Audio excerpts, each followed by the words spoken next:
Hey guys, what up? Well, welcome. We have some POB in today.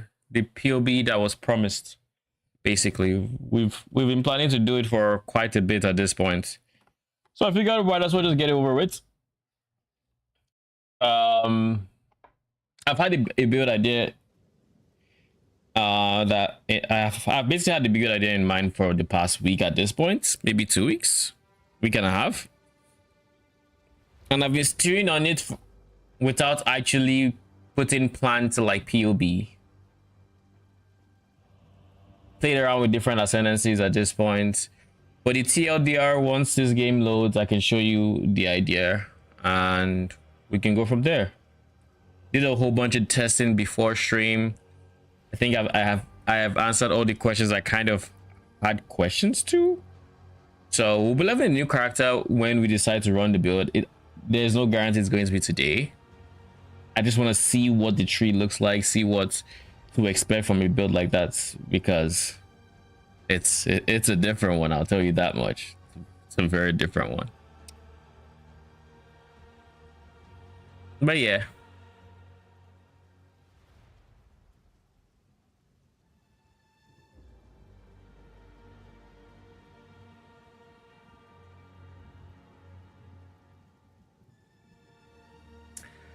My biggest worry about it is going to be, it's genuinely going to be AoEs. AoEs will fuck it up so bad. But we'll see. We shall see. My last logged in character was my standard character because we had testing to do. All right, Dawn of the Hunt, Minion Bonk, because it's the last character I played. Actually, I should have gone to the testing character, but the TLDR of the idea, when this loads, of course, is I plan on using Blood Thief Queens. These are specters that poop out other minions, which means the main DPS of this is not actually going to be my minion. It's going to be an alternate minion. So the question is, can I scale those wasps to the point where they can actually clear content? This is not going to be a competitive build. I'll put it out there right now. It is not. It's not being designed to be. It's just, can we do it or not? Basically. And we're going to throw currency in the way of trying to do it. And if we can't, then I mean it is what it is. But if we can, yeah, I don't see it being competitive. So here are the downsides of rip. Like these are the things that I foresee holding us back. Number one, those wasps are squishy. The biggest problem they will have is just straight up surviving. And there is really no solution to this. Now they are also going to be getting replaced every 20 seconds, so we have that going for us, but it doesn't change the fact that it will take them 20 seconds to respawn, whereas regular minions respawn in 8. But their timers also don't get reset unless like you have a wasp that dies or something. I also don't think the queens themselves are going to be taking much damage. So the reality of the situation will end up being that the queen should not have to worry. Like it should be every 20 seconds they poop out more wasps. Do we have our game open yet? Yes, we do. Do we have the minion in here? No, we do not. Do we have it anywhere? We have it in our stash. Anyways, that is the one big problem. That is one big problem. The biggest one that I still have not figured out a solution for. Making them take less damage. Now we can go for defensive stats, like stats and whatnot, but realistically, that's not happening. Like we already are going to be very reliant on the scepter we can get. It needs to have a lot of increased damage. It needs to have like potentially flat damage. It needs to have spirits, because testing today revealed that each queen has its own limits of wasps, so we do want to get as many of them as we can. We don't care about levels. Is also something that I, after testing, I think I'm convinced we don't care too much about minion levels. We don't, like, it doesn't affect our damage. Like, maybe it affects the queen herself. It affects the queen herself, but like the wasps don't seem to get affected by it. Or if they do, the change is negligible in the base damage situation. Also, we want to shift as much of this damage from fizz as possible, because if we're going to have a ton of them, you're going to do not much fizz damage, and you all know how armor works, right? So it's going to be trash with fizz. That said, we're going to, I do have ideas for what we could do to shift the damage. Ascendancy wise, I'm also not settled on any one ascendancy. There's current two major considerations when it comes to this build. They are Infernalist, Lich, and for a long while, it was Tactician. That was the forerunner that I was considering. But I think I do not want Tactician. I think defensively they are going to struggle already. Tactician will make them struggle even more, and I'll explain that in a bit. But those are the, and I am also considering Titan, ironically. But these are the ascendancies I am currently considering. This is Ritualist is ironically also a choice. Ritualist is actually a very, very decent choice. Probably wouldn't go for it, but it's a choice nevertheless. Now let's go over a bit of pros and cons as to what these ascendancies have for the build. Now, remember how the minion in question summons other minions that will be doing the damage? Well, they aren't affected by our minion stats, so we don't care about we barely care about any minion stats on the tree except maybe defenses. We don't care how much damage the queen is doing or whatever. Actually, we kind of do, but that's the conversation for another day. So Infernalist gives us the option of having more of those queens, because each queen has her own limit. So by using Infernalist, we can have as many wasps as possible. We can have like a real swarm, right? By going Lich, we would have less max minions, so less wasps at any one time. However, we would have a lot more damage, or not a lot more, but we'd have more damage per wasp, basically. That is the Lich advantage. Then we're just going to do it in order. Titan has the advantage of being able to scale auras a bit more than the others, and as such, defensively it could feel pretty good. Like, honestly, Titan could feel very, very good defensively, because it'd be much easier to get to cap block, which would be very, very helpful for those minions. And what else? Is there max block chance on this tree?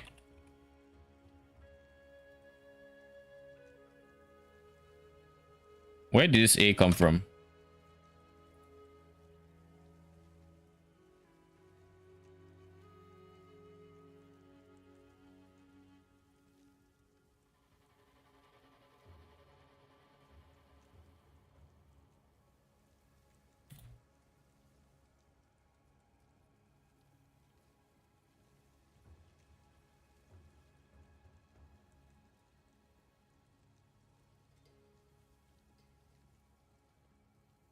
I don't know that there's max block chance anywhere.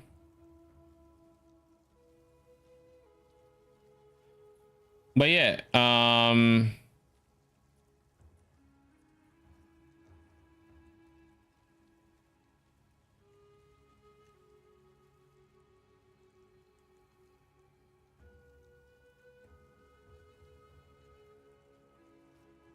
that would be the bigger.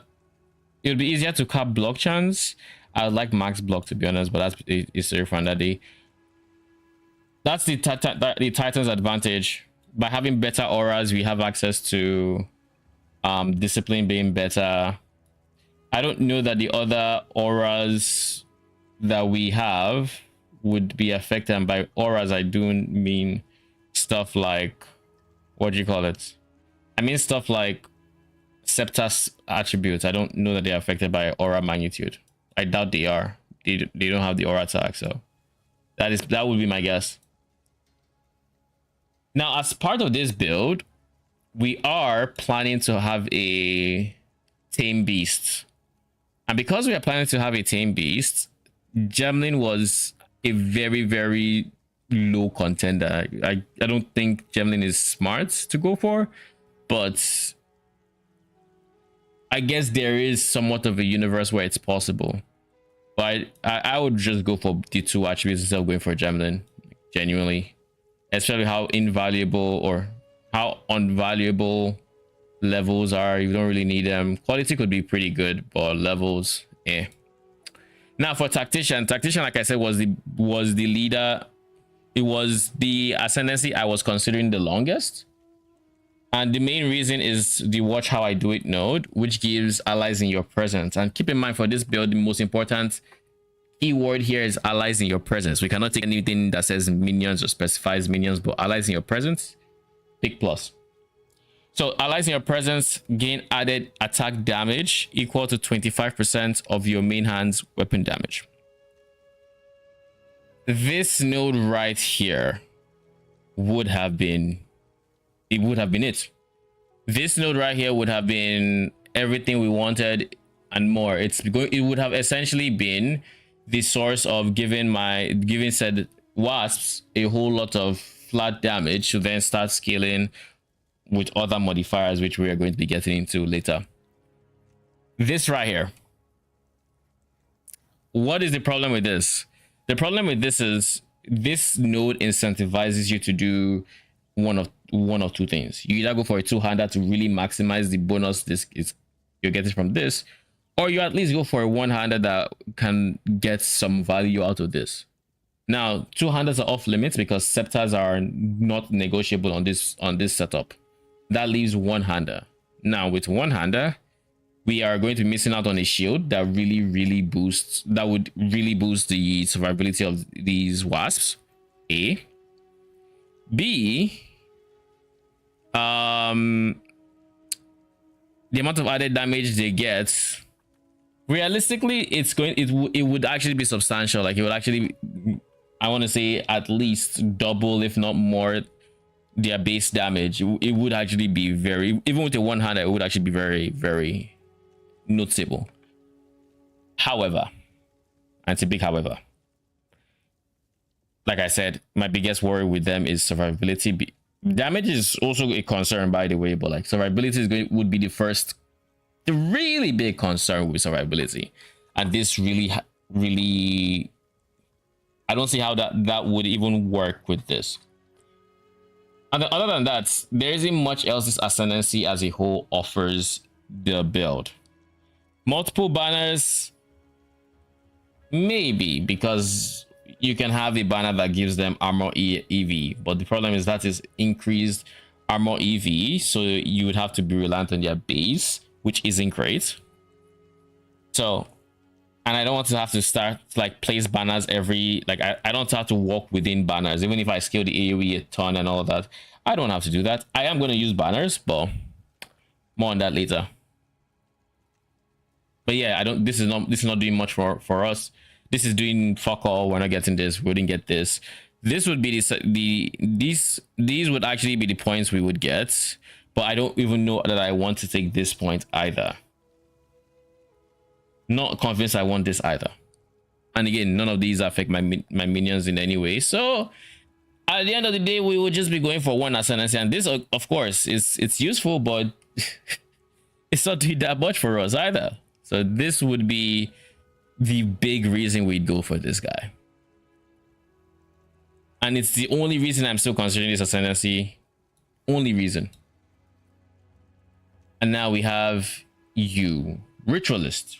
Ritualist is a choice because of also 2 nodes actually, because of the +1 ring slot and because of the mystic attunement. These 2 nodes are the reason Ritualist is in the conversation. Why is this the case? There is a ring I do believe it's called, nope, it's not everlasting. It's what? There's a ring called Ever-Grasping Ring. And it says, allies in your presence gain a percent of damage as extra chaos damage.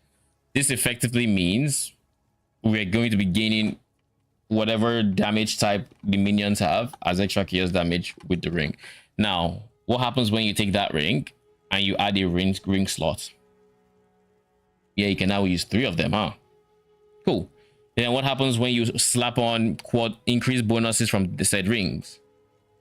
You're now looking at over 100% damage is extra chaos.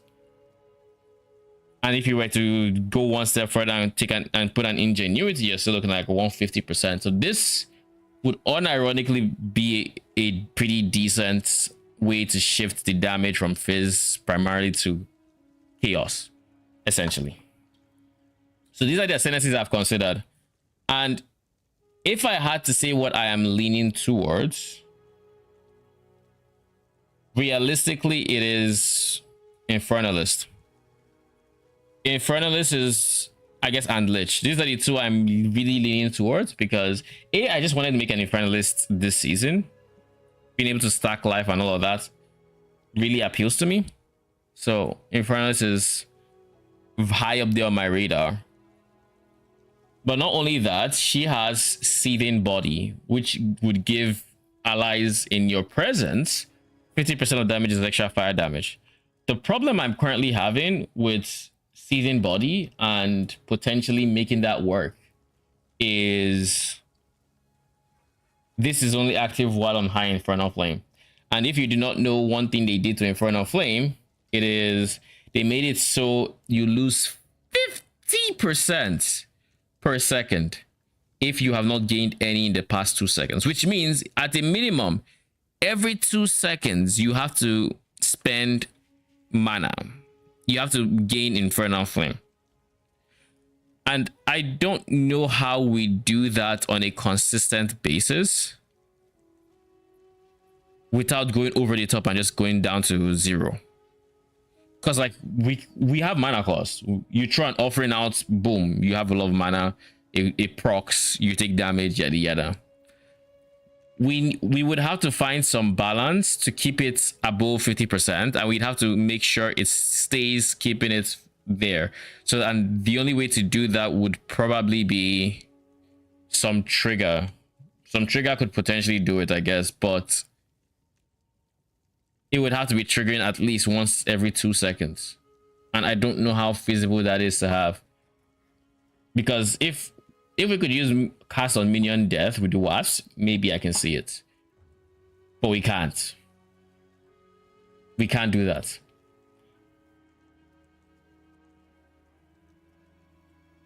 So that would mean we just have to kind of...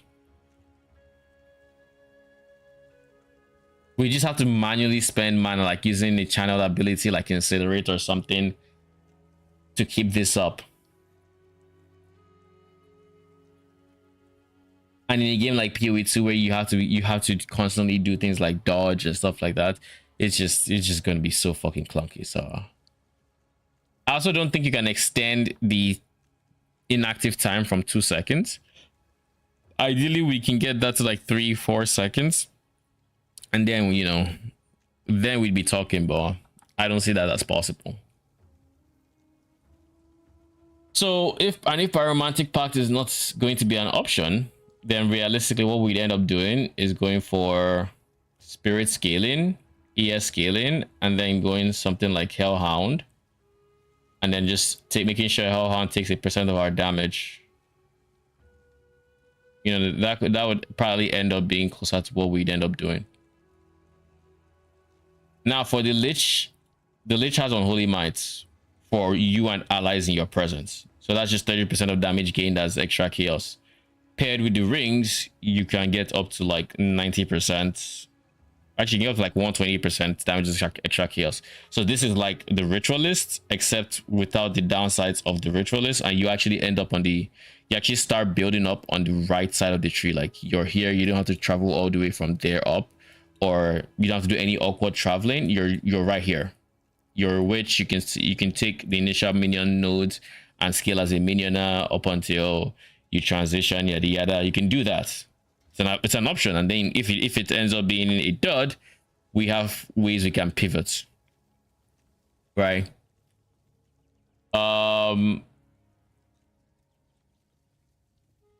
The one thing is that it incentivizes us to stack mana, and I technically already have a mana stacking lich, to be honest, but we'll see. Again, big consideration, but the big difference is this can have more. Oh yeah, and I also want to talk about an advantage of Infernalist. At 2500 life, she has how much? What, 100 spirits coming from there, so realistically that is going to mean an extra Blood Thief Queen. Each, like I said at the start of this stream, each Blood Thief Queen actually has independent wasp limits, which means she has more numbers in terms of the wasps, in terms of the queen, in terms of minions to play around with. She has just more, and she has more damage per wasp. So that's kind of what we're looking at now. And if I really wanted to push the build, I would say more numbers is kind of where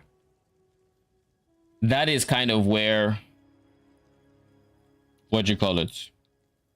That is kind of the strength of the wasp. You just being able to have a lot more minions than you would typically be able to have. You know, being able to have 80 as an example is a lot.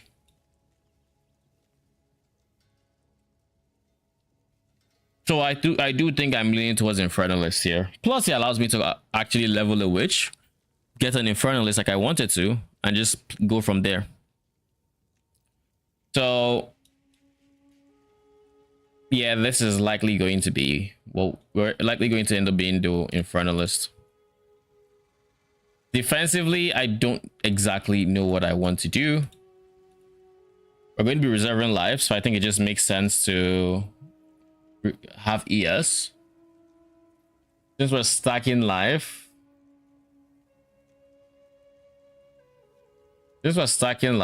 we can't really take the chaos inoculation node. Summon Infernal Hound.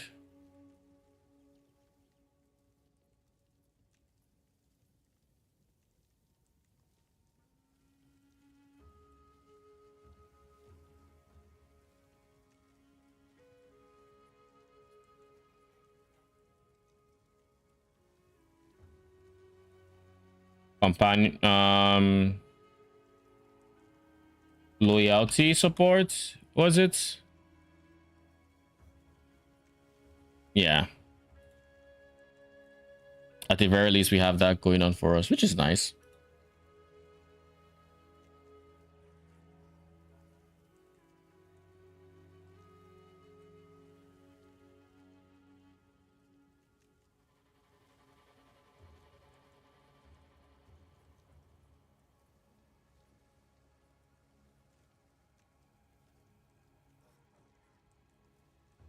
Then what else? Okay, so we've decided on Infernalist, right? We're going to work with Infernalist in mind.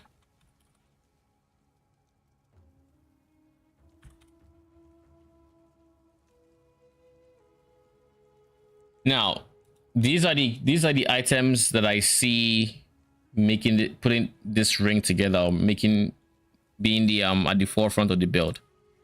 Going to be this ring with chaos and corrupted, to have that 37% twice. That's gonna be fucking expensive, by the way, in case you're wondering. Well, if it's a giga setup, we can have as much as this. Then there's a shield. We're not going to be using fixation of use. Not something we're going to do. The reduce AoE just is a big no.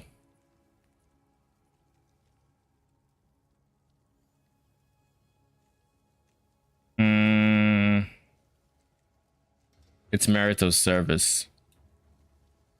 This gives allies in your presence block chance equal to yours, and hence why I said I was talking about get this corrupted, ideally with block chance. This is what would make them somewhat tanky. At least able to eat hits that are not blockable.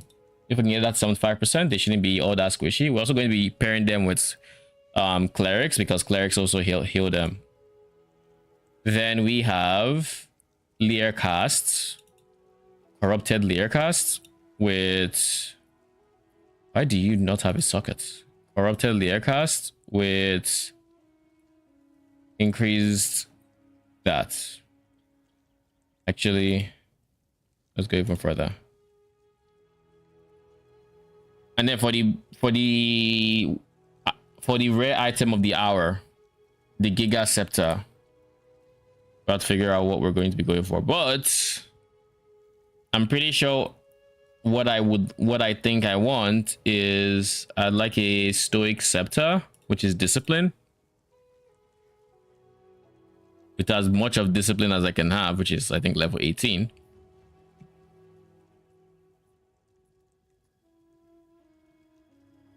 We still don't have sockets, but we'll be going for as much spirit as possible, but also as much flat damage as possible. And so basically this is what we want. Prefixes settled. The main thing for this build is the prefixes. We want as much increased damage as we can possibly have. We want as much flats. All of these are going to help with our overall damage, and of course as many of the queens as we can have. All good. And then past that, we're looking for attack speed and presence AoE. I wanted to give them more life, but like this would not help. This could help, honestly. But yeah, presence AoE. These would be the stats in question. So at this point, we have a 100% increased damage here, and we have 60 something increased damage here. We also have a Pain Offering that we're going to be using a minion for to get even more attack cast and attack casts, increased damage, and rage for them, as well as maybe just regen, I don't know, or rage also, which is going to be a more AD multiplier for them. Then are these all the uniques? Shield, helmet, body armor has a unique, and then rings. Yeah, I think so. Now what is the body armor in question? It is the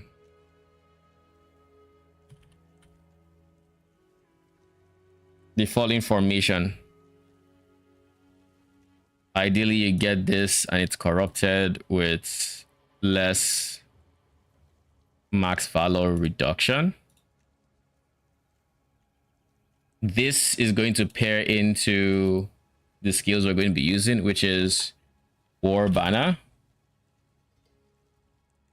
War Banner is going to give them accuracy and even more so more AD, which is obviously big. Then Pain Offering is another one. With Pain Offering, they get increased damage as well as attack cast speed.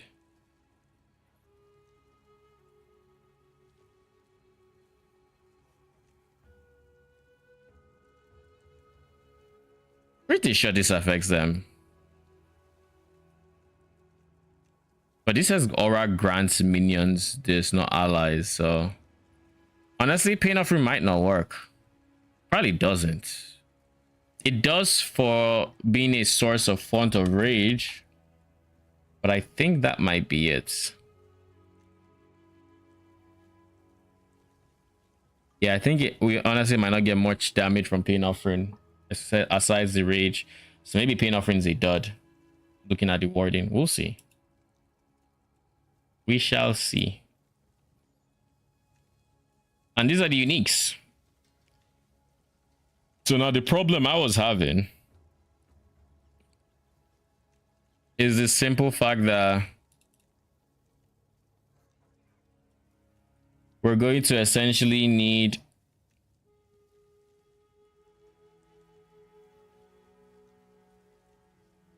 to cap our res and get most attributes within the confines of the skill tree, as well as these 4 rare slots. Now we can go ingenuity if we don't need the belt, but I don't see that being possible. Another advantage of Lich is not life stacking, and as such can go CI, removing chaos res from even needing to be built.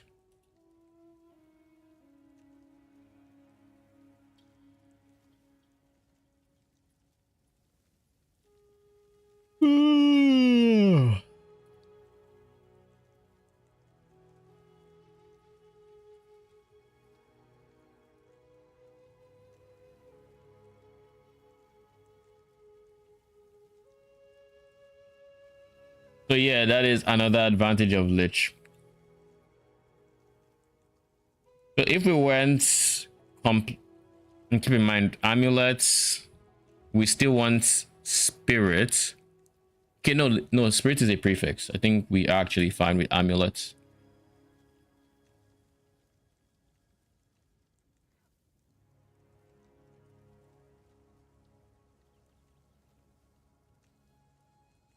We go for something that solves something. So a stellar amulet, or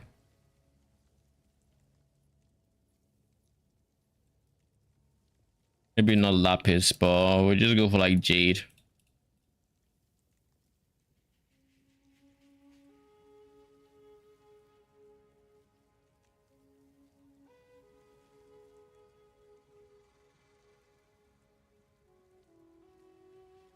Yeah, we just go for res.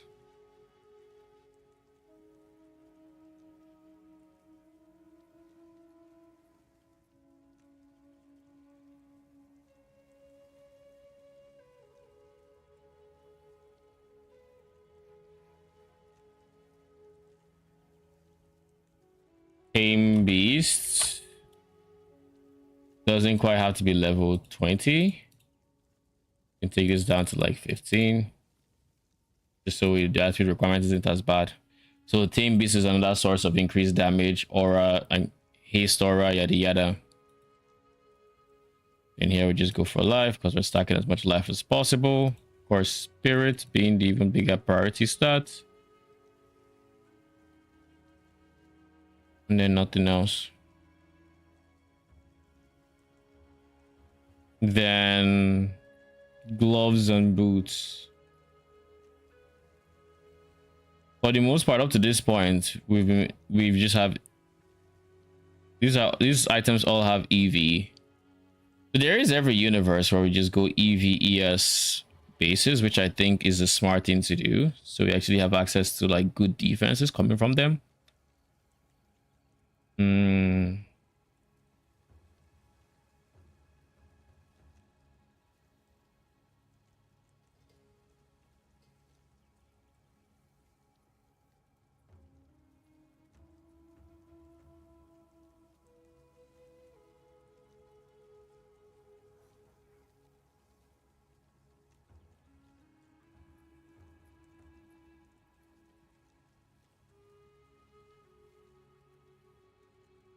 Then again, going to be res, more res,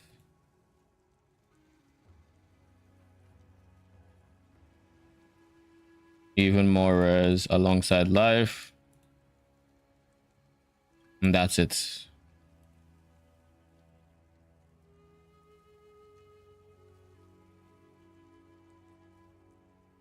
Then for boots,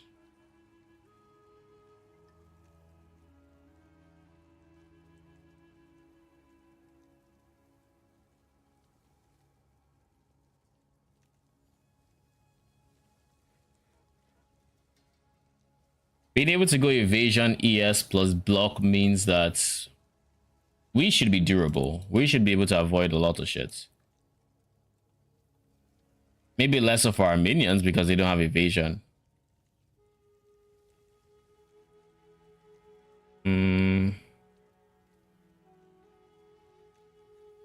If we had a good source of blind, that could also help their evasion. Now that I think about it, should be something I consider.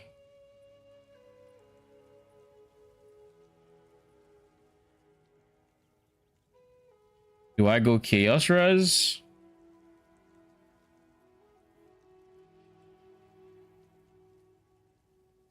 I think I do.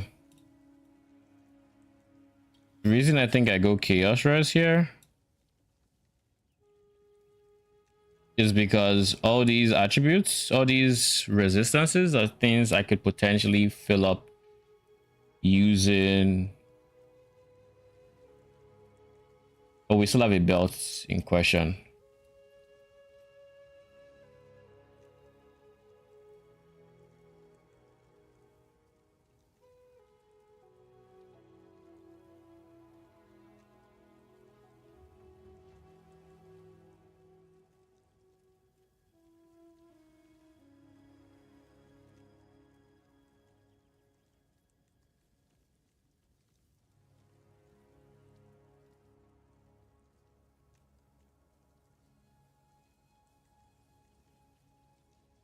Let's do Chaos first and foremost. Strength next.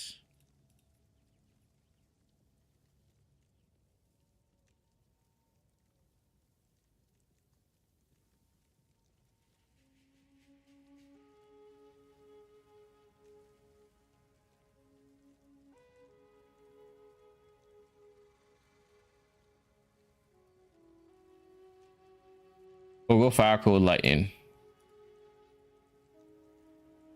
I just don't want to get early res, and I don't need like 2 early reses.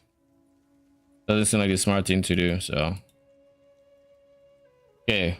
Captain res attributes need a shit ton of work. All right. So now priority would be attributes on the tree, obviously, because we have nothing here. We don't need any of these nodes. We don't care about minion damage or anything like that. Maybe minion revive speed.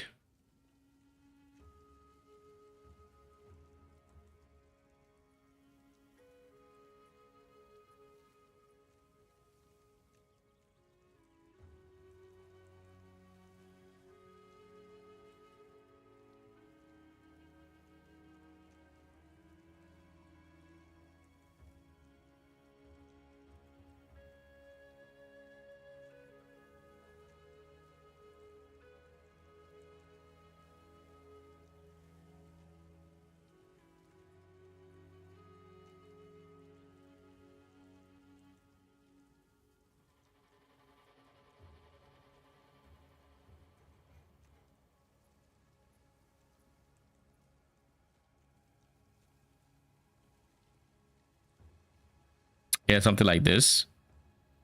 Now we're scaling EV and ES, so nodes like this are really good.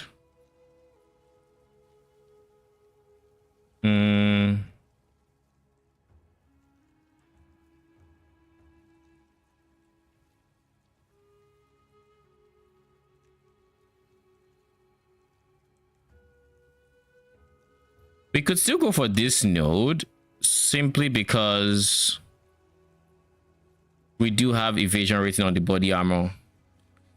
But that said, the evasion rating we have on the body armor is not that much. But I would like sources of increased EVES.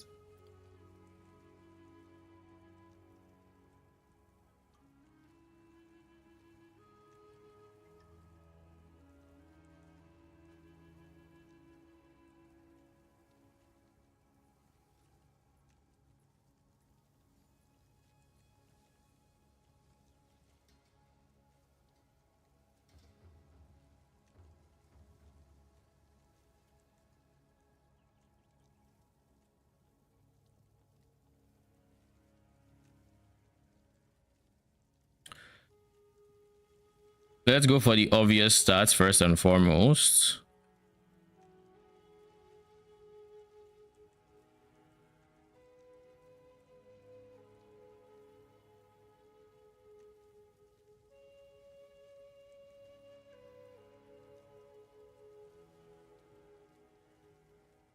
+5 to all attributes is kind of nice.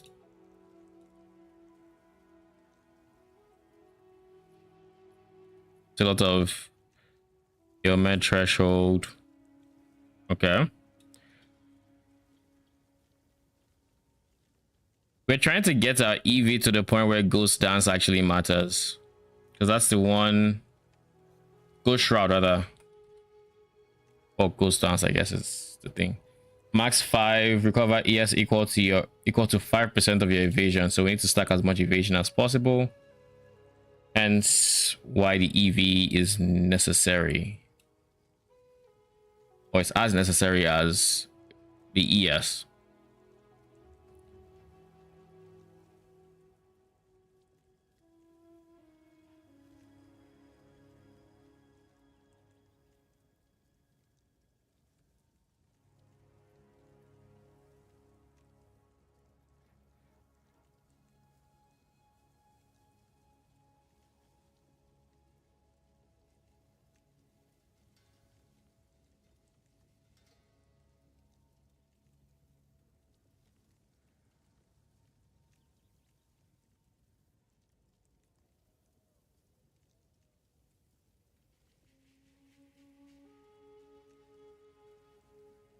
Okay. These are also things I would like, but I don't know that I have the points to get them, so I'm just not going to.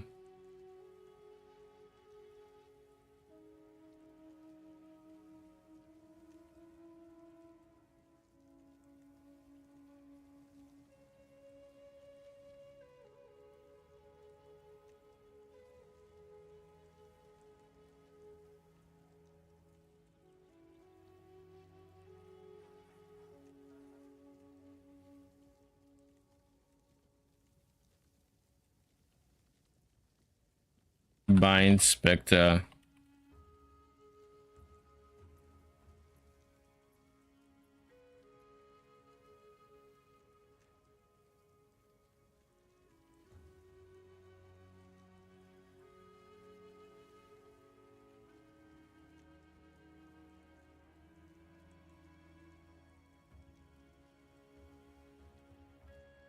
I can't even manually adjust.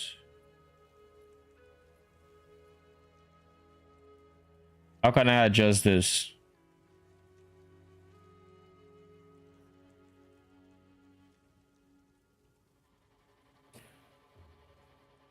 Which Spectre am I going with this time?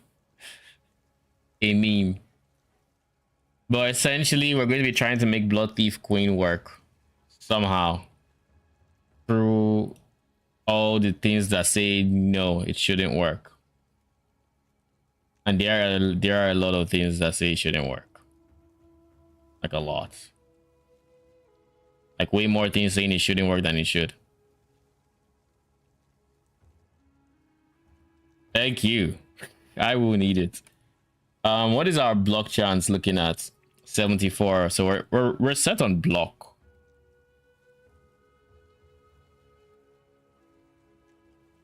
Block wise, we are set. I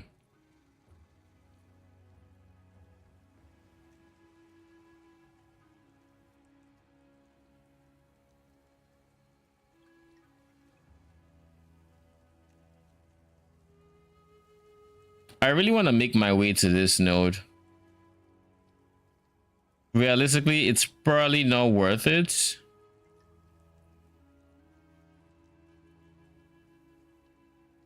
I just got an ad. What did you ask? Are you back? I don't think I asked, and if you're back, let me know. Okay, you're back. I didn't really ask anything that I remember. I remember reading what you said and saying, yeah, I'm gonna need the luck. It's I'm gonna need the luck, to say the least. So this is honestly a decent tree for what we want. Here are the other issues we have. This tree currently is not getting the nodes here that we want. What nodes do we want? We want these nodes. the maximum valor nodes, the early rest to you and allies. This would actually be a very big node right there. The increased attack, allies in presence having increased attack speed. The allies in presence having increased accuracy. These are nodes we would like to have, and we just currently don't. And if we were to try to get them, I suspect we would have no defenses ourselves other than just evasion, like having some chance to evade, and then block chance. And once it gets through both of them, we have to eat it with however much health we have. Which, speaking of, we're doing a very poor job at life stacking. Shield doesn't have life, helmet doesn't really have life, chest doesn't have life. Now we can get a whole bunch of flat life and we can probably hit the 2k mark. That should give us a decent amount of life. But I think honestly, instead of pressing the issue of life stacking, going Lich might just be the play.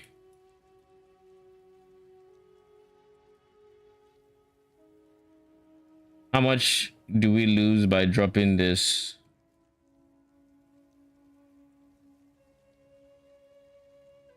Even at this stage, it's 74 spirit, which is a lot.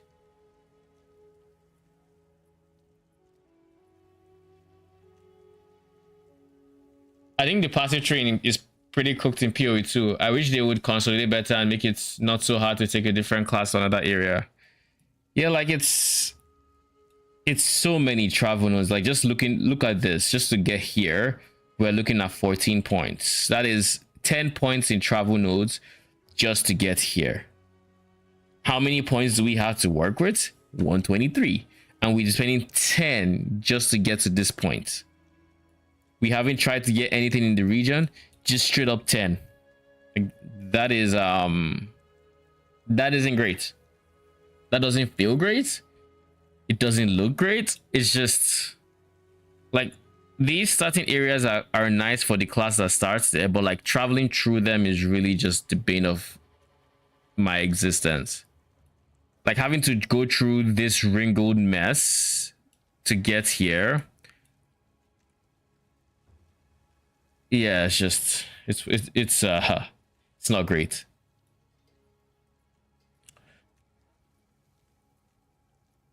But yeah, so far the thing that we can realistically do, we could honestly drop life scaling altogether, go for more ES, go Lich, pick up CI, drop the life on gear, and instead go for inherent stats like evasion, ES instead of life. That would work. That would also make Ghost Shrouds or Ghost Dance or either or, it doesn't matter which. It'd make them more effective. A lot more effective.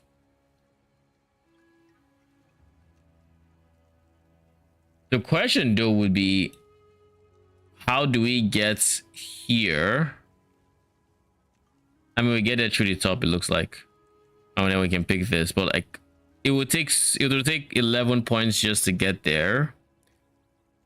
And we still haven't done the pathing we wanted to get to down there. Okay, how about this?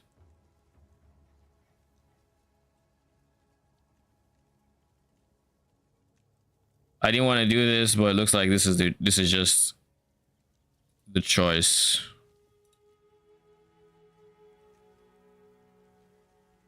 Save more points that way.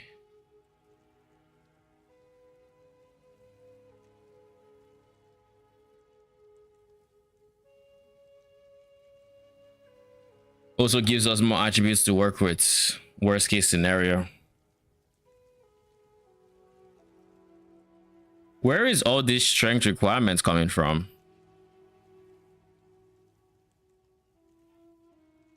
War banner?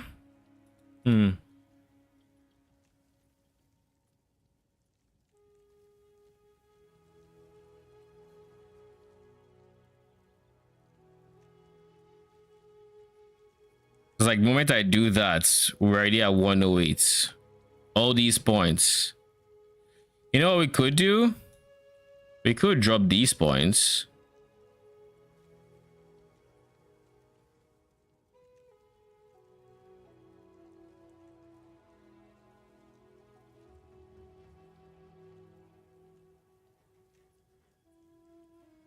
We would need some block coming from here, but we can't take that node.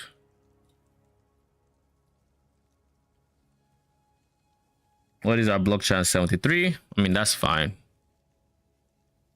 This is fine, actually. What about trying Tactician? I thought about Tactician. It would not be the worst idea out there, realistically. But my biggest gripe with Tactician is the constraints that it imposes on the build. So this is what Tactician would require, and this is how it would have to be for it to be worth it. Tactician really needs us to have a weapon that actually is scaling its attack damage, so you can then give allies in your presence that base AD, you know, phase, whatever it is. And that is just straight up better for two-handers than one-handers. Like, just straight up. Let's just switch these to dexterity.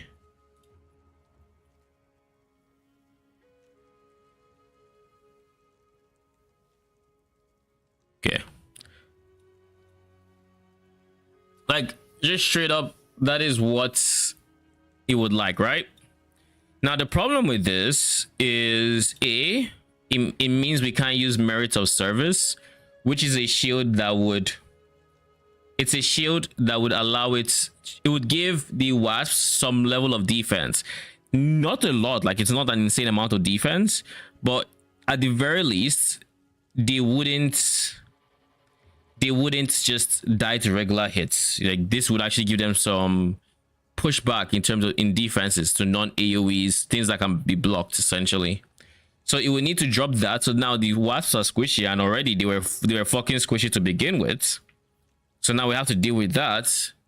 But not only do we have to deal with that, we then don't have block, and we now have to scale evasion. Like, we are more reliant on evasion. And with a one-hander, now a one-hander is obviously the only way to scale the wasps. Why is it the only way to scale the wasps? Because we need a scepter. Like, scepters are non-negotiable for a setup like this. We need as many allies in your presence stats as we can potentially get.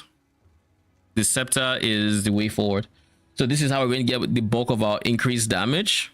It is how... But they don't have damage. What do you mean they don't have damage? Like, they don't have base damage? Is that what you mean?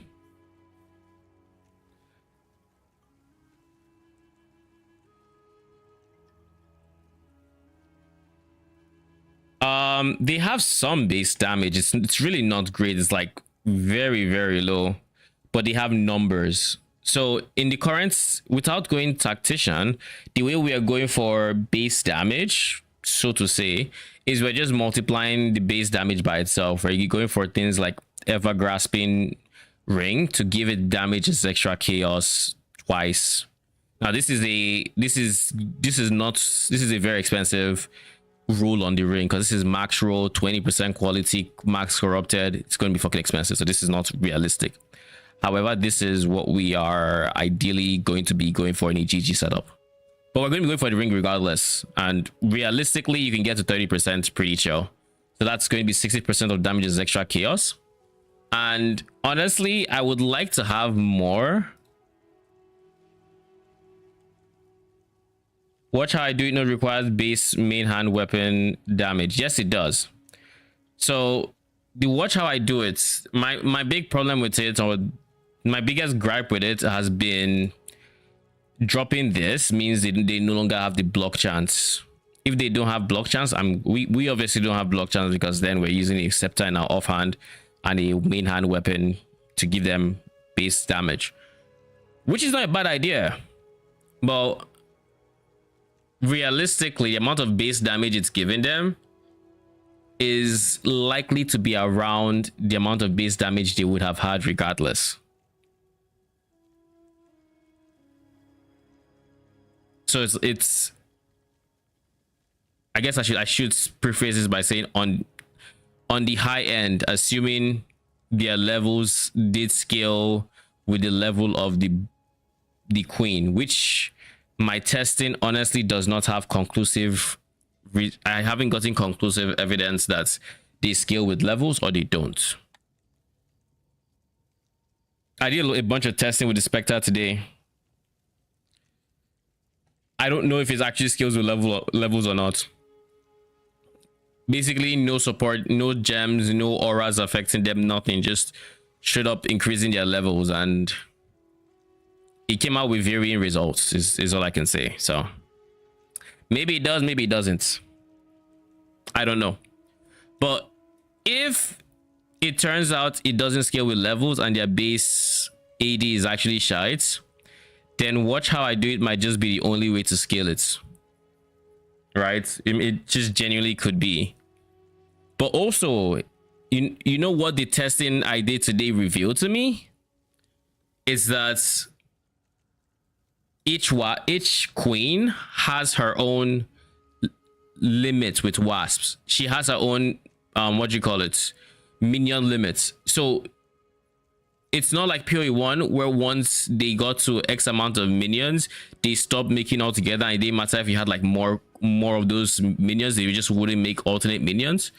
In this one, they are actually going to still produce alternate minions. Like it is going to happen. I think according to my testing, and I'm pretty sure about this, each queen produces 20 wasps. They can get to 20. When they drop below 20, they are going to make more to get back to 20. So each extra queen you add is adding 20 wasps, pretty much.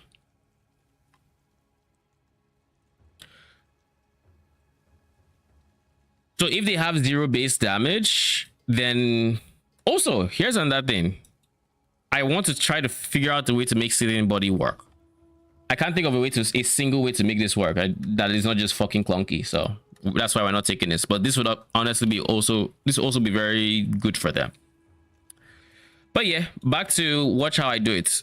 Another one problem with the way this would work is, I mean, realistically, we would be giving our minions flat phase.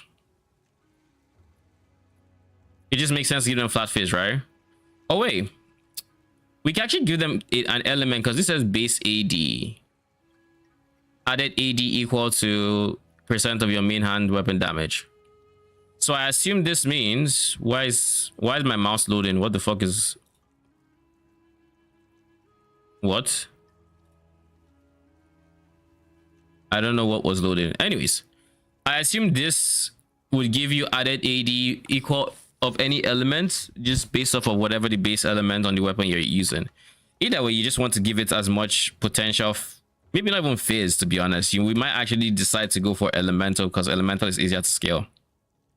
And this just doesn't care about element. It just says damage is extra. So it doesn't matter if it's phase or lightning or fire, cold, whatever else, doesn't matter. If I had to pick an element though, I would go cold. Simply because if I can give them cold damage, then the chill, never mind. They'd be doing so little damage with the cold that the ailment would be discarded, I believe. Would it matter? Oh no, that's PoE1. In this one, they'd have such a little chance at actually applying the chill that, again, inconsequential. Same result, it's just 2 different ways of getting to the point where it's inconsequential. But I just might as well clear that up first. Anyways, they do have base damage. I can hop on the actual character I was seasoned to test, and just show a bit of what I did. But TLDR, I didn't really see a difference in the kill speed for a level 26 gem and the level 15 gem. And for any other minion, just straight up levels, I would think you would see the difference between that varied amount of like that big level difference in kill time. Like it would make sense. Oh, jeez. Jeez, I would think it would.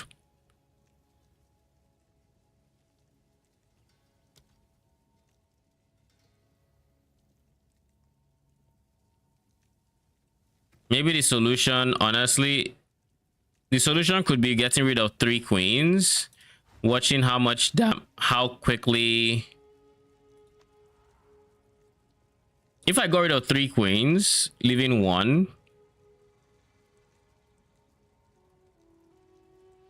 and I watched how, I guess, how the damage was ticking, maybe we could have a sense of like, now we probably can't, so we can't isolate just the 1 minion either, so we can't do that.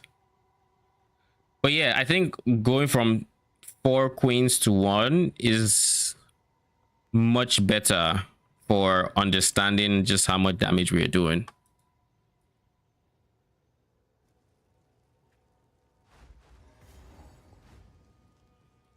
Here's a disclaimer before we do anything remotely, what's the word I'm looking for here? Before we do anything even remotely testing related, you're gonna get tired of Bira singing, but she's gonna sing a lot.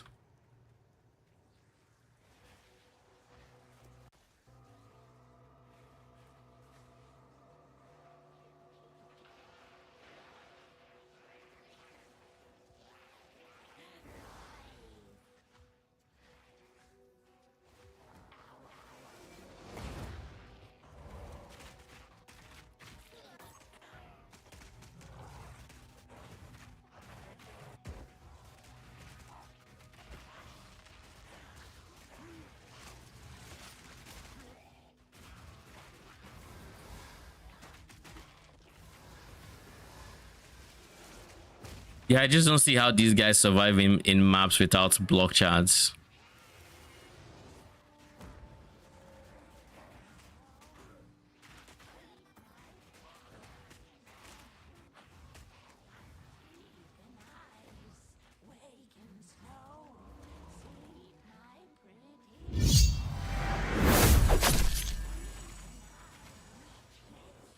Singto, thank you for the follow. How you doing? And welcome.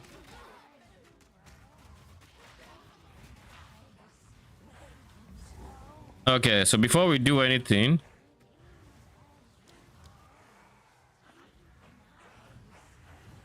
we'll just take it down to one queen.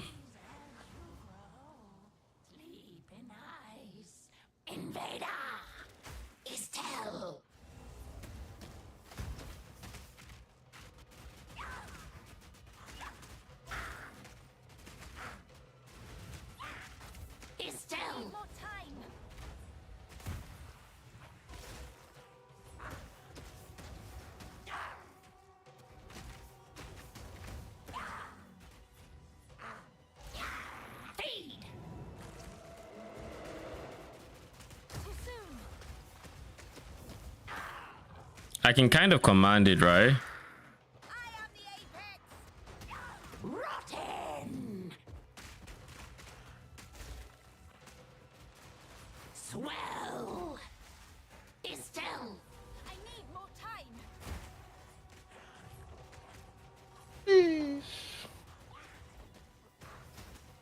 What? Nothing. What's up with you, buddy? Estelle. Feed. Good. Just doing some. They sometimes listen to the command skill, they sometimes do not. Swell. Estelle.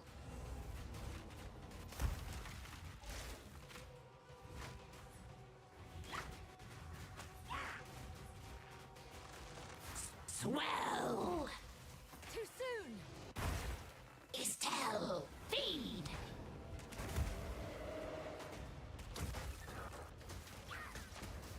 Okay, they are very stubborn in moving. Sometimes they are the most they are the most responsive, and other times just like, yeah, no. Rotten. Estelle. Swell. Feed. Estelle.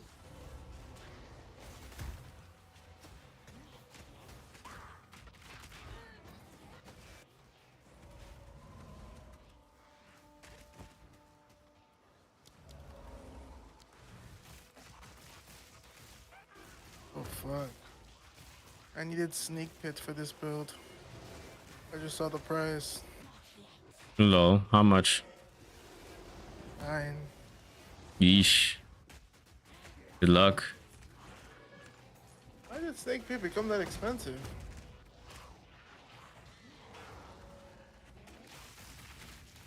All right, let's just kill the chicks here.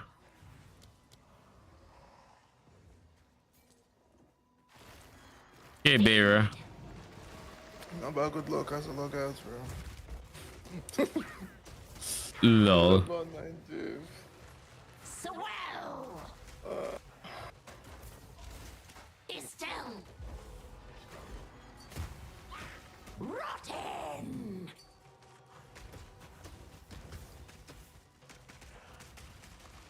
Swell. Estelle. Feed.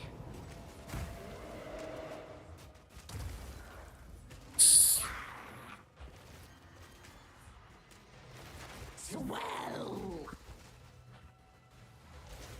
Estelle. They are so unresponsive. Don't make me mute you, my guy. Swell. No, someone is pinging me for something I have in my stash.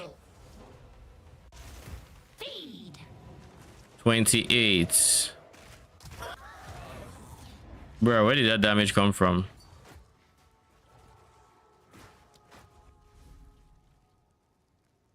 I just learned about this unique called the Seed of Cataclysm.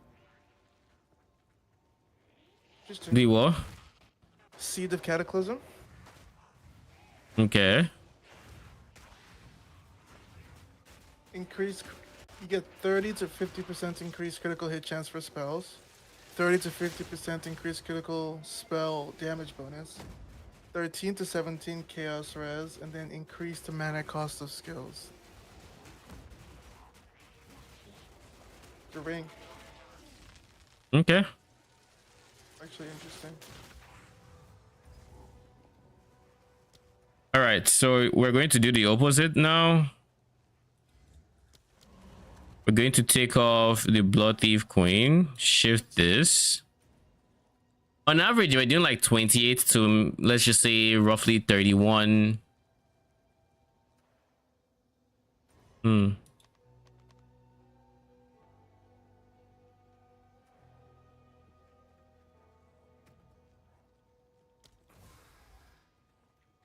We need to like 31 damage per hits. The wasps, I think. So if we can get them to do like significantly lower than that.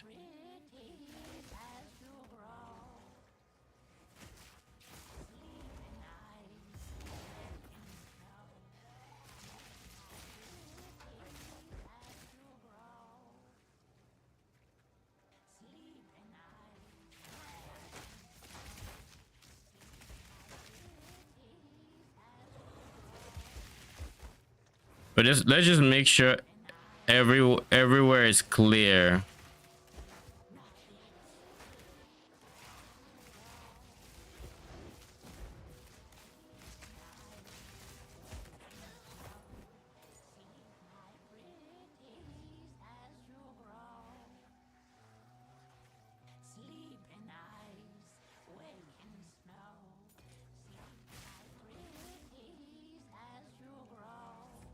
All right, let's take this off.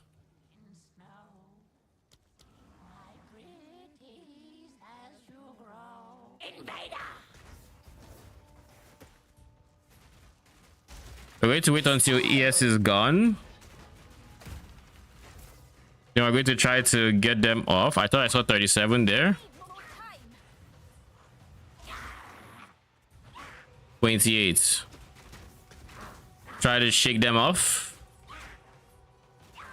Try to shake them off. 31.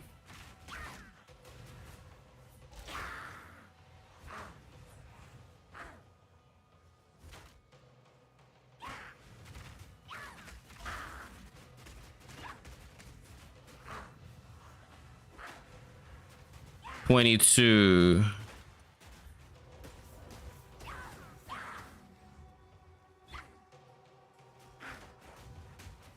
It looks like on average you're doing the exact same amount of base damage. So yeah, I honestly think level wise there isn't much difference between this and a level 26. I mean, in this case, the 26 is probably going to poison her, which is going to do a decent amount of damage to... Yeah, that's why I have brutality on, by the way, so that doesn't happen.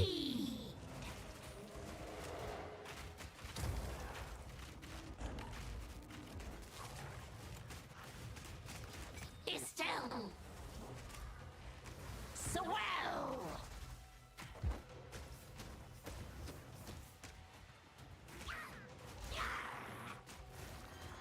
Estelle.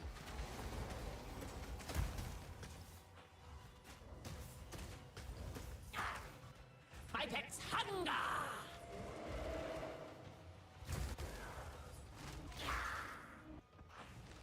Swell. Estelle. Put you down. Rotten. So it looks like they listen to commands to move more often than they listen to those to... Estelle. Yeah. Either way... Oh god, I didn't pick up the checkpoint. Either way, the TLDR is, I don't think levels matters. It doesn't look like levels affect the wasp being produced.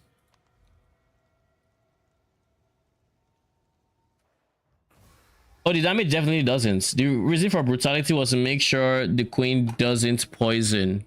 So I could actually see like a static value for when they start doing damage, and it looks like it's the same. Regardless of if it's from the 26 or the 15, it looks like it's the same. That said, there is a very valid point that we have to now look at. And that is, if levels do not matter and it does fuck all damage, base damage, and it doesn't do as much damage as I may think from PoEDB, then I can get all the gain as extra I want. If the base damage is just what I'm getting from my scepter, then it's not great. Whereas if I were to go tactician, I at least know I have the base damage coming from the weapon plus the scepter going into them. But then their defenses are just fucked. Like just all shades of fucked. That's like the big I don't really like this idea about tactician, but I think we just have to bite the bullet and do it.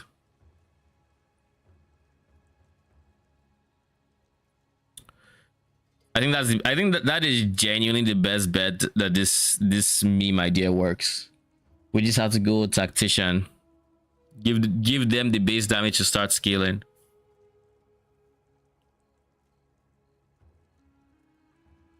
Defensively, I have no idea what we're gonna do. We can't go, if we go tactician, we have to go armor EV, but we don't have much armor EV to work with from our bases because, well, our shit is pretty locked in stone. I don't like how locked in stone it is, but it is what it is. Without this chest piece, we're just not going to use banner realistically.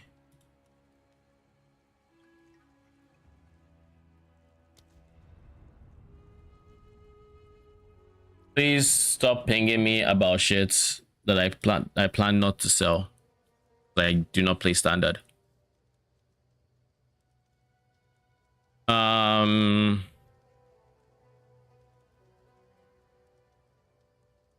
But yeah, without this chess piece, we're just not messing around with banners. But we kind of have to use banners because this is one of the few places we can actually get more AD for them. Typically, minion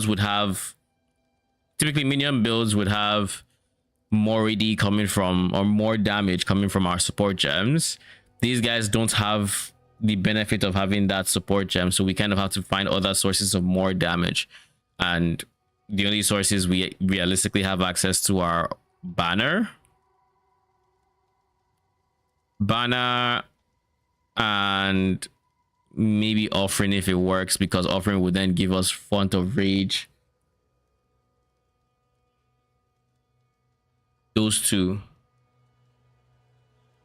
Trying to pivot to another build I saw I could use. Oh, sorry. Which build? I was trying to pivot to like life stacking Wrathpit Globe, and Wrathpit Globe is 24. The vines? This might not be, yes, this might not be the league to life stack, I think. That's the vibe I'm getting. There you go. A lot of the items I want are kind of pricey. The more I look at this build, the more I'm just like, this meme is not going to work. But like, I really, really want it to. But like, even if we somehow, I mean, we tame beasts, we're not going to get to 4 queens. That's just the reality of the situation. We're not getting to 4 queens. We just have to come to terms with that simple fact. It is not happening. So now what can we do?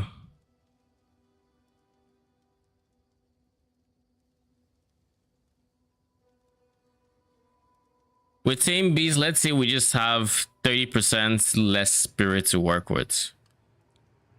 Do we have sockets? We have 1 socket. Why do we only have 1 socket in this big ass tree we're taking?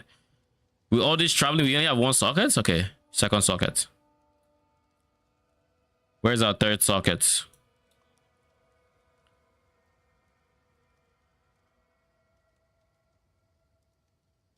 Good. Now we have sockets.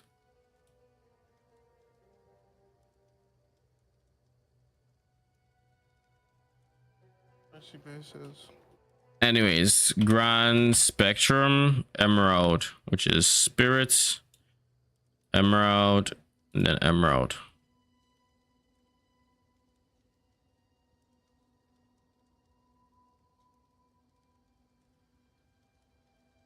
That puts us at 500. So like 10% is 50. So we'd be spending like 150 alone on the tame beasts if we get 30%, 35, slightly more. So that means we would be left with 350, 300, which is like 2 to 3 wasp, 2 to 3 queens without clerics and whatnot. So realistically, we're looking at 2 to 3 queens. So that's like 40 to 60 wasps. If they all get my base AD and they'll all get like 200% increased damage, and then they all get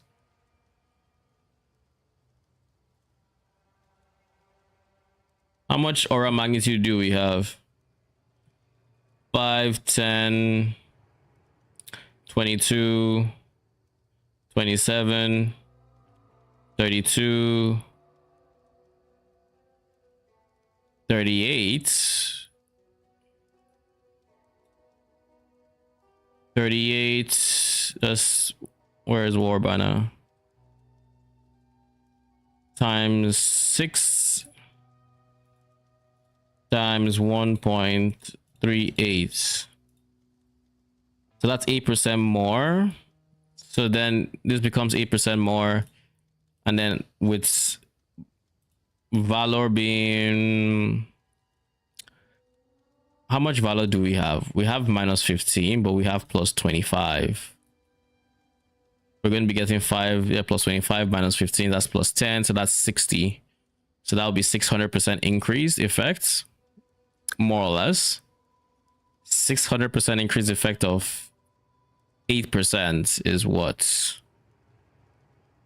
8 times, I said 600% increased effect, right? So 7.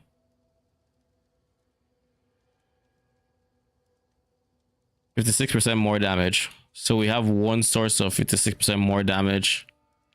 Then we have a source of 200% increased damage. Then what else would we have? Let's say 100 to 150 base damage.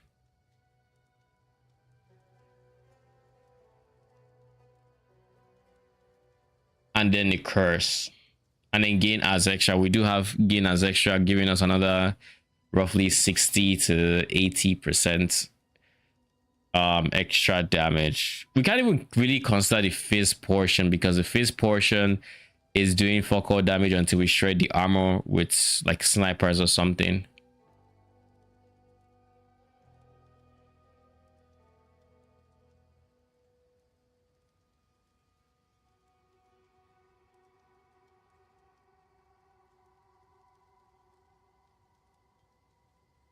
Yeah, I just don't see how this is gonna work. Like if we use the corpses for something, that's one thing, right? We could do something along the lines of getting the corpses, using the corpses for something like there's a Spectre that does DD as an example. We could do that. But giving them all that flat damage, which is not going to be that amazing because it's just 25%. You know the cool thing about Bone Storm is when you kill the bosses, they're still full. Their corpses stay with the storms in them. So I just killed the dude with the mines and all the grenades. Like I guess not dude, it's a she. Mm-hmm. And you can't even recognize their corpse. I'll send you a screenshot. Lol. I just think it's cool. I already sent it. But because of the pins? Pins, or I'm fighting them with bone spikes and bone storms. So I'm literally just impaling them too. Like the visual impales. Lol.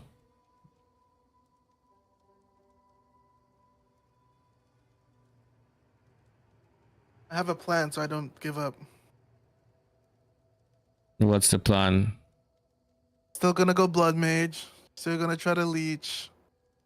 And but a cheap-ish glove. It's at series at series. Acuity. Yeah, sure. That shit still unlocked me. Leech from critical hits instant, and then it gives you increased crit chance. If just try to get giga crit scaling, I think.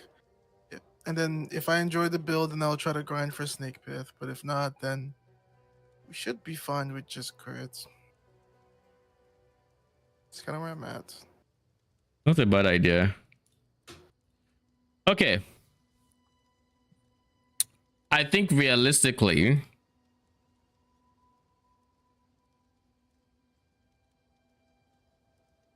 I don't care about placing multiple banners, I'll be honest.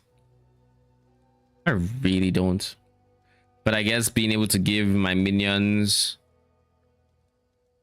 armor EV, I mean, would it matter? Realistically, would it matter? I think I use Staylight use cover. Simply because people should have a hardish time getting close to me with the minion horde in front.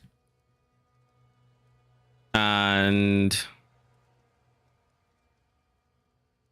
I don't think I'll be able to stack much in the way of armor anyways, so that just means we should have 50% PDR against more enemies than before. But anyways, unless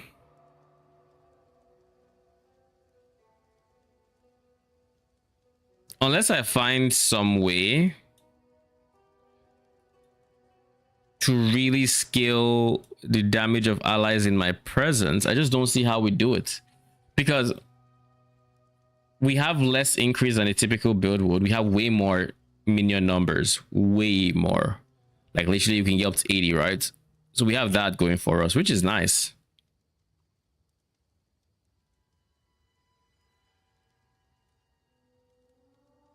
But we don't have support gems to work with, which is a big minus. Typical build has, let's just look at, I don't know, minion bonk, because I don't log back into standard. I've already had to ignore one person because they were just spamming me.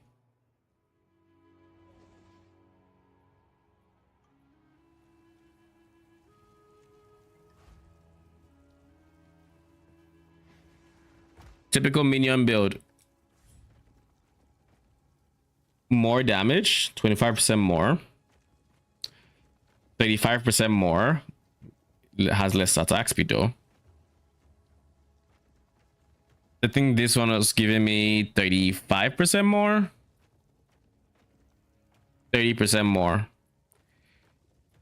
A fair bit of extra more multipliers. Increased damage wise, we had 400-ish%. 325%, ignoring this guy with a 28% increased. So we're working with less increased, less more multipliers, and the only more multiplier we have to work in our favor is numbers. Now those numbers, they are a force to be reckoned with, but I think if it has any hope, we just really have to lean into those numbers. Screw the haste aura combined the team beast, because I was planning on going team beast haste aura, but if it's a percent of my spirits, I don't think that's worth it versus getting 20 extra wasps when the whole thing is having as many wasps as possible, right? But I'm still just not convinced. If we could give them rage, if we can give them steady rage, then you know that's one thing. But can we give them steady rage is the question.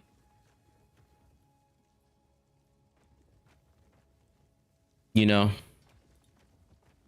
So let's do Stoic Scepter here, and let's go. Let's craft a one-handed weapon. Apparently that has to be a mace.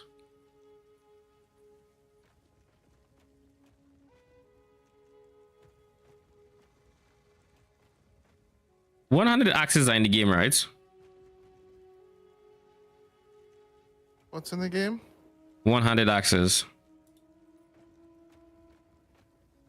Yeah, I'm pretty sure they are.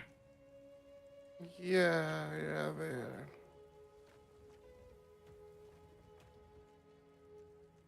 Yeah, I think mace would just have more face damage.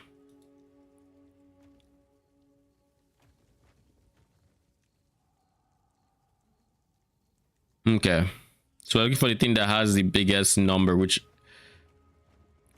is probably going to be Marauding Mace, which requires 200 strength, mind you. Oh.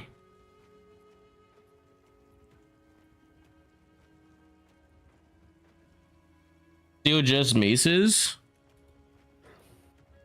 Wait, so they aren't axes? Yes. I feel like there are. I feel like there's something other than mace. Time is of the essence. Let me see. Gwenin, I think, is the... This is a mace. This is a mace. This is a mace.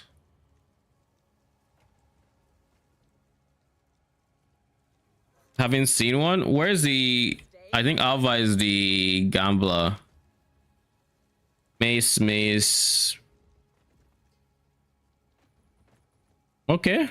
So there actually isn't anything other than a mace. There's like quarterstaff and spear. But one-handed is just the mace, literally. Oh god, I didn't realize how limited it was in current day PoE 2. Okay. So it's literally just maces. Alright. I mean, that's fair.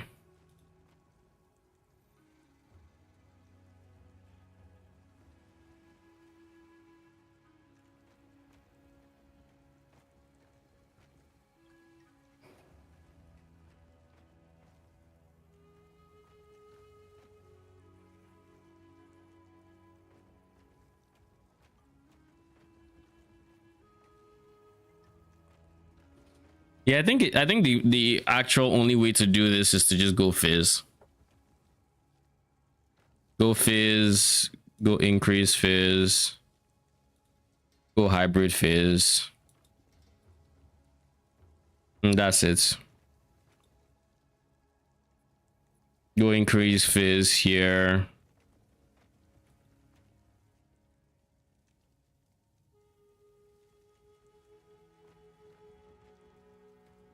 With all that fizz, we're getting 95 to 158 base AD across potentially 80 minions.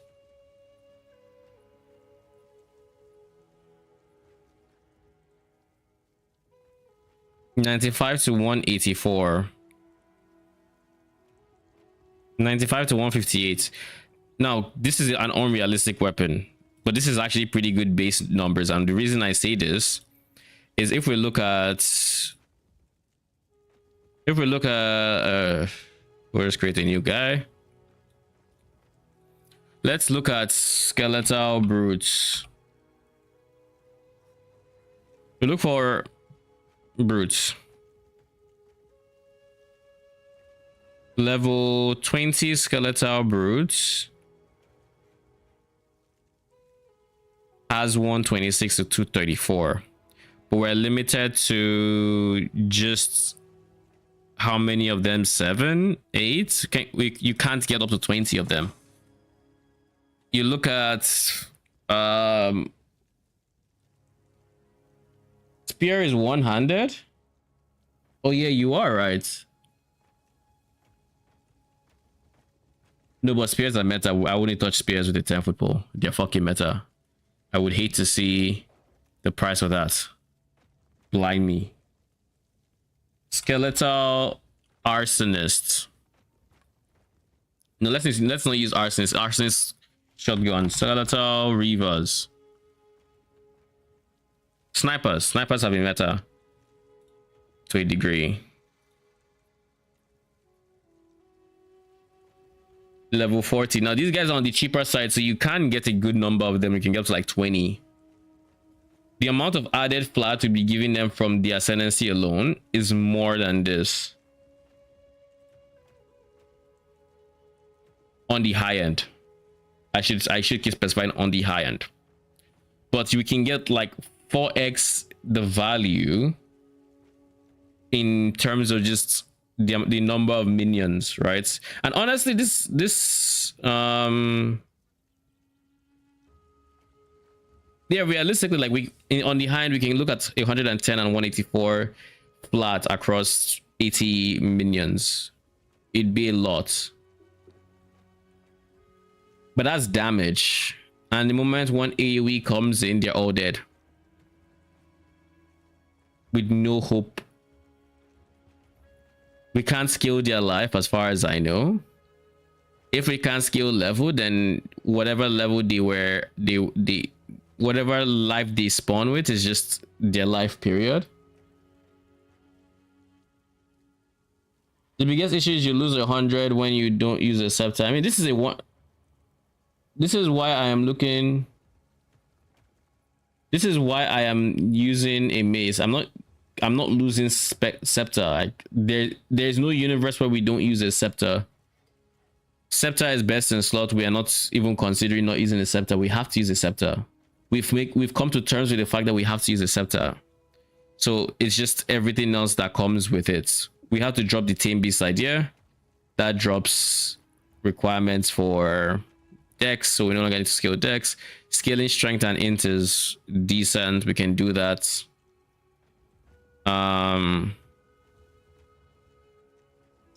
Let's go on trade and let's find a weapon. Let's find a 1 divine mace.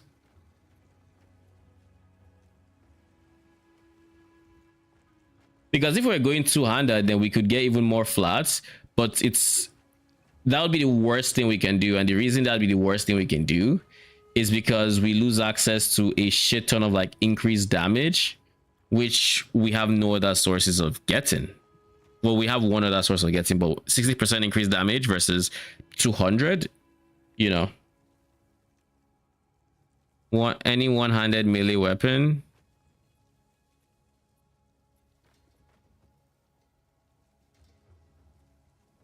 Sword by P, physical damage.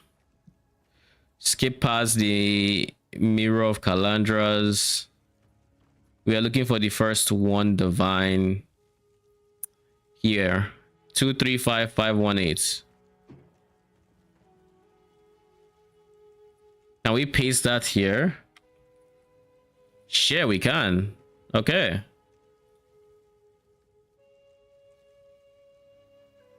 So if we're to buy something like that, Dragon Crack, we'd be gaining 59 to 130 flats, which isn't bad. Again, it's about how much flat I would expect from minions, except we can't get up to 80 of them.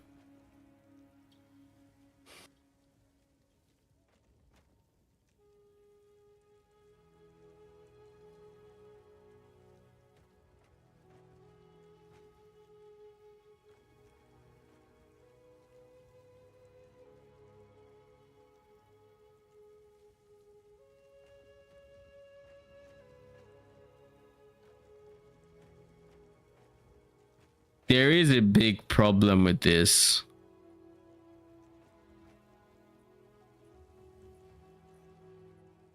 There is a big problem with this. And like, no matter how much I think about it, I just can't think of a solution. The moment this meets a boss or it meets a rare that has like AoE affixes and shit like that, the wasps are dead. All it takes is like 1 AoE and they're dead. 20-second respawn is very steep. There's no way to manually reduce it. If you resummon your minions, their cooldown starts from 0 counting up to when it's off cooldown. No potential way to cheese it. It's just if they all die, you have no damage for 20 seconds minimum.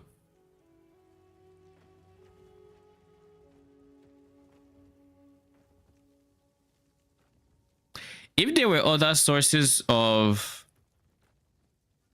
giving minions cooldown recovery, I could understand it, but they just aren't. And there aren't any sources of giving those wasps increased life. As far as I know, we can't have, let's see,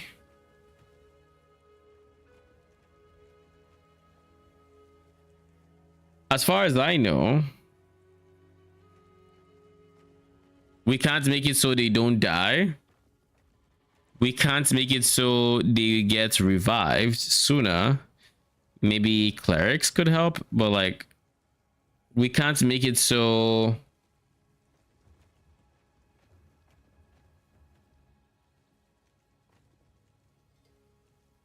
oh jeez.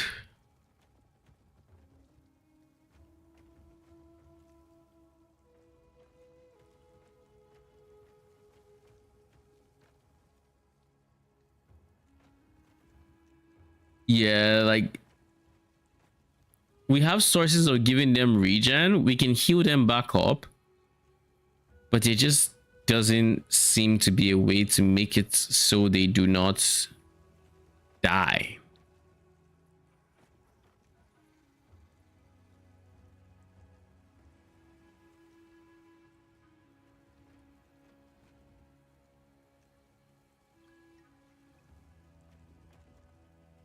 I just kind of wish there was more access to minion cooldown recovery, but there isn't. Like, we have ingenuity. Totally off topic. Have you tried making some sort of build around river hags? I have not. River hags are the ones. Are they the ones in Beira's one that try to use? Are you talking about the ones that use the fire circle, or the ones that use the drowning circle? Which variant are you talking about? I haven't thought about them regardless. I feel like they wouldn't make good specters if not for anything. They have like really slow cast speeds. I'd wager enemies can't get round even if they could cast it, which I don't think they would allow them cast it. Oh jeez. The ones with the drowning orbs. Yeah, I feel like as specters, they have the drowning orbs, like as specters. Have you tried seeing if anyone drowns, like enemy wise?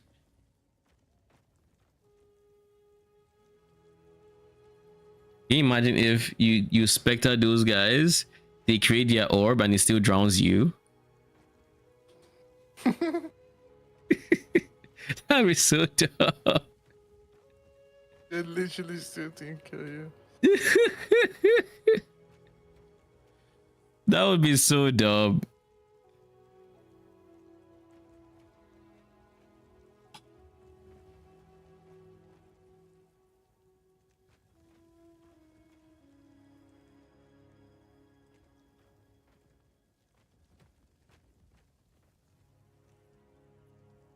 Like at that point, you just created you are your own worst enemy.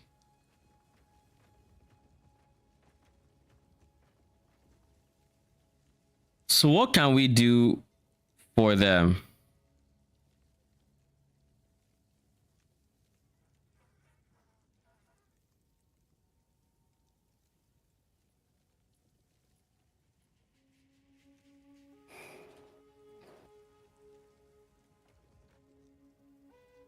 Only thing I can think about is like just maybe some temporal chains, trying to scale with that, and just trying to delay the damage as much as possible. I mean, the one good thing is, unlike death timer, we should not need to wait the full 20 seconds after they die. It should be a however much time the minions have left before they respawn the wasps is when the damage comes in. It's like what is when they will be back. The only problem is if you're facing a boss and then this boss does an AoE and it kills everything, and then they spawn again, and then they get hit by another AoE, because you're not tanking any AoE, that's for sure.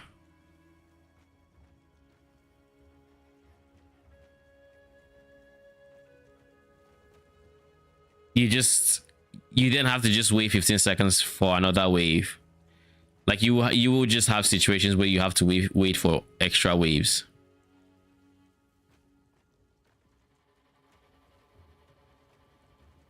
I think ultimately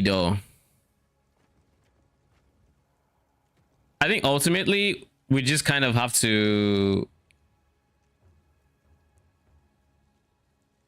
if we want any hope of figuring this out, I think the reality of the situation is that we just have to do this in game. Like genuinely, we just have to play around with it and see just how bad it is, or how hard it is for them to survive end game with the life they have without block.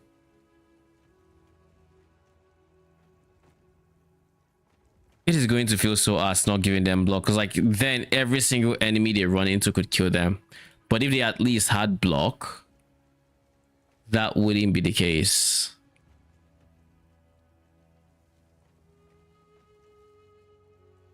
Then we'd only have to worry about slams, but like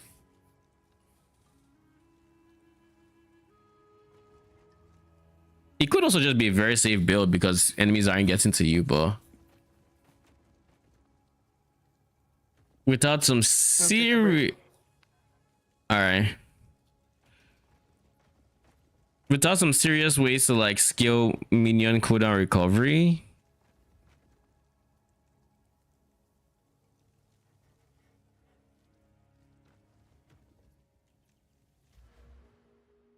like there's no way to scale this node. There's no way to get more a cooldown.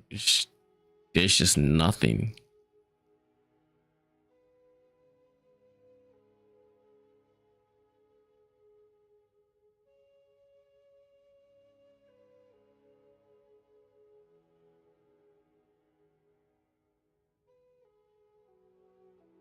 Maybe we should try giving them early res on the Scepter. Because like discipline helps, right? With all the aura magnitude we're getting, discipline is sure to help. But 278 ES is not saving. It's not saving anyone really. Like realistically, it's just not saving anyone. It might make it so it's harder to kill them slightly, but it is not making such a difference that you just go from them dying to them not dying. A level 18 discipline aura has, because this doesn't get to 20, 278 flat ES. There's no way to scale that ES number they're getting. If I give it quality, that'd be ES recharge rates, which means fine, allows him to get to 278.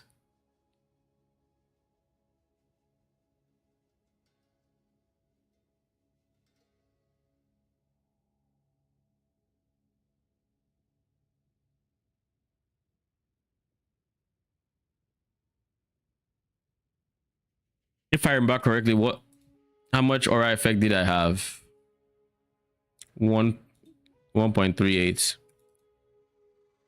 278 times 1.38. So they'd have like 400 ES, which I guess is not the end of the world, all things considered. All right, let's do something. Let's see how well they survive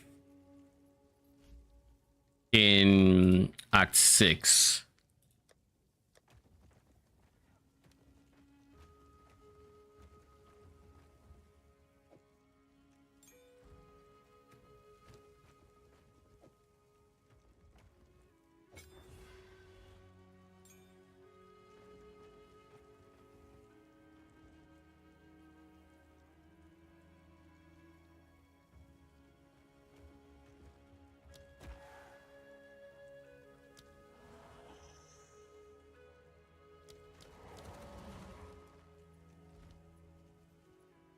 Let's see how well they survive in Act 6. We'll go to Doriani's zone even. Now, where's Doriani's zone again? Agora, Black Chambers, I believe. Welcome back. That was a very short break. Yeah, she got on Fortnite.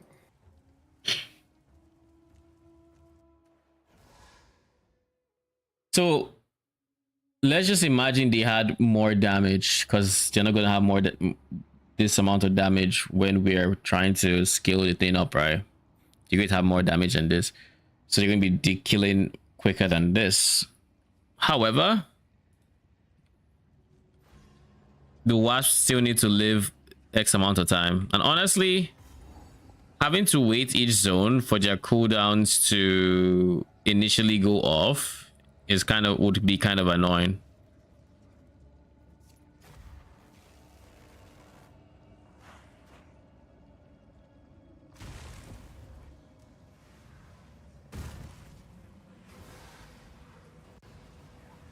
The build is coming together pretty well.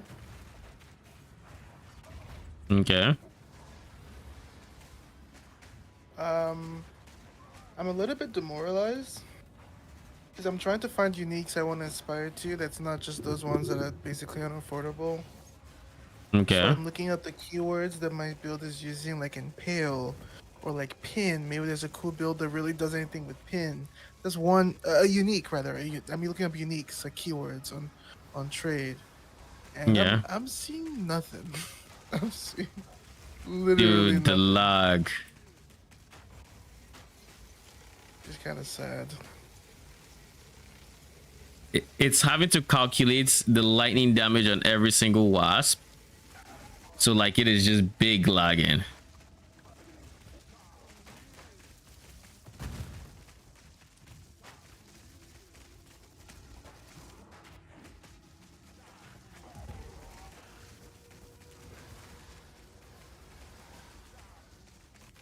And the lag is back.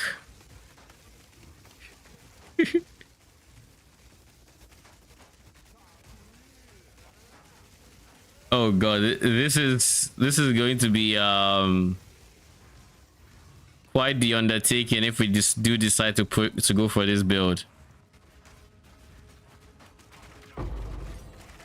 Then when we actually need like a PC upgrade just to play a build.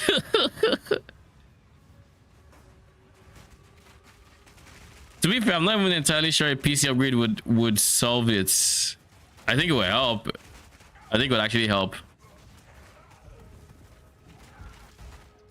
But like when there's like those type of big AoEs that all the wasps are like taking damage from consistently, like ball lightning, like you can just tell it's gone. Because there's so much in the way of like it's hitting 13 times yada yada a second yada yada, and there are so many enemies it's dealing damage to, so like, you know, the lag just quickly stacks through the roof.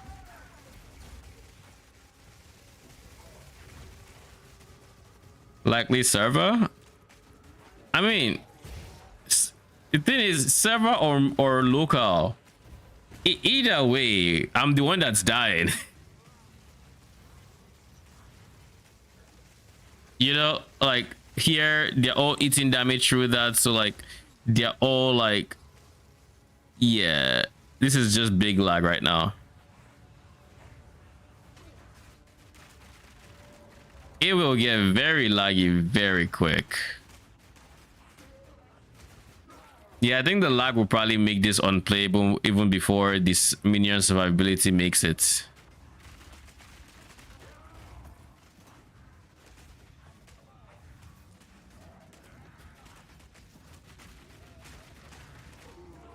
That said, they are surviving way better than I expected. I thought they'd be I mean, there's a reason I chose this one. I thought it would involve them dying a whole lot more, just because of the ball lightnings and everything.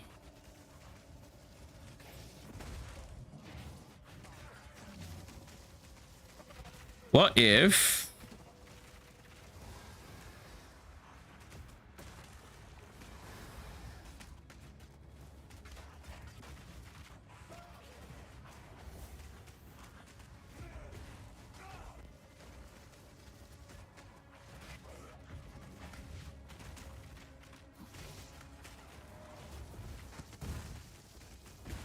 oh, they're all dead.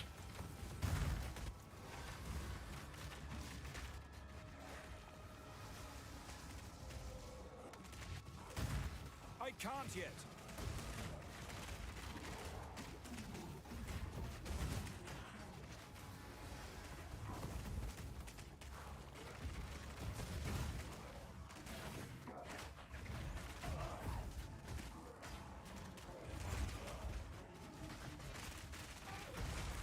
You were no warrior.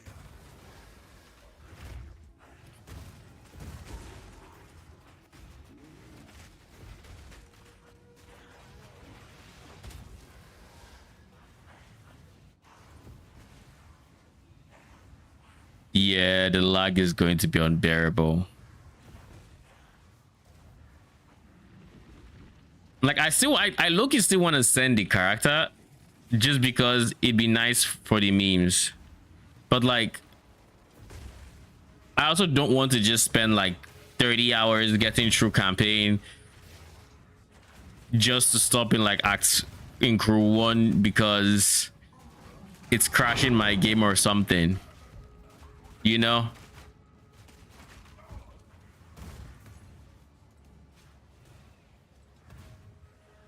Like I wouldn't want to, I would want this to be a, even though my game is freezing and I can barely play, the enemies can't really get to me, so I am still safe and we have enough damage that in between, that by the time any big ability comes and they die, they are more wasps ready to go, and they're instantly going to blow up the next set of enemies. Maybe that is the ideal, because these blood thief queens, they aren't actually going to use their ability until, you know, they can have until they need to revive their minions and shit. I think if they lose only one, I don't think they're going to recast it. I could be wrong, but it looks like they cast it when a number die.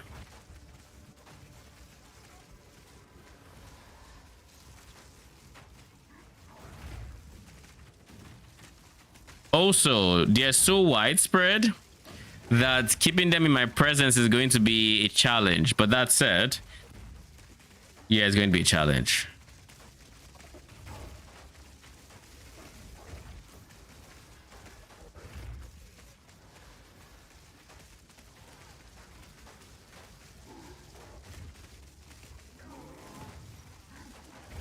It is going to be such a challenge keeping them all in my presence if we decide to roll this character.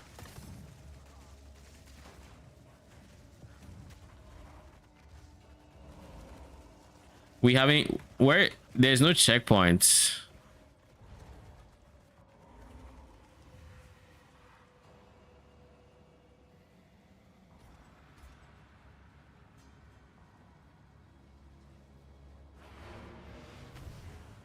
Now we have an eternal loading screen ahead. All right.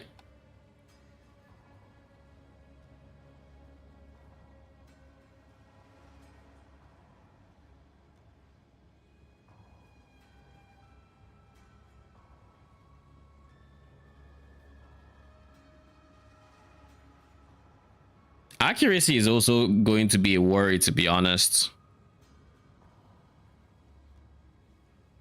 Accuracy is also going to be a worry.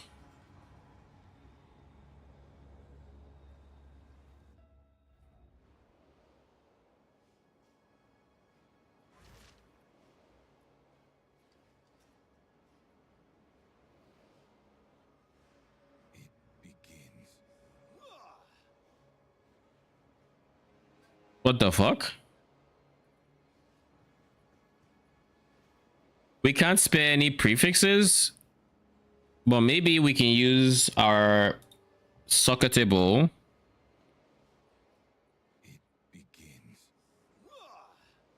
Okay, so we're just gonna keep hearing that, eh? All right.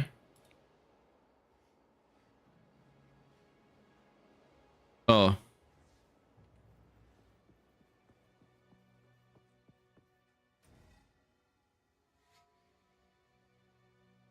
What up, Scissorsley? How you doing? Welcome, welcome. Can we go to hideout, please?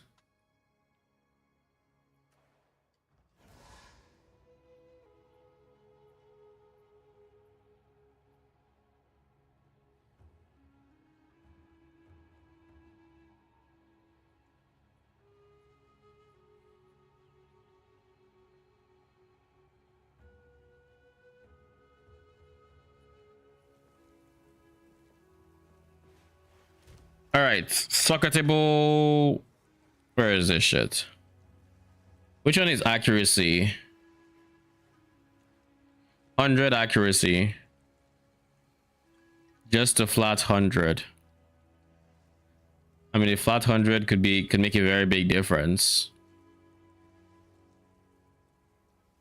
More so than the flat attack phase that we would be adding to it.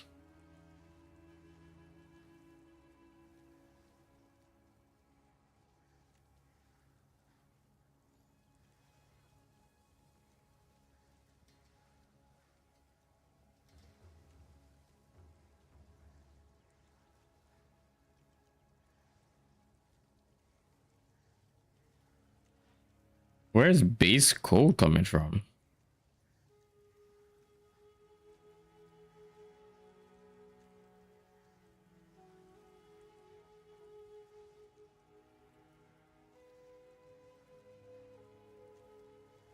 Why does this have base damage of 1 to 2?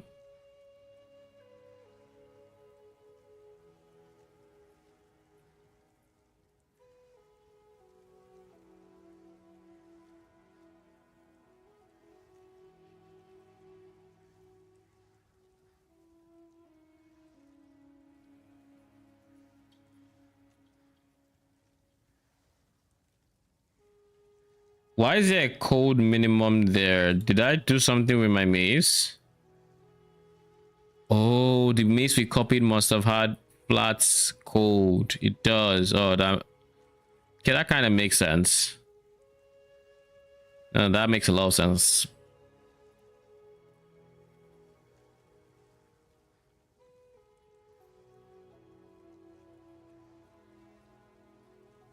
That makes a lot of sense.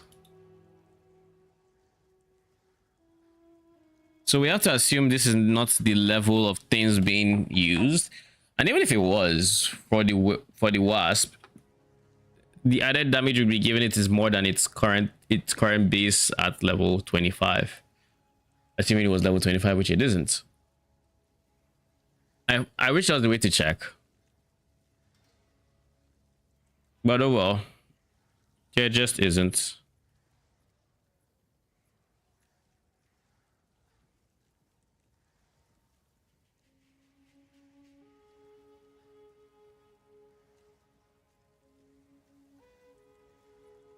Where was the first one we saw dragon crack this guy?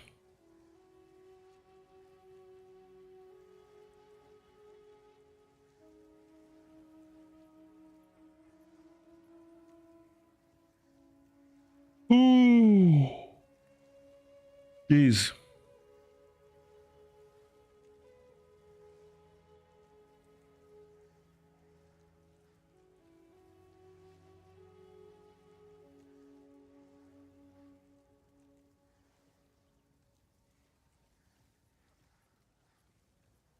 To make a mace for this, is it possible we can just do something like speaking to Gwennen and looking at every mace for potential, like every one-handed mace for a potential recom outcome, like this and another one, and then if I don't find it, I just reroll and I just giga spec into expedition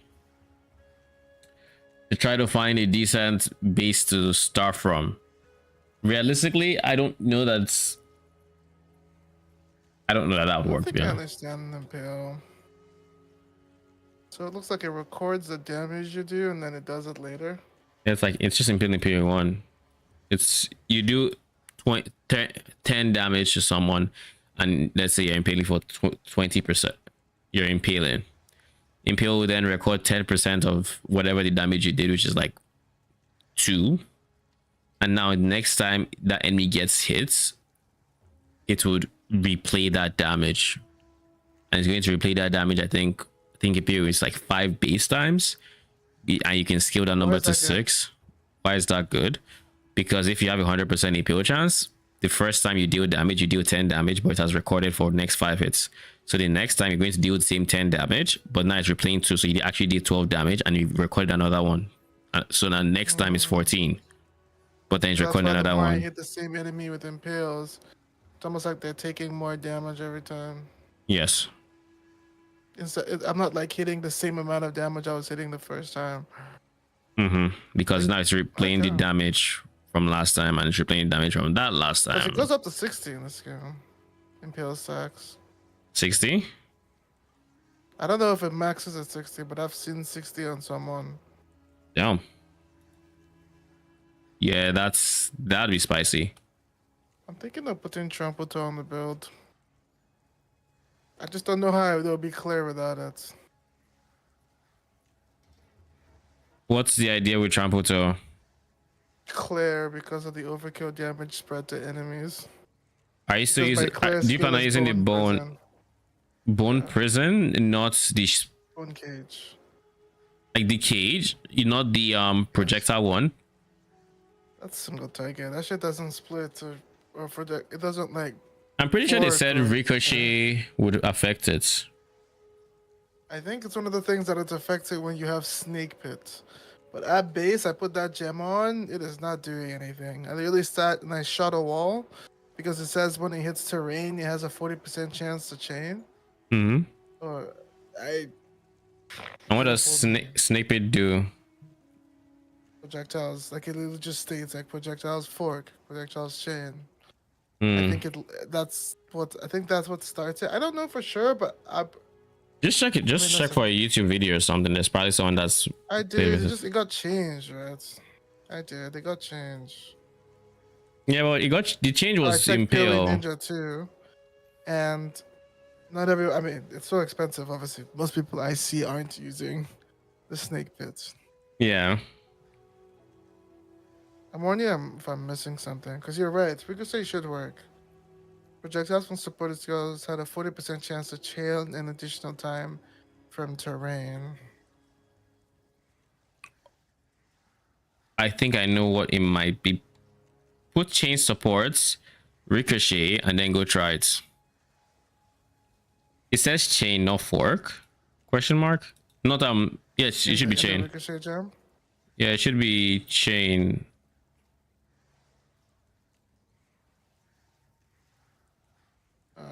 So put chain, put ricochet, and see if it works. It might be that you need to have. I mean, if it's chain, then you probably need to have chain baseline to then chain an additional time.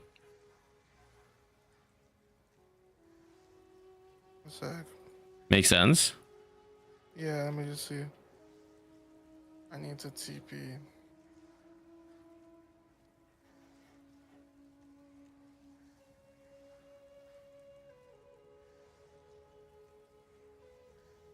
Why am I hearing the wisp shadow? Can you not do that? Thank you. Okay. Tactician. Can you tell that I am still just trying to come to terms with how this build would play out and the lag involved with it, and if it could actually work?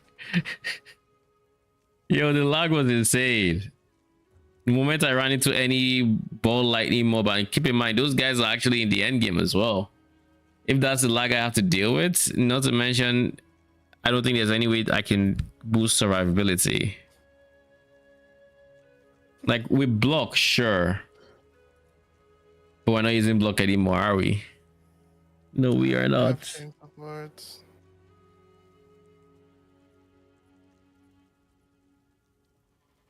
Then put chain, put ricochet, and then go try it on terrain. Another thing is it might need enemies. Yeah, I'm in Macedon, which is good. I mean, wait. God, this fucking environment is the same color as my fucking skill. The Macedon Badlands. It literally looks like bone and dust. Yeah, I know. I guess when I get to the boss, I'll also know for sure. Is chain good for single target? Because it'll hit the wall and come back. Is that fork? Ricochet is good. Chain is not. We're only using chain to see if it actually chain. It needs the support gem to chain. Yeah. Okay, let me do a test without chain first. Chain has like 50% less damage. Sheesh. Yeah, you're right. So chain is not good. Let me try.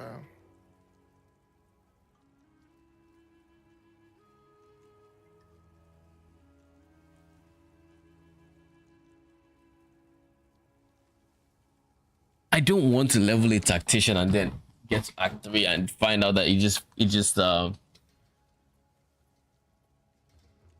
River Hog of the Deer slow AF, but they don't drown me. Hey, that is a big positive right there. So they cast it, but and they don't drown you. Do they drown enemies? Do you see enemies dying because of it?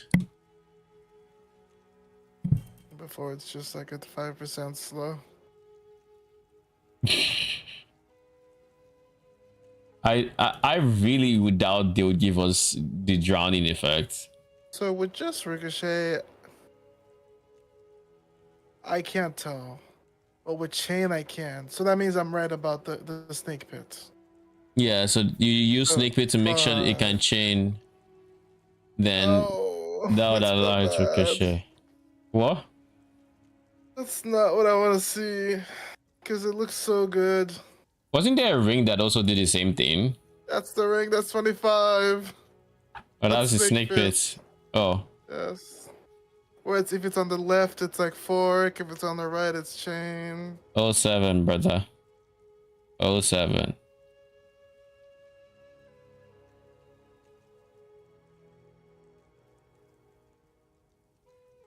Yeah, that's a rip right there. If I've seen one.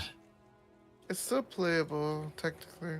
I just don't want to do trample to it because it's the way a lot of builds are solving AoE.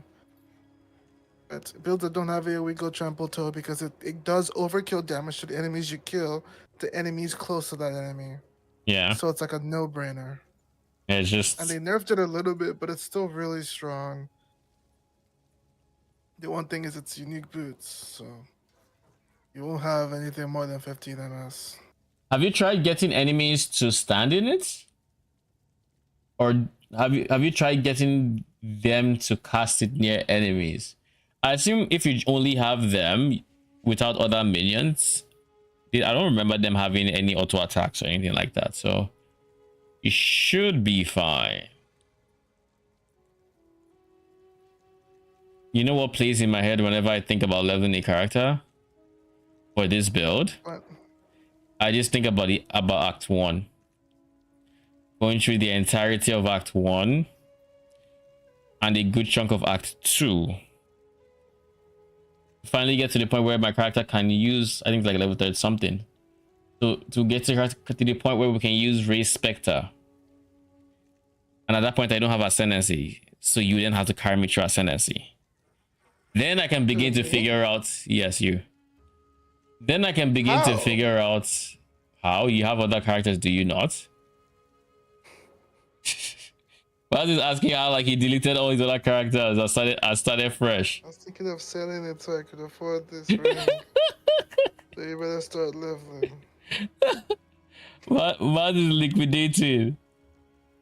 I have to. Holy.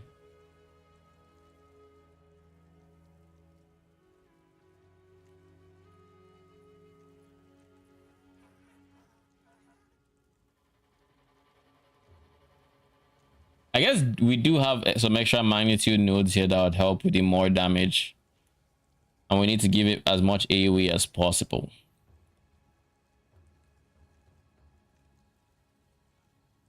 Without the use of Tame Beasts, dexterity requirements fall a lot. We still need a lot of strength. Because we are here, I think we said we're going to get these nodes. Well, I said I was going to get these nodes. That said, we have a lot of points to drop now because I don't think we're going ES anymore. And if we're not going ES, then it's going to look something like this. We'd go armor EV. Yeah, more EV. We do need to skill some EV.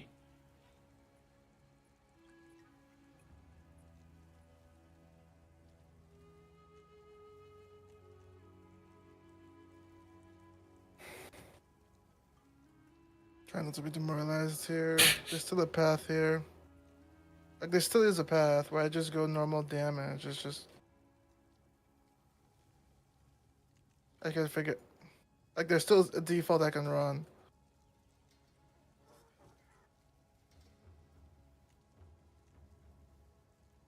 How long do these guys last baseline? Pass time 1 second. Final duration is 7 seconds baseline. Yeah, we're gonna have to scale that. But anyways.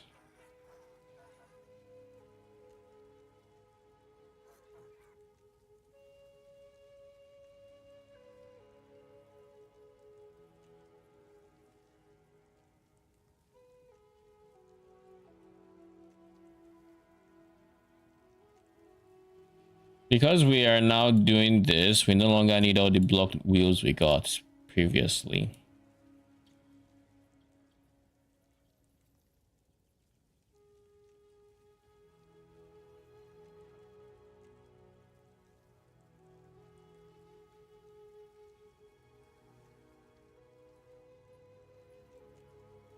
I don't think this is actually necessary, but I'll just go with it.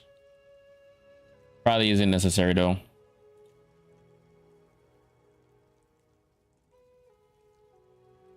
All right.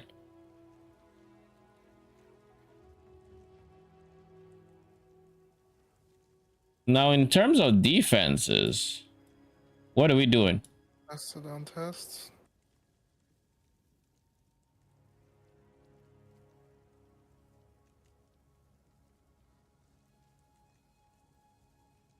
Lord of Horrors, Growing Swarm. Can I have a Megalomaniac that has both of these? No, we can't. We can, but we need the presence AoE. Like, it is non-negotiable. Without the presence AoE, we struggle quite a bit.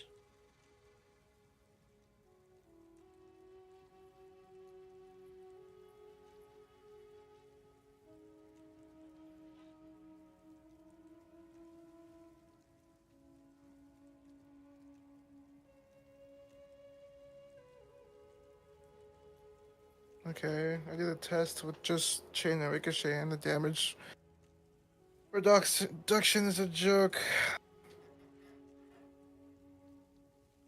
So I should instead be doing wild shards and. You sound like the wind has been knocked out of your sail. No, I'm not that down about it. I'm just trying to I'm trying to actively problem solve because this is a big part of the journey, right? Mm-hmm. Oh. Ailment threshold per dexterity is not a bad idea. All right, let's see where some evasion armor is. I don't want this guy because this one says low life. I don't particularly care for the low life aspect of it. We could get the travel nodes, but eh.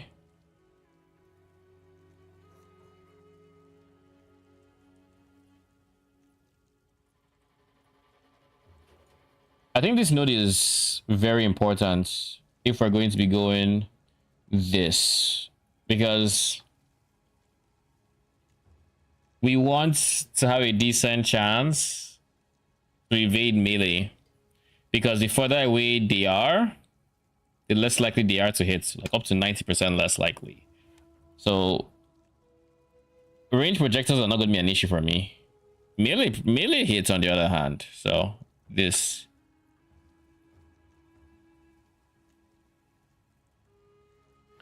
Something I don't know if it's a bug or if it's a mechanic. There are times here where my bone storm, I charge it, and it literally just falls down, like unironically, like the enemy literally just looked at my sticks and said, "Yeah." Like it doesn't go forward; it just falls. But then the enemy still takes a little bit of damage. Doesn't feel like they take a lot of damage when that happens. Like it goes over their heads. I watched the whole stack of bone storm fall on me, and it's very surprising. Like it goes over the enemy's heads, or what do you mean?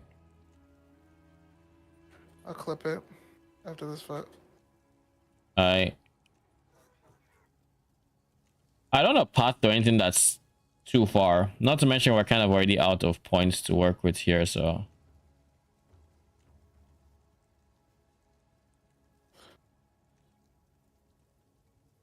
Yeah. this tree is so wonky and has not much going for it at all. And like it's literally being held together by hopes and dreams. But it's the tree we have to work with. I'm going to take Bannerman because it looks awkward to not take it.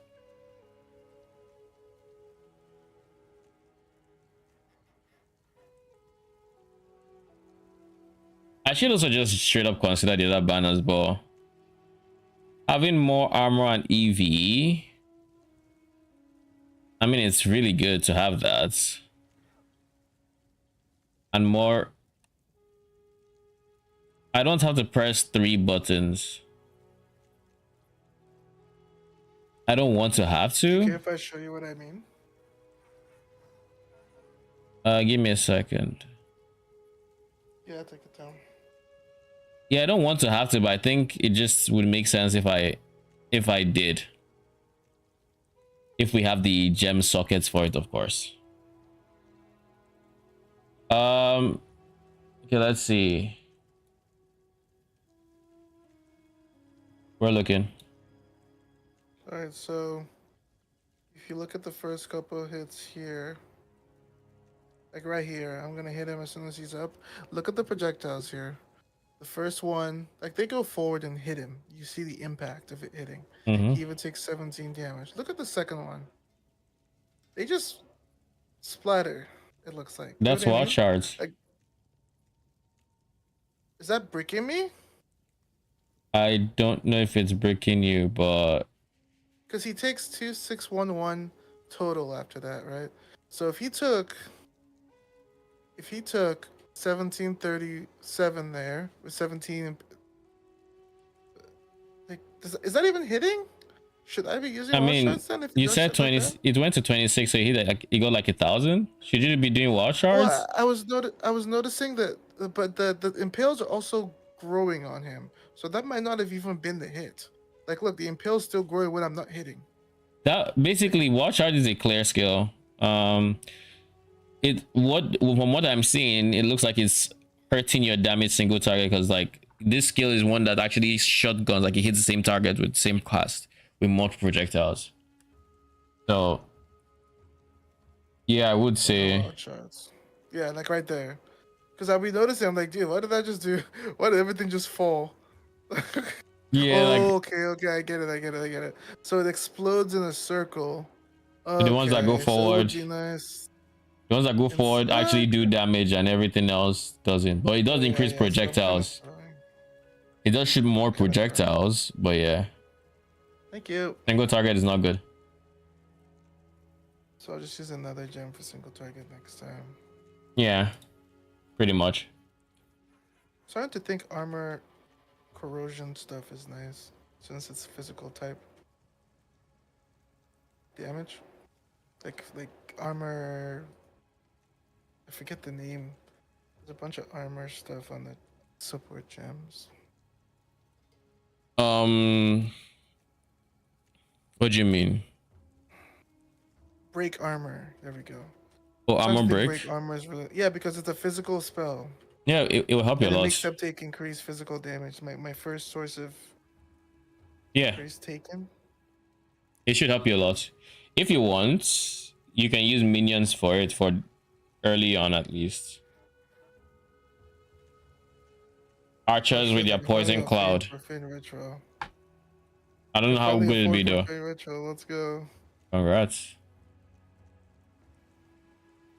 So supports, let's just start with support skills. We have War Banner, we have Discipline.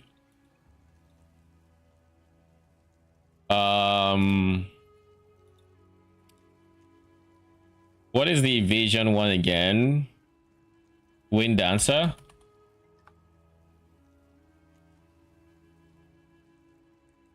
The good thing is this is going to cost 15 spirits. 15 spirits.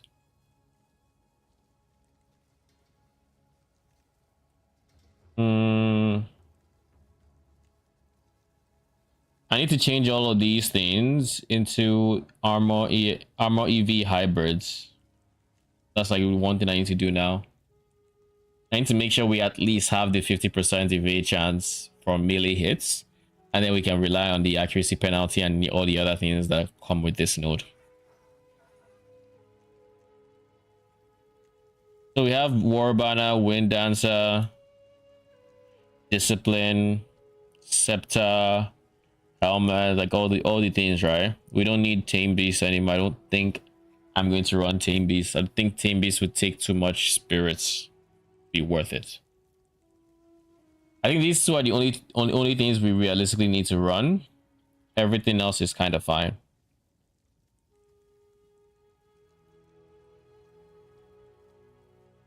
That said, we do need some more ints. The reason we need ints... Why do I need dexterity? Wait, hold up. Where's dex requirements? Wind dance. I don't need to be this high leveled. Because it's int and strength I should be scaling the most. It doesn't need to be a crazy level or anything. I just need int and strength to be like where I have dex. I need to switch all those nodes to int. So I guess we have a lot of clicking to do.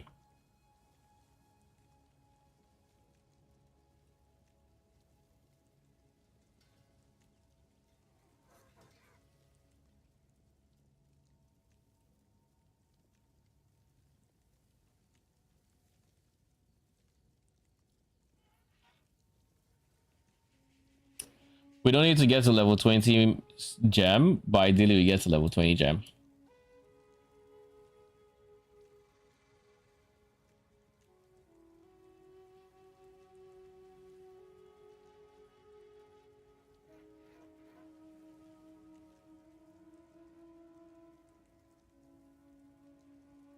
So we need slightly more dexterity as well. One thing to note is we still haven't filled out the suffixes of our gear, or the sockets rather. But at least there's that. And the suffixes can actually manage. That was, I think, my biggest concern. It was my biggest concern. But like right now we can do some of the ints. We can do ints. We can do dexterity. How much strength do we require? 169, so we can actually spare some strength nodes for it.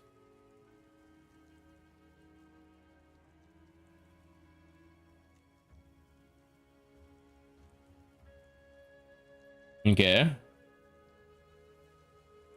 that's enough strength. So now we need ints.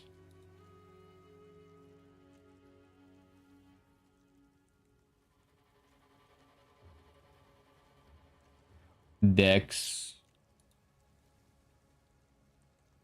Chaos Res,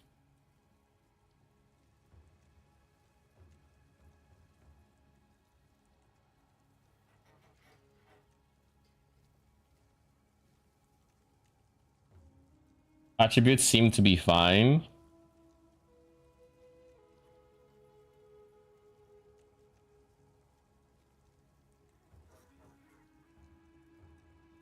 Boots are actually taken because I need presence AoE.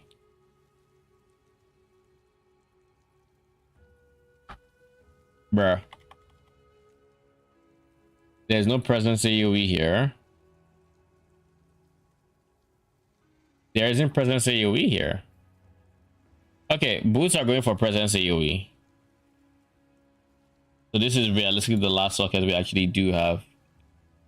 Which then goes to Chaos Res. Okay.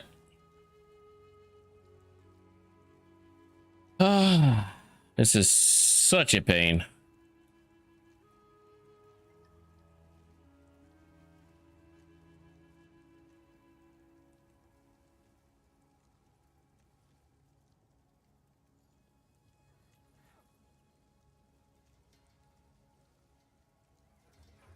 Oh, this is gonna be so bad.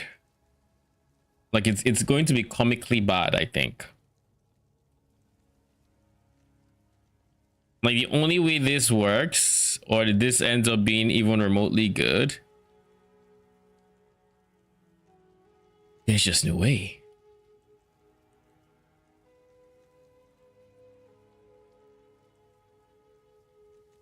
Other people using skills like Profane Ritual for. I feel like it's such a fascinating skill, but Annoying to cast. Honestly, we do. I cast feel it on like the we corpse do on the this, floor. and then we do this. What'd you say? You cast it on the corpse on the floor. I know. I've used it.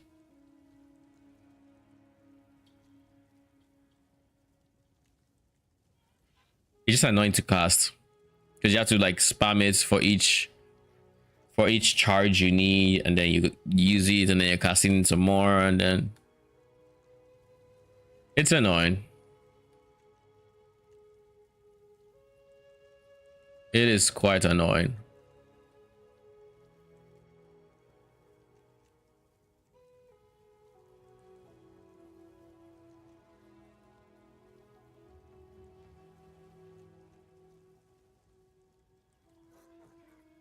I just had an idea. I guess let's see this.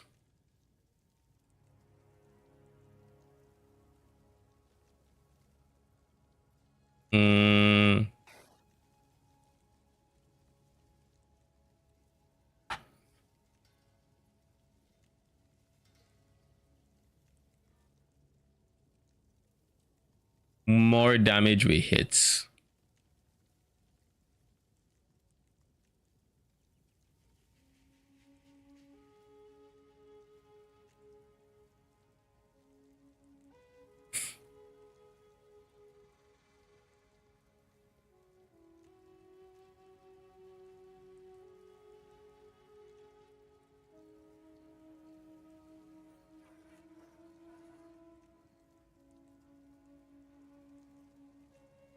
My problem with zombies has always been this duration. I assume that eventually they are going to make it so zombies last longer in some way, either through like some support gem or something.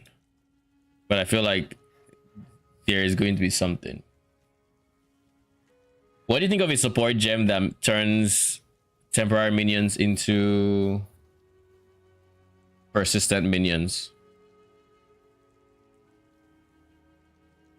I think it'd be pretty good.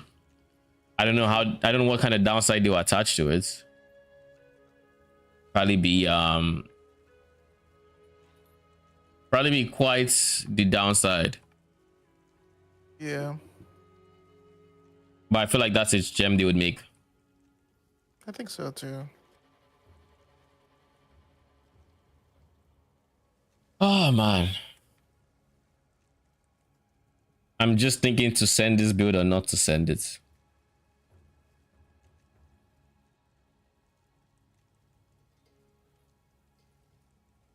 All right, give me a quick second, and if I get back and I feel a bit happy, I'll send it. I just say fuck it. So if I get back, I feel a bit happy. Like I'm like literally I'm actually going to just stay outside the window. I think.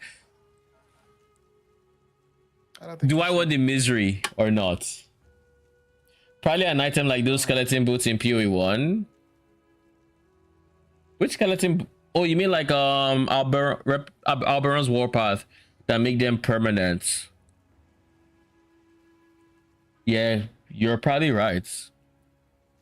They haven't made an Alberon's Warpath for PoE2, and I think that's something they would want. And since skeletons in general are already permanent, zombies would be the easiest target for it. What were you saying, Arcane? What were you saying? Nothing. That you don't I have think I no should idea send what I it? was saying. Oh yeah, I don't think you should send that. I'll be honest with you. Also, just because it's the frames. I think everything else will be fine, but the frames. Those It's frames. not worth it in my eyes. Yeah, the frame drop I saw in Act 3 was something. Because like we will have multiple situations where fast hitting skills go through them. And the moment that happens, it's just, yeah, it just says, yeah, we're done here. Just prepare to spawn in your hideout in 3, 2, 1. But I think it'd just be such a cool concept. You still make a video on how, hey guys, I don't care around this, but you should. I will make a video, like a showcase video for them, because remember how I said I was looking for genuine information on them, like with a video and just nothing. So I think I will make a showcase video on them and talk about them, what they do, yada yada, kind of like I did for the, what do you call them, tree and foul spawn.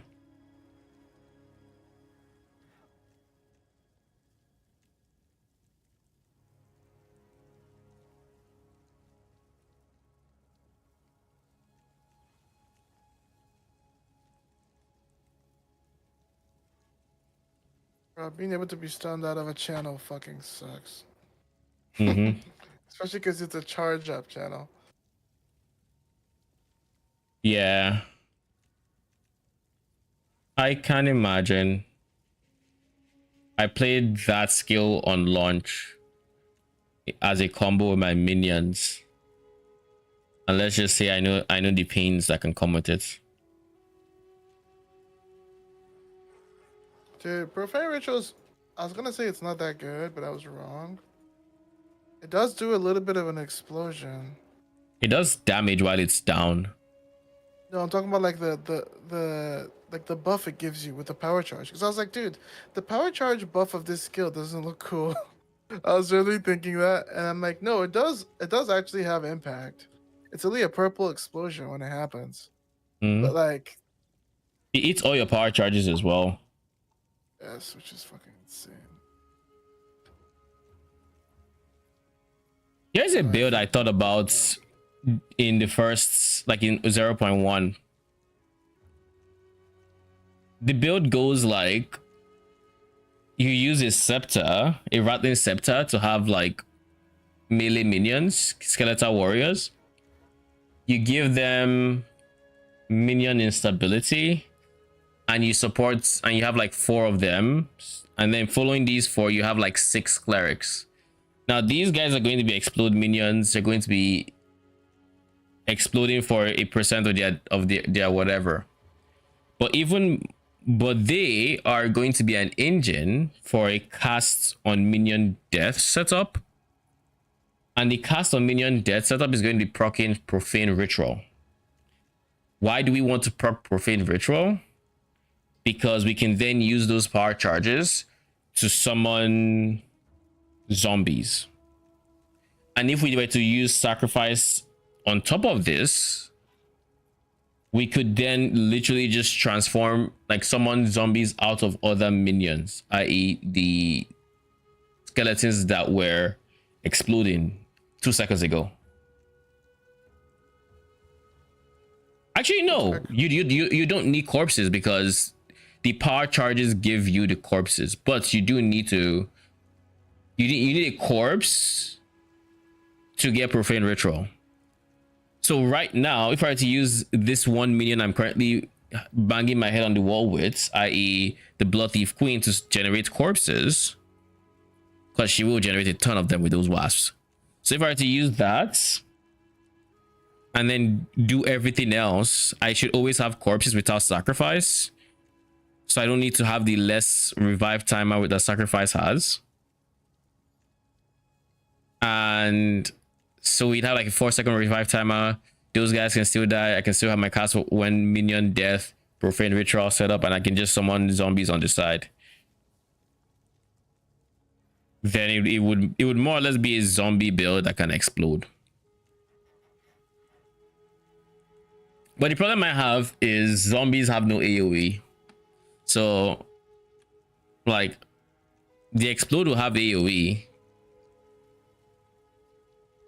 Maybe in this setup we can actually take advantage of something like Pyromantic Pact, seen as cast on minion death Profane Ritual should constantly churn out mana spending, so to say.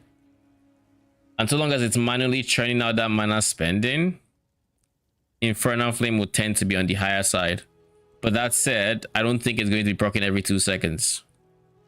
I don't think so. And since it's not proccing every 2 seconds, yeah, since it's not proccing every 2 seconds, wait, it might though, because if I have 4, nah, here's the problem. If I have 4 clerics and if I have 6 clerics and 4 warriors, those clerics are going to be doing some massive heals on them. Now I can try to avoid res altogether, minion res altogether, and also I can also pair this with Feeding Frenzy, so they take more damage, so it's harder to keep them alive, and they do in fact still die to give me the energy. But I just don't see them speedrunning life once they resurrect, because the clerics will resurrect them. I don't see them then speedrunning that life to then die and then cast, and then giving me energy to cast Profane Ritual, and then repeating this within 2 seconds to maintain Seething Body. It can help supplement it, but it wouldn't maintain it by itself.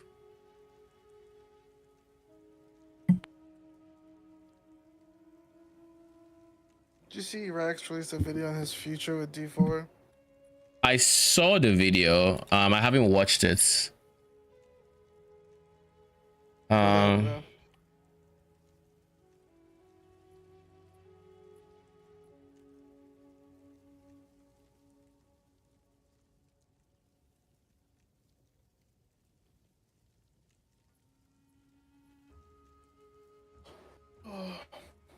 I don't know.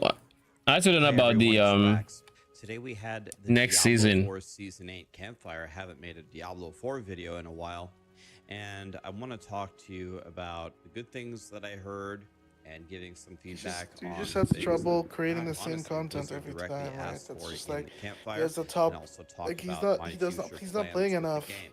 That he's like, yeah, So, guys, I'm gonna let's make start with some of the another, good things. you know, In rated, general, like in rating hearing all the him classes speak and to some everything. of the But also, changes he's also being like, they're made, not really they're changing. going to add a bit Yeah. of difficulty to the game, which He is doesn't understand something why, that the game 'cause, desperately you do needs. understand why. It is great that Diablo Does it realize 4 they can do is the bare very minimum and make literally millions?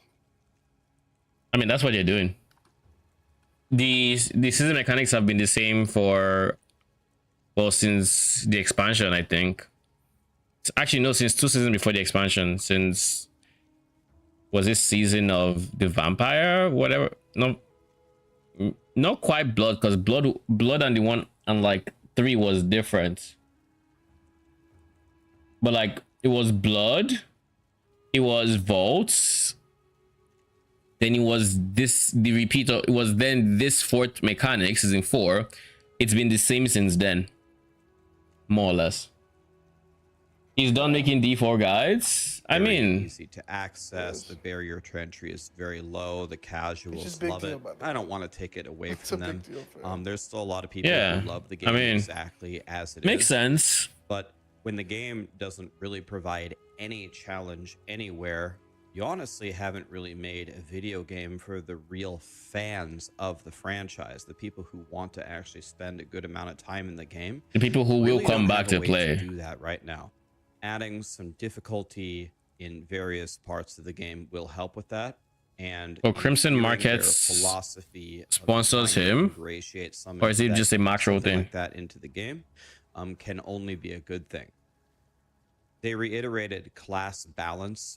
In plain English, some builds are just 100 times better than other builds, or they're bugged out of their minds, like the Spiritborn on the expansion launch, or the Bulwark Druid, and it's just really, really plagued the game almost for its entire lifespan.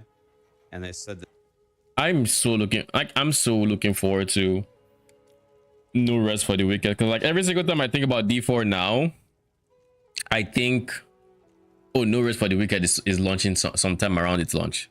I literally, it's always there. I think D4 then I think No Rest for the Wicked immediately.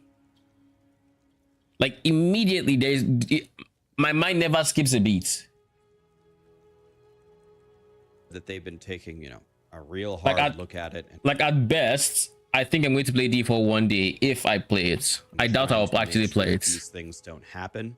They seemed keenly aware from the data that they received in the PTR what bugs there were and what kind of outliers existed. Surely, right?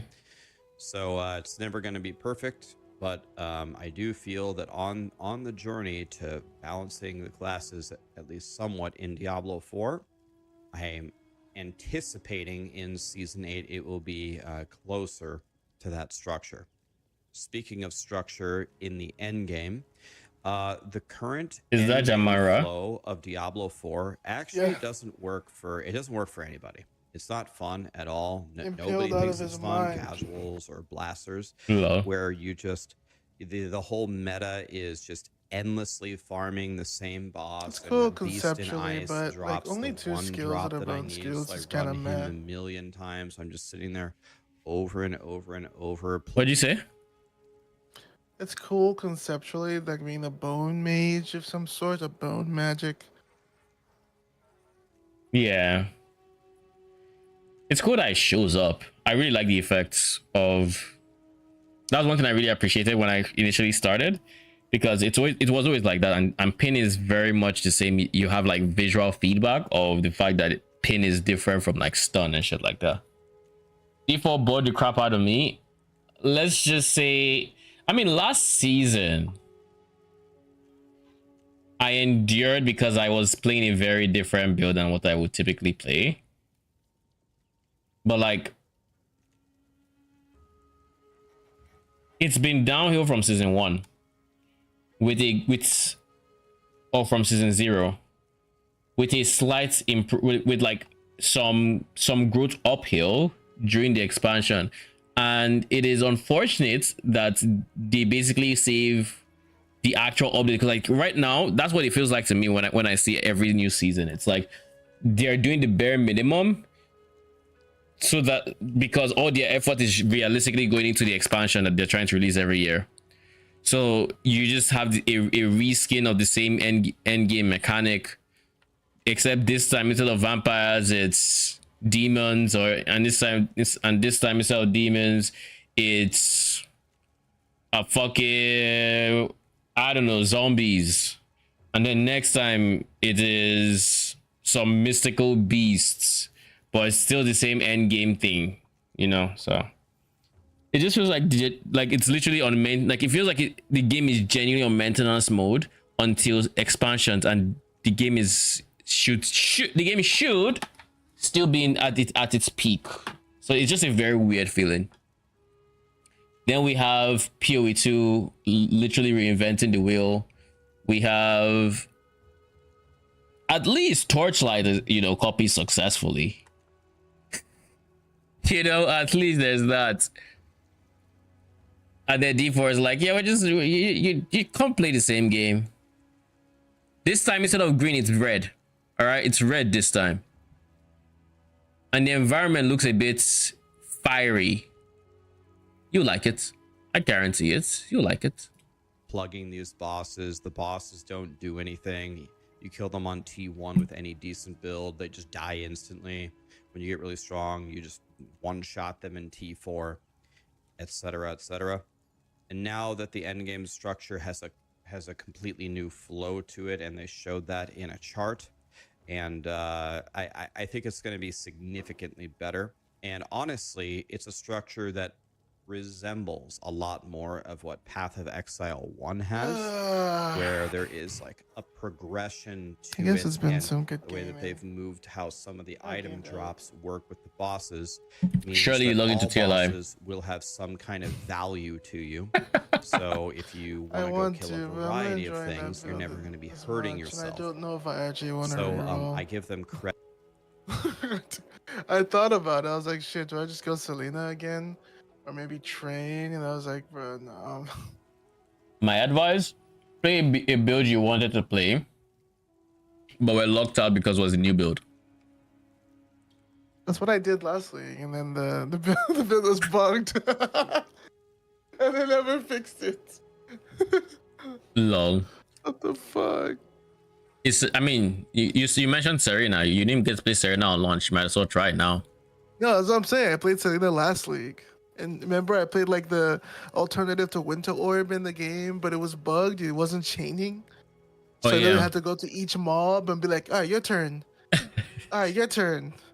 All right, your turn. And then I logged the fuck out. But also, bro, I just got to T7s. Go again? I mean, you Guess I don't have don't to. need You to. you don't have to re-unlock the Yeah, but do things. I have the budget to get that character to a place where You they sound, have it sounded like you had up to like 100 FE. That's more than enough budget. just about. That's more than enough budget. Yeah. Fuck it. Yeah, why not? Oh, yeah, why Credit not? for doing a new structure, and this structure I think is going to feel better for almost every player. So that's just a win. Another thing that they're building into the game is some different quality of life things, like for example, when you're tempering. So it there's at least I could send remembers- this build pretty far. I think the problem I'm having with sending it that far is it would be no different from any other Blood Mage build. I would probably Okay. go with the helmet for Blood Magic. I could even Okay. put that on right now. I just don't want to, but also, I was going through Max Rule's Blood Rage build, and they have 0, which is fucking insane. Because that makes me realize How bad it I is. still probably can't spec that thing till I get the second point that gives me Leech. Oh, you mean like? To my second. Oh, you mean as till leveling? second ascendancy. Yeah. Hmm. Yeah, I mean, Which is kind of fucking bad, man. How was that untouched? if you, that was one of those nodes where I'm just like, yeah, I don't understand why you just didn't even get a touch. You massively nerfed and did all these things, and then you're like, yeah, that's fine. Or maybe they just felt like, hey, this we pre-nerfed this on launch. We don't need to nerf it again. It can just stay the exact same way it What is. pre-nerf? What pre-nerf? Like, this is the nerf Leech was version. barely working. It came out nerfed, so they needed to re-nerf it. It's like, okay, it's bad enough. We don't need to make it worse. We can make everybody as bad as this, but this guy, we don't need to improve you. You're fine. This is what we're fine with you here. Like, that's the only explanation. Your old tempering recipe and things like that. We have seen from games like Last Epoch that quality of life always wins with the community. You don't want the game to just auto do everything for you, then you're playing a stupid AFK mobile game, and no one likes that. But anything that you can do to help the player experience feel really good and get them back to actually blasting is greatly appreciated. And stuff like menuing for the tempering recipe, 5 times in a row. No one needs to be doing that. So I give the team credit here. A lot of the core things that they're doing, in my opinion, are just making Diablo 4 better. And Diablo 4 is not going on a worse path. So that's nice. The fact that the benchmark is D4 is not going on the worst path when talking about the campfire for next season. Sad. The fact that that's the highlights. I mean, so far he hasn't mentioned league mechanic, but this is not necessarily thoughts on. This is not his summary of the campfire. It's a different type of video, right? But just the simple fact that to this moment, I don't know what the league mechanic is. The game is launching next week. I stream ARPGs. I don't know what the league mechanic is, and I don't care to find out. I don't care. So it's like, I wish D4 luck. Let's get to some of the things I really do. that they asked for feedback on some things that we want to see. I think at this point in the development. I think a lot of the players who really follow Diablo 4 are pretty tired of us just redoing Isn't Diablo that a day 4. before the other game? Now you could make the Yeah, I think. So you know what I'm gonna do on that day? Probably play PoE 2 or Torchlight. argument that, well, if the underlying systems are Always. bad, the only way to fix it is to redo them. Yeah, I give you credit for it. But imagine for Christmas and for your birthday, every single year, you get your same bike back. Here's your bike again, but this time it has a picnic basket on it. Here's Oh, your bike fuck, I again, but forgot this the time it first, has a like, little 20 bell on levels the of Selena, handlebars. so Oh, AIDS. here's your bike again, and this time it's got a playing card in why? the back tire that makes She a lot of literally be saying What'd you say? shit like, so Selena's the lore behind Selena, because you know she moves while channeling skills, right? That's her Yeah, thing. she's singing Like, and she shit. doesn't have the channel. But before you get that hero traits, every 10 seconds she'll be saying, "The tide still hasn't responded to my singing." I'm not joking. Because when the Torchlight sponsored Ben and some other people, and so Ben started Selena, and I remember just going to his chat and typing, "Damn, sucks that the tide hasn't responded." He was like, "Yeah." And I just remember that shit is pain. You just keep hearing it, and it's just like doing dot damage to you. Like, Selena, shut the fuck up, man.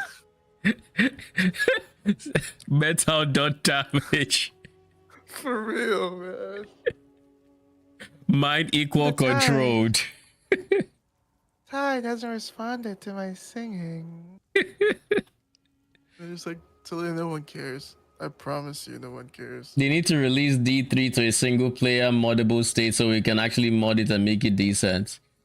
I agree. I actually would play D3 modded, unironically. If it got the same attention as D2, sheesh. I fuck with that. But are we going to get that? I don't think so. I think they kind of just want their money. Like at this point, there's no other reason for that to not be. I guess maybe if it involves having to redo the code, then sure, I can understand why they haven't open sourced it. But Oh, mom.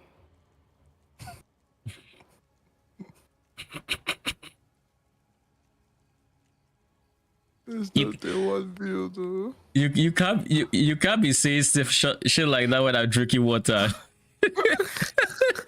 I'm going through all the bills just to see leveling. And there's nothing there. I just kept going. I was like, damn, why am I only seeing T8 fields? Oh my god. They have too much pride. I wonder why D2 is even moddable, to be honest. Like it just seems like this one odd thing in the entire like the Blizzard repertoire. Like, oh, everything else isn't, but D2 is. What do you mean? Oh. Like D2 Resurrected? Yeah, that they made it moddable. I mean, the normal D2 is moddable.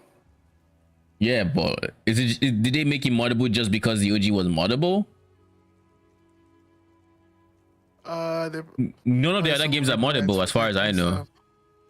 Well, the old one was made by old Blizzard, I know. the old cards. So I know. at that point, most things were moddable. Different time. Yeah, it is what it is. Just noise is, as you man. ride it. One day I might actually test out like D2 because I actually have never played D2. D2R. Haven't played them, and I've definitely obviously not played part of Diablo 2 or whatever or what do they call it. I haven't played that either, so could be something I explore at some point. You can piss off your neighbors. All of these things are great. We love pissing off the neighbors, but at some point we need like a One new day. present, right? It seems like what we're always doing is just redoing the game Oh, there's instead of just a actually dot adding damage new and things. on death And I explosions think when this I get is- to T7s. Really starting What's that? I said, oh, there's just a die on death explosions when I get to T7s. Wait until you see the T8 death explosions. to become kind of a Can buzzkill you for a build a lot of tank the that? community, at least Is that the what they bo- want? My guy, you're not going to tank the ones in T8, or I mean profound and profound deep space. It's not happening. You just accept the fact that you have to avoid them at all costs, Follows it very closely. as much as it's BS.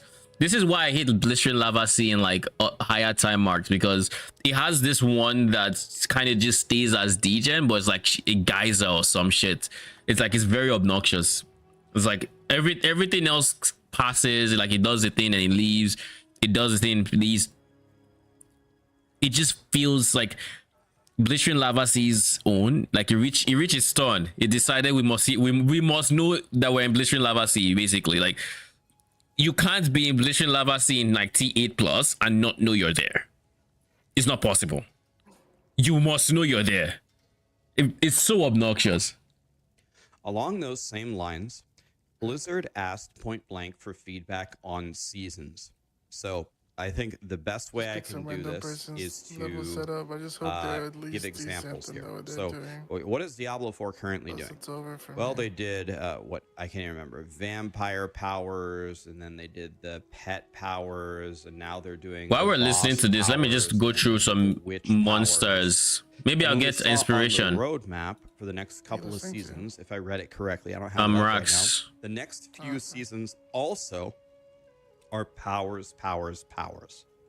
So We let's haven't go gotten any back to change to Diablo 3 equipment days. Not sure if you guys were following then. from like I was seasons. very good friends with one of the leaders of Diablo 3, Matt Cedarquist, that works at Blizzard, and he had focus groups where me, Woody, and Rob would sit there, and he would say, "Okay, guys, we're not doing any icebreakers. We're just gonna get straight into it. What's the problem here? How do we make Diablo 3 exciting?"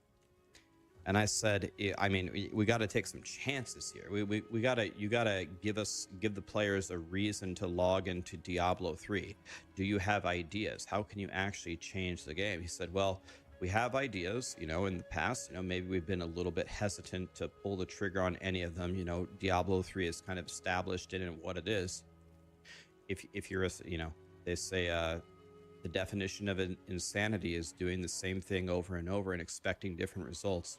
If you keep releasing the same seasons, you're going to get the same outcome from the players. The fuck is an So then email? they started to do things very differently.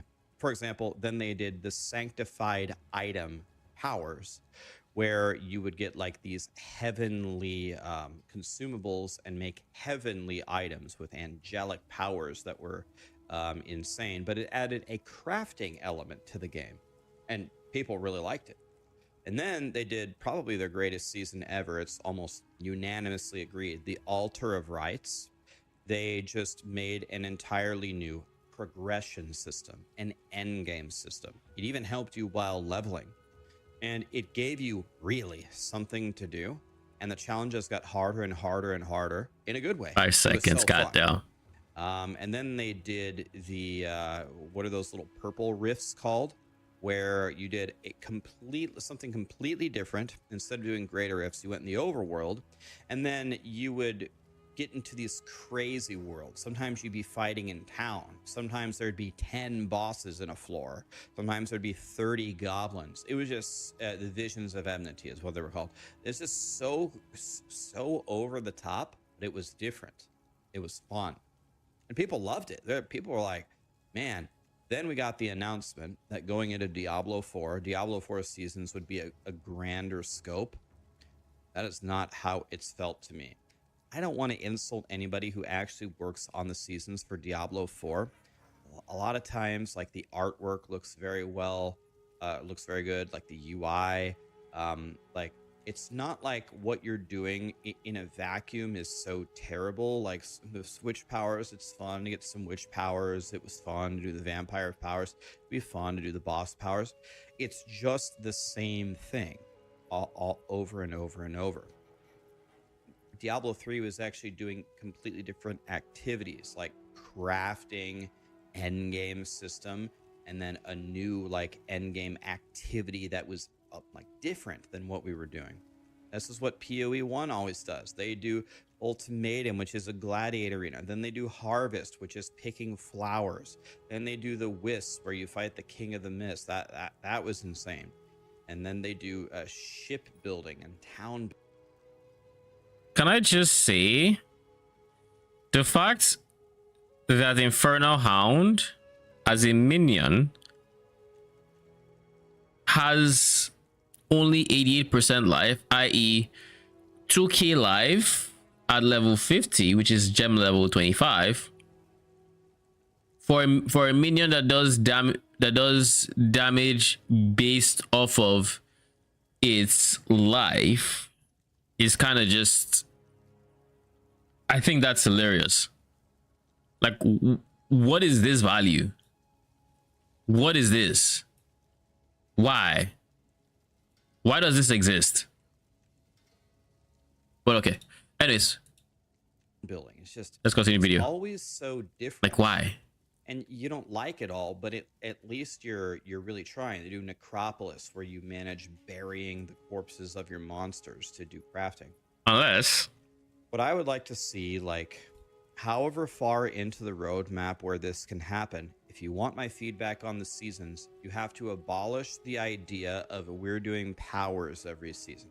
I don't know how many it's been, but this to me, it's every time I hear it's X, Y, and Z powers, I'm just going to kind of roll my eyes because it's just not exciting.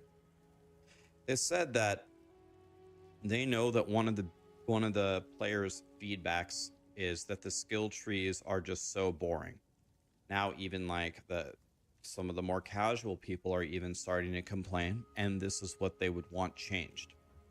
And I can't emphasize this enough how much of a problem it really is. So when you play Diablo 4, when you pick Fireball, you have two choices. You can go like left, and Fireball does like 10% more burning damage, or you go right, 10% more hit damage, 15% more crit damage. That's it.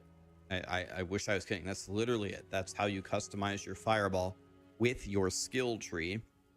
And then all the other modifiers come from uniques or items or something like that. Now, compare this to Last Epoch. If you spec Fireball, every single skill in Last Epoch has its own entire tree. Like, I don't know, 30 choices. You can go in different directions. I should put this here. Fireball up to the right, it might shoot 5 fireballs that bounce, that explode. In case y'all want to see actual video. Or if you go left, they might be like little lightning conductors that shoot from the ground. They turn into like lightning fireballs. If you go down and right, they might turn into like little chainsaws that make the enemies bleed or something. It's something crazy. Let me see. Netto ants. You can mix and match them. You can go like all the way down the fire tree and then go halfway down the chainsaw tree and throw 5 spinning, bouncing, exploding chainsaws. You can do whatever you want. You want to know something that I don't hear? Now, granted, the world doesn't revolve around me. I make content for these ARPGs, all of them. PoE 1, PoE 2, Last Epoch, Diablo 4. I make content for all of them. And you want to know what I never hear from people who play Last Epoch? I never hear, God, the skill tree is just so complicated. I just can't figure it out. It just can't. I never hear that. I do hear, hey, I'm new to Last Epoch. I don't know exactly what it means, but having fun kind of like messing around and seeing what works and what doesn't. But I could use some guidance. But in the meantime, I'm just messing around with this or that. I never hear people saying that they're just overwhelmed and they just can't play the game. Like, I can count on one hand or less the number of times I've heard that. So the whole idea that we can get net to last constant 31 really easy with such simple decisions for it to function, even for like the normal player base, I just don't agree with it. It's not what I'm seeing. Is my player base everybody? No. Is my player base of a higher skill level than the average couch dad that's playing, that just buys the game and doesn't consume content? Yes. I understand all these phenomena. I've been doing this for a long time. I know how the world works, but I do talk to a lot of different people, and I'm just not hearing this feedback. I think with the skill trees, you have to give us some real meaningful choices, and going one way or another has to be 10, 20, It has 12. to actually change my gameplay. It has That's to change my 27. gameplay without me getting a bunch of items to change my gameplay. I need a lot of this ability to be within the skill tree itself. That's one of the biggest systems that needs a complete overhaul in my opinion. Here's a The fun next fact. thing Whenever is I the think about challenge. D4, I always forget the skill tree exists. It's not something that actively comes to mind when I think about a D4 build. I'm not actively thinking, oh, what does the skill tree offer for this? What does this offer for this? The moment I think of a build in PoE, I'm nearly thinking, what ascendancy do I want? Would this be good on? What are the implications of that in traveling for that build? Those are like one of the very first thoughts I have. Example, with this idea we're playing with today, this is the first character I actually thought I wanted to try it with, and I was like, wait, but being here means we're going to need to go all the way here for Lord of Horrors as an example and shit like that, and I don't know how that looks like. We don't need many of the minion nodes, but we need Lord of Horrors, and we need all these AoEs and yada yada yada. That was like my first thing, and I started trying to just make a very rough mental map of what I could potentially do. But that is my first thought about when I'm playing PoE. In Torchlight, now granted, I don't really think about the talent tree either, but the moment I'm in game and I am actually working on the build, I'm actually putting a lot of thought into that third talent tree, because the first one is, I think you kind of already have that. Second one, they kind of guide you to your first and second, which you can still customize if you want to. But like the third is the real one where people really deviate, and I find myself deviating a lot on that third one as well.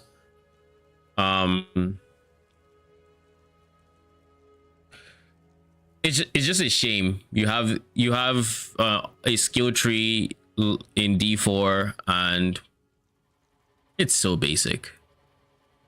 Like necromancers don't even have minion nodes on the tree to go left or right with. They just don't. They have the Book of the Dead, which is I guess where they get to go left and right with, because there are two options of sacrifice. So I guess we do still have that. So credit to them, at least we have the left and right options.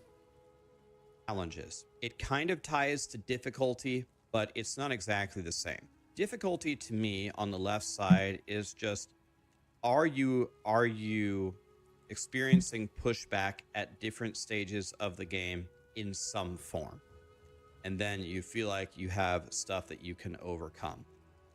Challenges to me is more like pinnacle content. It doesn't even have to be pinnacle content. To me, pinnacle content implies that it's not really for casuals. I need different checkpoints in the game that kind of mark and that I have accomplished something for me to specifically conquer and get a nice reward so I can overcome it. I'll be honest with you, the PoE 2 trials are not my favorite thing. I don't like Trial of Suck My Ass. I don't like Old Tomato either. I don't like them. But what I do like is the concept of them. At this stage, you ascend and you get this buff. I'll be honest with you, I don't really even like the ascension points either. I think they need a massive buff. I think PoE 1 does it way better. I think the lab is better, and I think the ascension points are far more impactful. This phenomenon has worked since the dawn of video games. You ever played Final Fantasy 1, the very first game? You know how in the end you go and ascend? They literally had this in Final Fantasy 1, and it's such a great feeling. They need stuff like this. They do need some pinnacle content like Uber Lilith, but they also need some challenges along the way. I gotta be honest with you. I'm not even sure that getting rid of the capstones was the right idea. I just would have made I probably would have went the other way. Instead of getting rid of the capstones, now my 1 to 60 journey is just kind of like a straight line, kind of like a slog, honestly. But I thought it was more interesting when I had to build up to go do this big encounter to go to the next level to prove my worth. If I would have been the game director, what I would have done instead is how can we make the capstone way more epic? I want to make it epic. Not only do I want to make it more Okay, fun, so but I want to make it even more nothing rewarding here. for when you could say, I did my capstone at level 30 and I beat this boss and I got this reward and I got this power and I'm going to the next difficulty and da da da da da. I actually think that that's not the direct. I would have went the opposite direction. So that's something that I'm missing in the game that I hope to see in the future. Manifest weapon. Let's One go. thing that I need to mention, I understand why this might be happening. I don't know why this is happening, but the timing of some of these things that are happening in Diablo 4 just don't work very favorably for a lot of people. So what's happening is Diablo 4 launches, I think, on April 29th, I think is the date. And then 1 week later, they're doing a big promotion with their new battle pass where you can get free items. And then at that time, 1 week later, they're also doing the support a streamer. And I understand there's two reasons why this might be happening. The first reason is just because that's just how the scheduling worked with the collab that they're doing with Berserk. It could just be, okay, Callie is right next to me. She's going crazy. I'm going to pet her while we talk. It could just be that it coincided with that specific date, and that's just the reason. Fine. Could also be the reason of they're just trying to extend the life of their season, right? Most people are there for 1 week, then people leave. That's the way ARPGs go. Very hard to keep people's attention span for much longer than that. Then they wait the new season. Could be from extending. So I understand the logistics of everything. But taking the events off of the launch of the game for me is just a total buzzkill. It's really just a buzzkill. And like, I could easily just, pretend like I'm really excited to play for a very, very long time and just sit there and try to soak up as many of those support a streamer subs as I could. Dissipate But my I've got to be bubbles. honest with you. I don't think I'm going to Lol. be playing in its current state. I don't think I'm going to be playing for more than 7 days, especially with the No Rest for the Wicked coming out. And I'm not it's going to be playing at all, but please do not misunderstand personally. my words. I'm not saying this because I want my money, I want my subs, and I'm mad that I'm not getting my money. I mean, I could just go play a week later and whatever. I don't care about that. What I'm saying is not making the launch as epic as you possibly can and trying to drag it out. I'm expecting that the numbers are going to plummet the way that they normally do for all ARPGs within the first week, and it's just not going to be as impactful. We'll see if my prediction is true, but I think this is something to note in the future. There's I would something. just do all the I cool can't stuff find the at start manifested and try to weapons. make it as epic as possible. Okay, I so don't remember all of where it this is. with my future with Diablo 4. I still like Blizzard. I still like the Diablo franchise. I grew up playing it as a kid. It's how I became a streamer. It's how I became a YouTuber. I still like these guys. I still wish the very best for Diablo. I plan on all seasons to make an appearance and play, and the next couple of times where it's powers, There, whatever, I'll log in and there's play somewhere for a I've little bit, seen and the I really actual enjoy it. manifested Fine. weapons. Diablo 4 for me is fun in small doses. Because I haven't really played it hardly at all in the last like 3 or 6 months, I'm just not the expert in this game that I used to be. I used to know, like, you never know everything, but I knew more than almost everybody. And I was able to make tier lists and guides, and I knew the fastest leveling strategies, and I made the spreadsheets and the nightmare dungeons. I knew exactly what to do, like, pretty much all the time. And now I'm honestly just kind of like everybody else. I just log in and I just see how everything feels, and I enjoy it for a few days, and that's just kind of it. And on this channel, I don't make content just for clicks. If I made a Diablo 4 tier list, I already know it'd be probably one of my most successful videos of the last 3 months. But it would just be me essentially, I'd either have to guess or I'd have to go study a bunch of content creators that actually did all of the work, and then just kind of like gather their thoughts and spit out the tier list as my own, which is also just complete dog shit content. So with that in mind, I don't plan to have any guides or tier lists for Diablo 4 in the near future. I expect to just be a player. I can log in and play and make my State of Diablo 4 video. This is how I feel that it's going right now. But the moment that Diablo 4 becomes fun for me, the moment that we get some skill trees, the moment that we actually get a season. What was the thing? Maybe I can see it on Discord. I think someone has it. Someone has linked it. Maybe, I don't know. I'll absolutely be there. Admittedly, one more time, one of the problems here is with timing. No Rest for the Wicked comes out the day after Diablo 4, and I just love that game. So it's an ARPG if you don't know. So I'm definitely going to be playing that. If Diablo 4 launches in space, meaning that there's no games around it, I'll probably play it for an extended period of time, and happily too, not like they're shackling me to the desk to do so. But that's pretty much it, guys. I just wanted to give you once again a very my honest opinion, honest overview of what's going on. I would maybe more on this video than almost any other one. I would like to hear what you guys think. The main reason why is a lot of you guys maybe subscribe to my channel because of Diablo 3 or Diablo 4. And if you wouldn't mind being brutally honest with me, how do you feel about the fact that I'm just a little sad with Diablo 4 right now? It doesn't like completely captivate my attention, and I don't plan on making some immediate content for the game. Be honest with me. Does that make you just want to unsub? Is that just something you're not interested in? I'll be honest with you as well. I don't think that change it. I don't know if that will change my trajectory, because I can't sit here and play something that I'm not having fun with.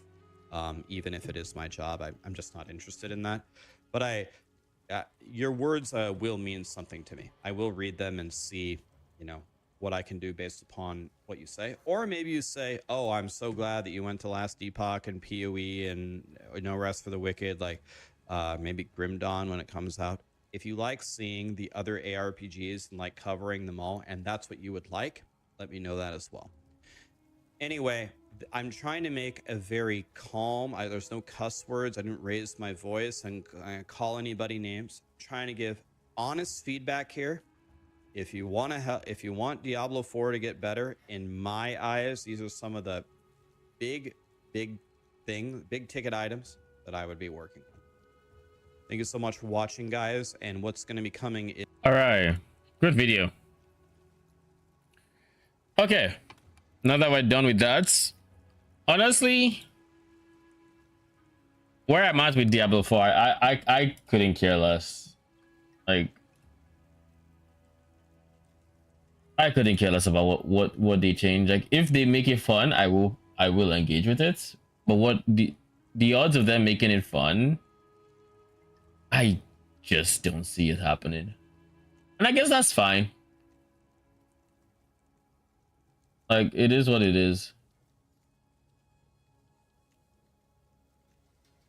It is what it is.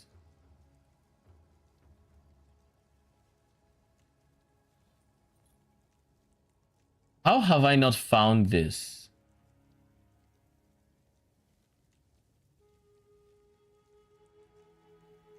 I'm pretty sure someone has sent the link as well as, and I knew where to find the link.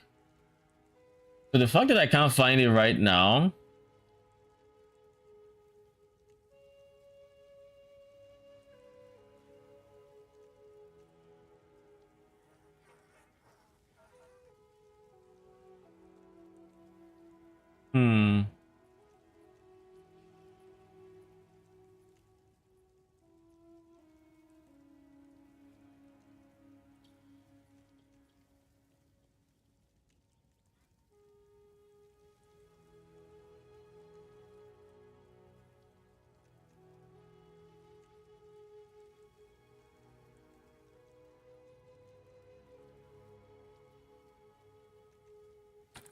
how do we find this?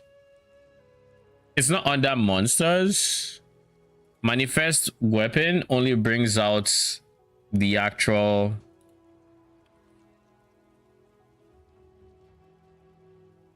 It brings this out.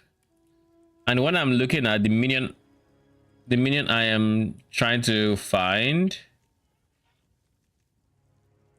it has information on the different skills that are used by the manifested weapon. But when I type manifested weapon, nothing shows up.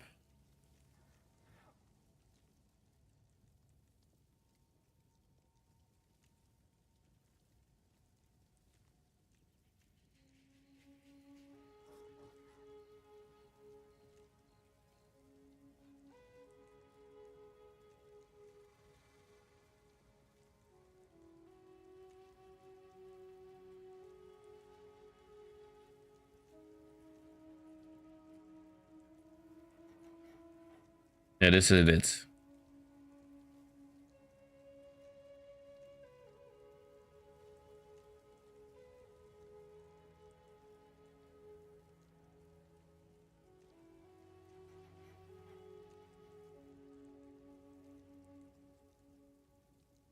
Okay, let's do this.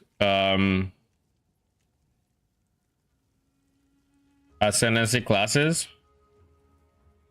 Smith of Kitava.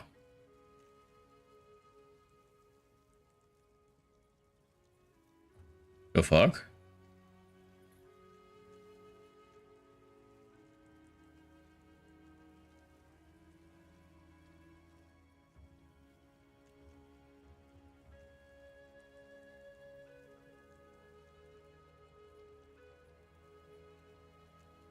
It all comes back to this page. It all comes back to this page. Is it possible they removed what I'm looking for?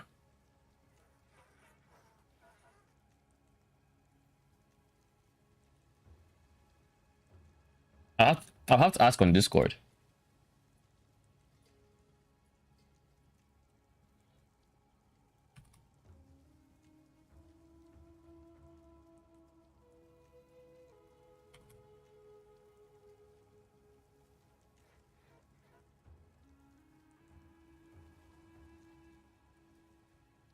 I have to ask there because, like, I don't know. I remember stumbling upon it and being happy I stumbled on it. But now I'm just lost.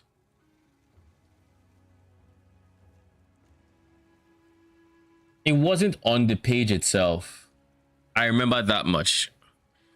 It was on a separate page. The page had the different abilities that the different weapons would do. It had like oh, swords do this, and or let's say maces do slam, spears do whatever. It had like shit like that. But in any case,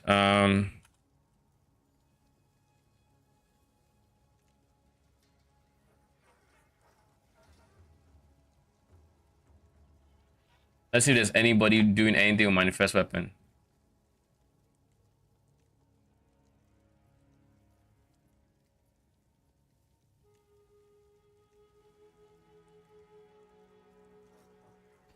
Hey guys, Jay here. So in this video today, I want to show you basically the manifest weapon, the note that we have with the Smith of Kitava. Well, I thought it would be cooler, but right now we can have up to 3 types of weapon. Obviously, if the game has like spear, flail, axe, and more martial weapon, we should be able to get more. But right here, right now, we have spear, we have maces, and we have quarterstaff. And basically these are just like a version of your actual weapon. So it will have the exact damage of your weapon as the base damage. How do I know that? Because I tested it out with a flat elemental damage weapon. I don't have any additional source of elemental damage weapon in gems in anywhere. I just put this one on. For example, if you see here, right? If I put this one on, this is now a staff, and you will see that the damage that it ditched out is, it started to go elemental, basically. Okay, I need to find some sort of monster. And the damage, by the way, right here, my character have a decent amount of strength, which technically scale the damage of the manifest weapon, but it seems like it is not doing a lot of damage. It seems like it is not a lot of damage, as you That can is see there. sad. Granted that the staff here is actually very bad. What this staff actually do is it will do a quick sweep like that. You can see it's a little AoE attack that does not really do much, if I'm being honest. And that is the staff. The second thing is the spear. So if you change your weapon, you will immediately goes to a spear, and what the spear does is it has a skill called a lunge. So it is this thing here. Basically, it will just charge and stab an enemy whenever there's something in range, and the range is actually pretty far away. So let me see here. There you can see it goes from here to here, and it will start stabbing, but it doesn't seem to do a lot of damage. Granted that this spear that I am using is actually pretty damn good for my level. As you can see there, I deals quite a lot of damage with my character. Maybe if we actually scale the minion damage, it will be better. But from No, it all the won't. numbers that I've seen here, Level from this shit without from the channel every, auto, and that shit is goddamn, bro. I promise you, no one played this before. Before Selena came out. I'm counting the steps to level 20. Oh my god, I leveled! Oh, Are you level oh. 20? I'm level 18 and I got it. 18, sorry. Rats. I just realized I was everything walking that forward, so I was like, my god, what's everything still dying? What's everything still I have Insane. saw on the mechanic of the We're skill. free. I That actually was don't so think that this hard. skill have like a lot of potential or anything. Let me just use a mace. Okay, let me just use this mace, right? The damage of both is kind of bad. So So let's proud of just use myself. a mace and you will see what it does. It do a very slow charge. Thing with Howling Okay, Gale this is is like not a good place tornado to actually on test out this Druid weapon. and D4. Maybe I like, should go back to the you're spear just very sending quickly. tornadoes around. But What'd you yeah, I say? want to Just show you hoping. the It's a minion the build, charge. technically. Bruh. Right Think about it. there, it is. No, I'm not It is thinking about it. relatively small as well, Yes. and it is going to continuously using a normal attack It's to a hit. tornado. It has AI. It's just one of those minions that can't die, right? No, it's not. Whatever is in the range. So if I put this spear back on, I can start getting this fight. And yeah, let me just actually try to deal with this guy. Yeah, okay. I mean, I've seen all I need to. I knew you didn't have hope. Seeing it is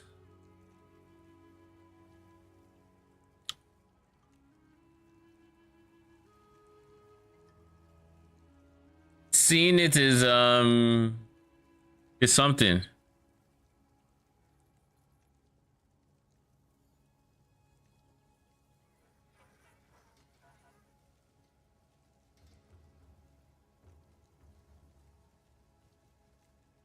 Sag.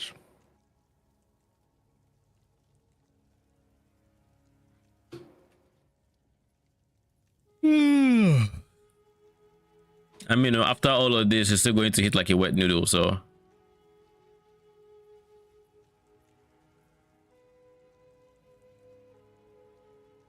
All right.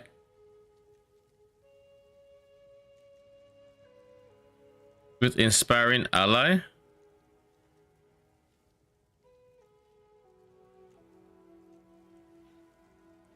This should be killing out of screen. It's pretty dope.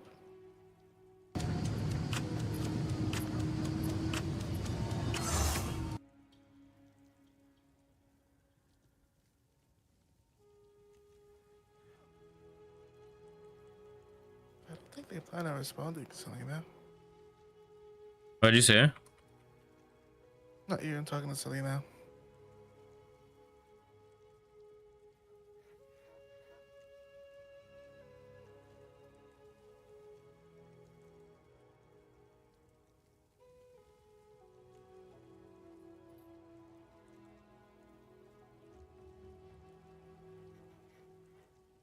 All right, let's.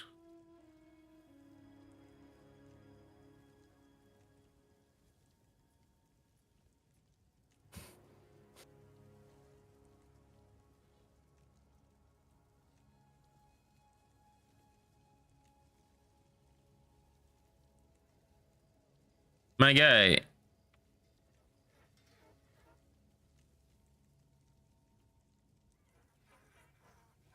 I thought this was it. Huh? Okay. I thought you were testing it, but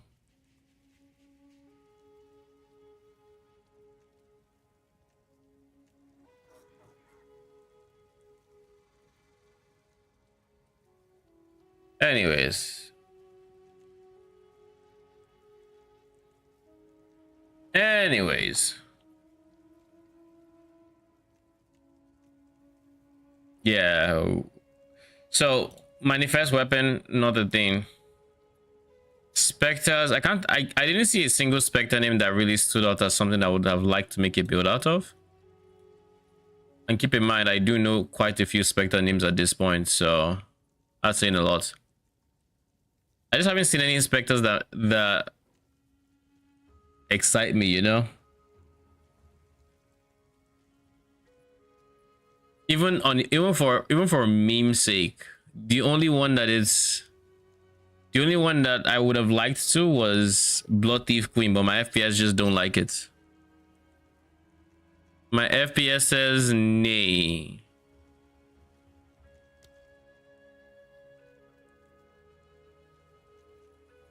In the same boat, nothing is exciting yet. Yeah.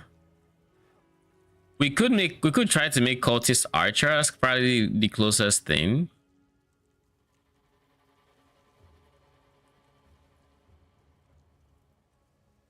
Let me see. Where is that window? Here, 2DB. Monster.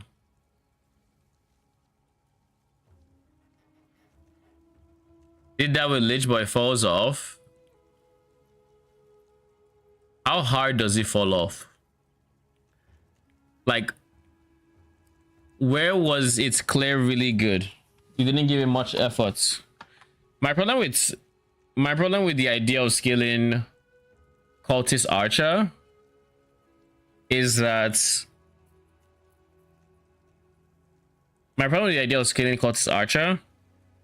is the simple fact that they have an 8-second cooldown on all their abilities, and I don't like that. Final to Act 3. Oh, I have used them in endgame, and they can be used in endgame with some investment. Like, they can be used.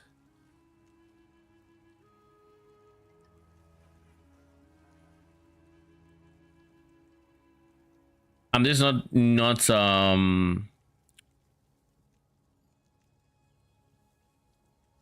yeah, I'm not the biggest fan of the cooldown.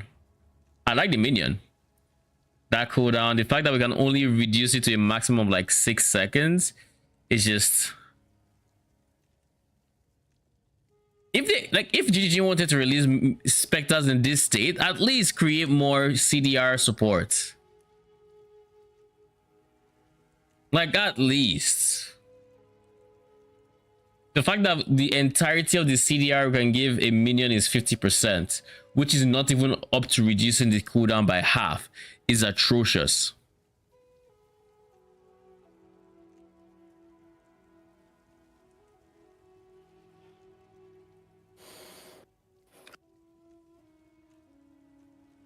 None of the Doriani's elites are even what I would like.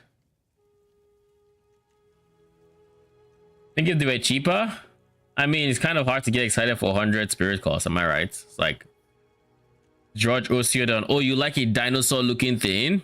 130. It's not dinosaur, it's that shield guy, but like 130 spirits. Have fun. Oh, elephant tortoise? You want to know what that feels like? 180 spirits. Like in a game where we are struggling to get to 400, 500 while having like good minion stats, they're making shit cost like 180 spirit. Like, brother, this isn't the way.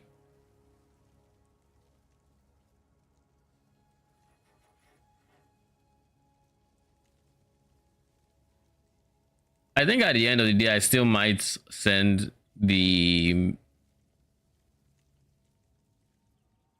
Blood Thief Queen, and it would piss me the fuck off. Every moment I'm dealing with the lag and I'm pausing. Iron Sharpshooter has that very annoying laser beam to it. Not to mention it just has no spread on its it has no spread on its projectiles. I've been hearing a lot about It That Hates, but I haven't actually seen it. Has anyone made a video on it? It That Hates.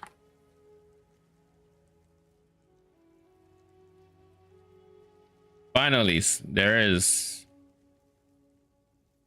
Thanks, Trudy. Appreciate it. Doing God's work.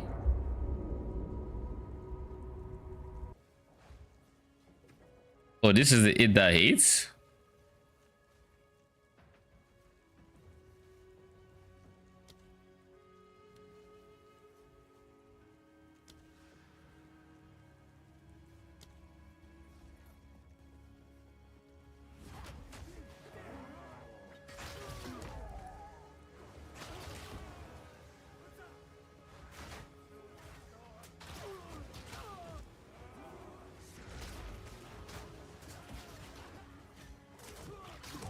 What are those projectiles? Hold up, what the fuck are those projectiles?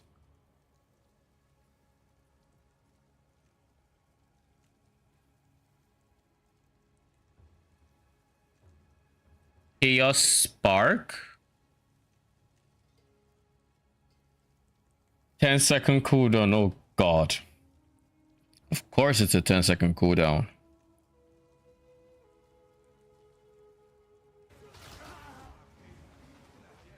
But wait, it looks so weird because it looks like it's going up.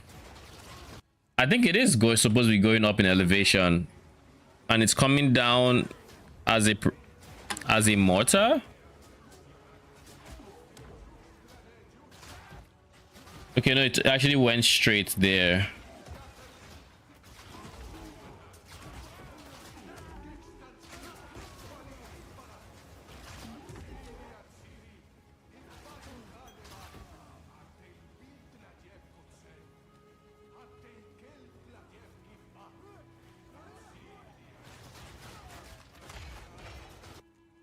Okay, so the Chaos Spark, not bad. Not bad at all. 10-second cooldown makes it very rough though. Alright. Fair. Nice. Not it.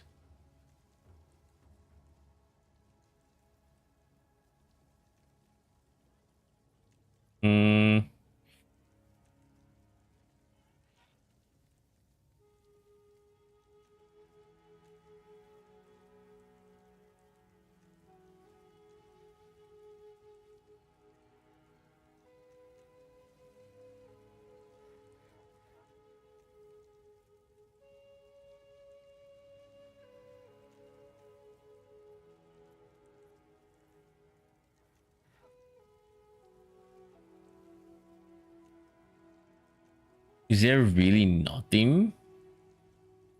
Serpent Shaman. I don't think I... Nah. Skitter Mine. I don't know what the Skitter Mine is. Skitter Golem. That Spitter was underwhelming. Sun Clan Scavenger. Sun Clan is what? Oh, it's... Oh, it's those guys, the hyenas.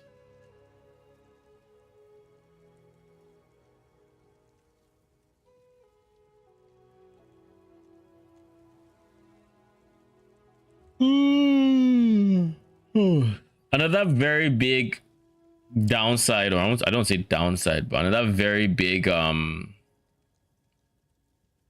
guess detractor from many of these specters is having to use a form of like support gem for having to use like a support gem having to use a support gem for hitting multiple enemies. That I think has to be a baseline feature for a Spectre to be viable, or for a minion to be viable, because there so far just isn't any realistic way of adding AoE without absolutely gimping damage or shotgunning with like mortars, which is the same reason why cultist archers do work. It's because they can use their scatter shots, shotgun, and do decent damage. Single target on them though, they weren't made for it. Obviously, they were not made for it.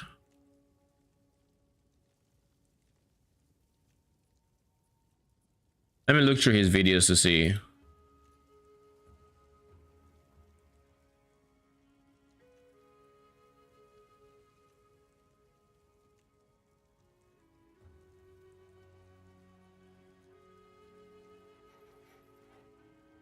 He's using crabs, right? I think I remember tuning into his stream at some point and he was using crabs.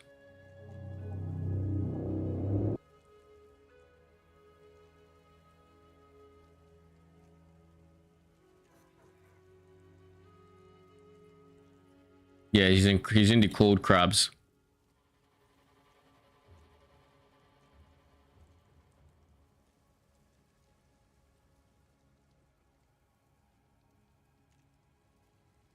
These are guys I have considered using just because.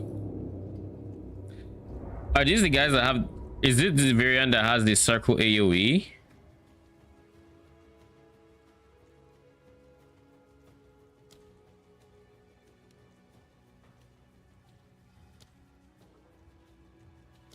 Why does he have leap slam?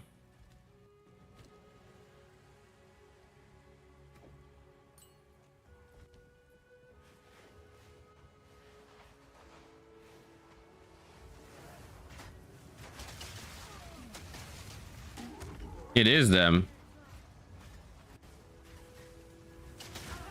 Oh god, the entire reload phase.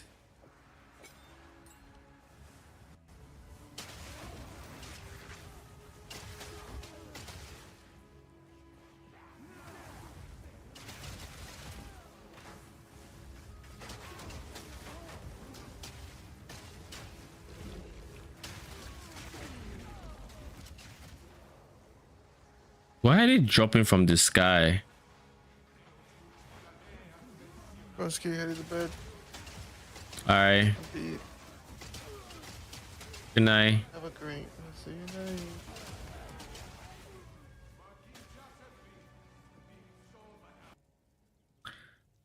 What if we found a Spectre that cast a spell and we just giga scaled it, the AoE on said spell? I wouldn't want to do this on an attack Spectre because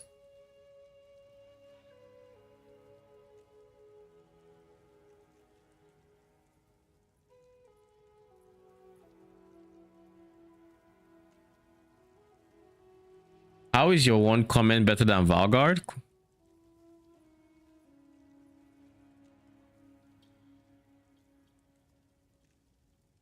If we can find a Spectre that just does a spell without cooldown, important without cooldown, and has some shotgun potential, we could be looking at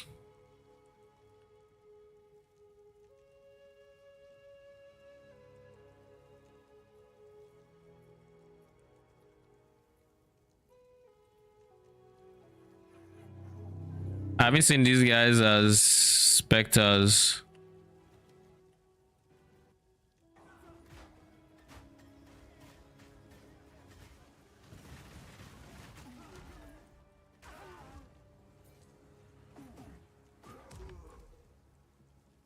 Yeah, these already suck.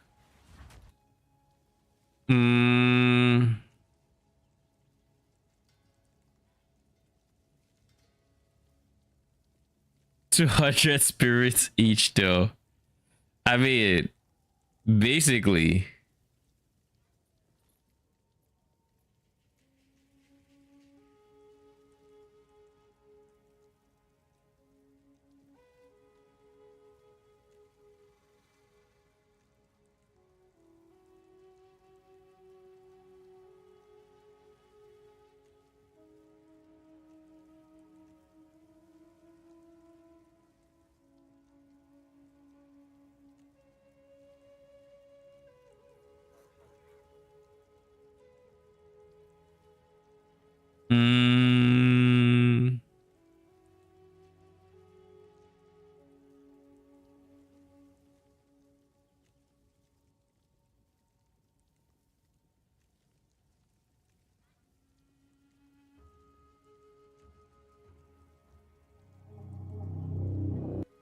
again with an ace. I mean, artisans are buffing at least the blood cretins, but I've noticed one interesting thing.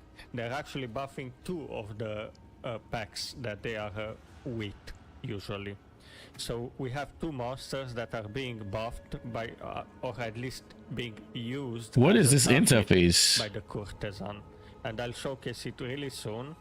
But Oh, basically he these are just the he 3 minimizes specters the that I was- gems. So the, but this is does time. Want to see what it does?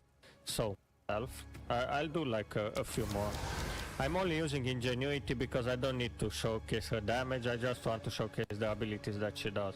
So let's look a bit on her and see what she does by herself.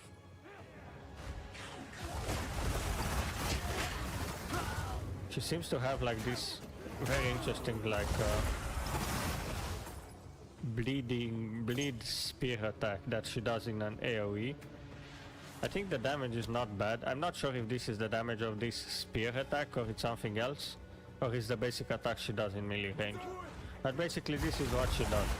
She throws those spears, and if there's enemies in melee, she will claw at them like this with her hands. She has like a huge claws. Okay, so this is the courtesan by itself. Now let's look at the other guys by themselves. Let's look at the blood carrier. Basic attack, level 2, being overwhelmed by the minion. You just auto attack, but then the So they courtesan just do fills like it some with basic blood. attack, right? They're just attacking. Actually, these ones I wanted to test out because I was pretty certain that as soon as they get to low HP, they will leave the pool behind by themselves. So let's see if that happens.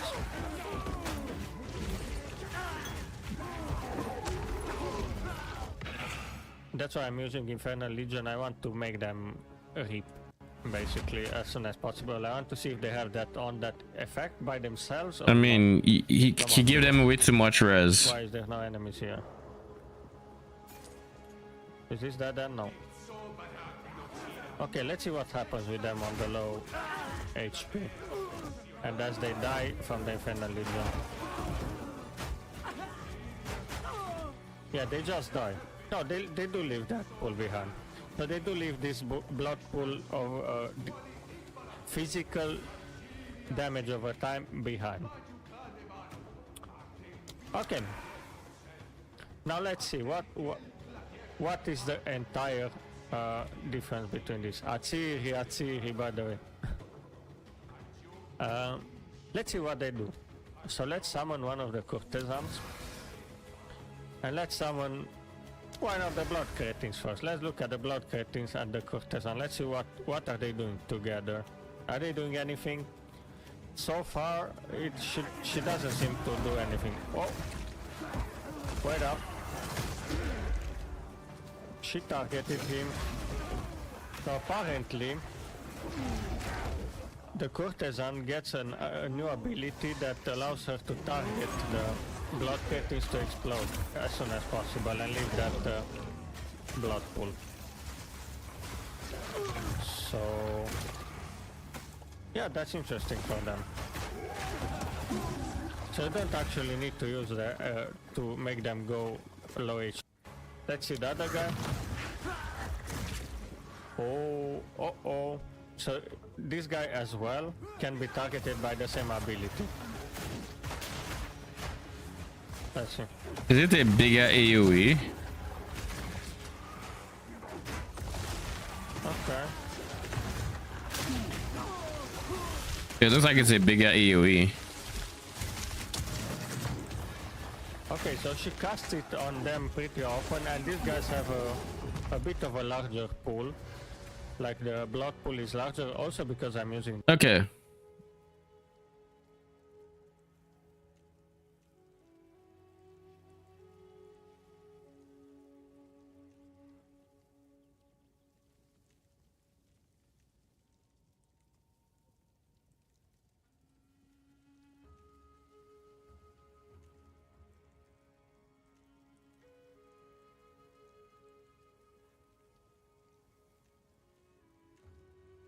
Wait, do these guys have... This is not the large one, right? This is the single line one. It is so loud.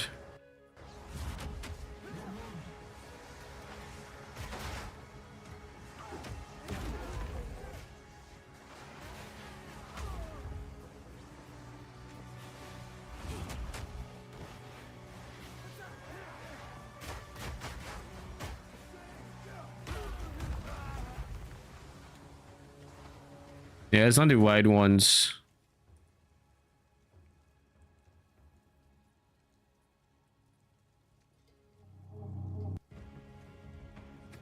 Wait, is it the expedition ones that actually hit over an AoE?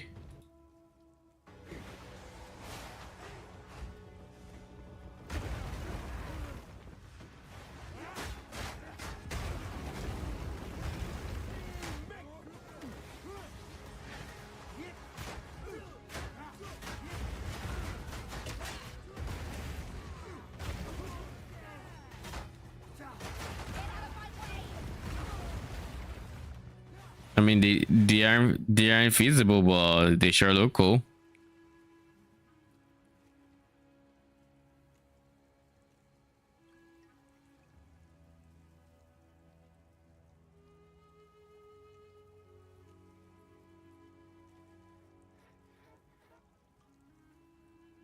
I'm kind of curious as to more breach monsters, to be honest, because I haven't looked at many of them.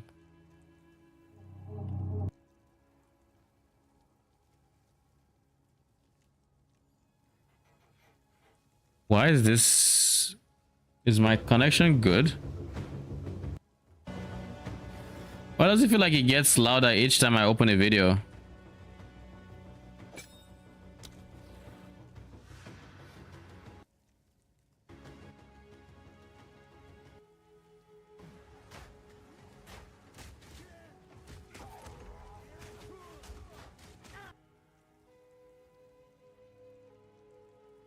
Okay. TLDR, there's nothing I'm looking for. Absolutely nothing. There is literally nothing in this list of specters that I find particularly usable in an interesting let's make it an entire build around it kind of way.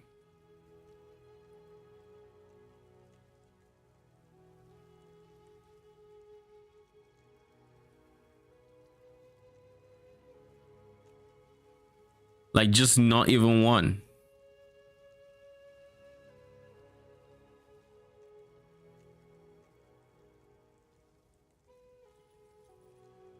Like, it's very telling when the most interesting spec out of everything here is one that reduces my FPS to like 5.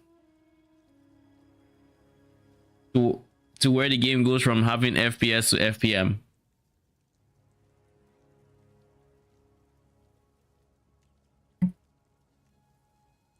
What's the name of those things in the Valley of Titans that raise the big skeleton dudes? Desiccated with liches. This guy. Golem Revive.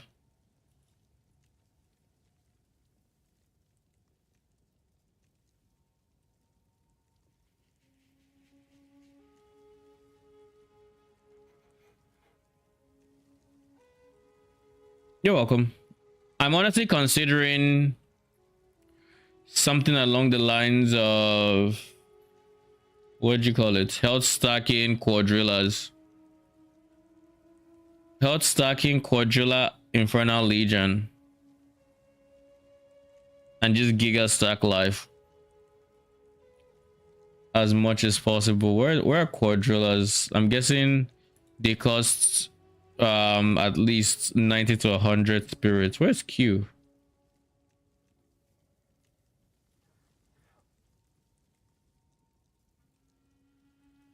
$100, of course. Yeah, of course it's 100, because why not?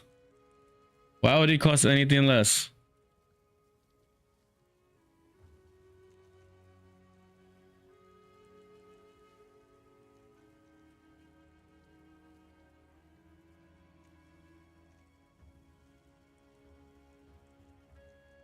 They have a 10-second cooldown on their charge. They have good base life though.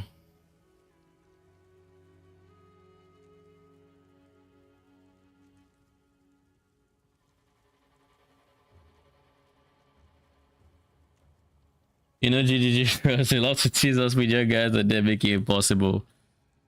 This was such a wasted opportunity for them because, like, real talk, the race Spectre gem is something literally no other ARPG can boast having.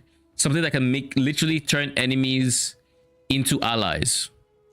No other ARPG can have it.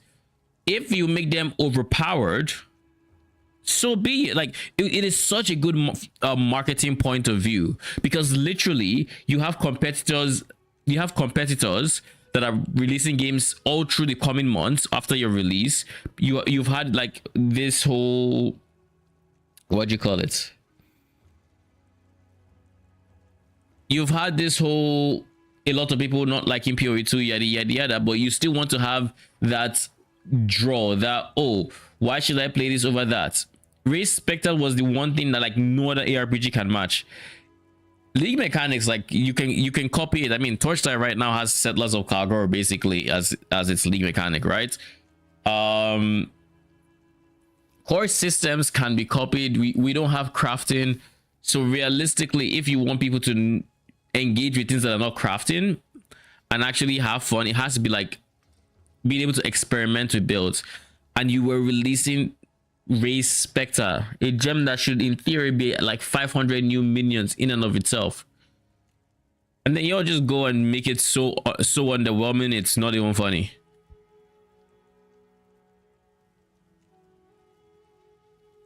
Diablo 2 has revised, but they are in a timer like this. Like, how good were Diablo 2's revives? I guess is the first question I should ask. Was it actually like just anything, you can revive anything but just has a timer and then it's done?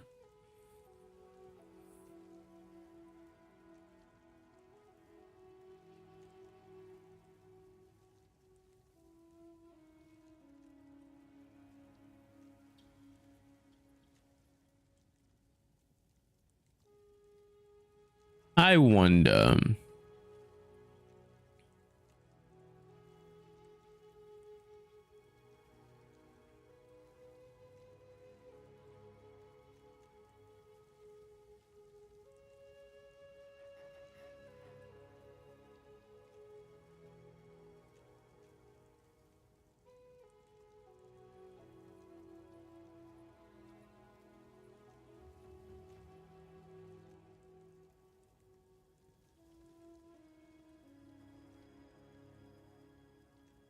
Pretty much anything. Has a few that are not available. Has a timer about 2 minutes or something at max level, and you can make like 20 of them, but it's obviously a different game, so yeah. Like, all that potential gone just to play it safe. Genuinely a tragedy. Genuinely. Do I think I'm actually still going to roll this FPS Itavi build? My honest thoughts are as follows. I think the concept of the build really excites me, and I would really like to make it happen.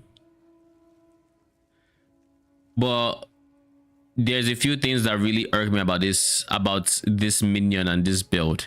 Number one, the FPS. I can't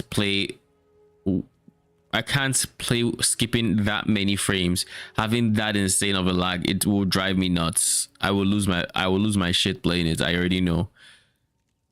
Arcane was right about that one thing. I will lose my shit. Then, this is an ugly ass tree.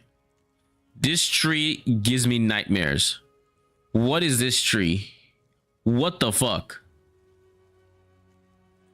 This is the tree. It's all travel nodes with a dash of actual points.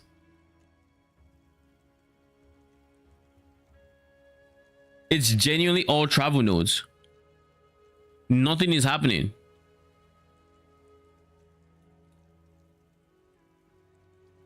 stat stacker with no payoff? Exactly.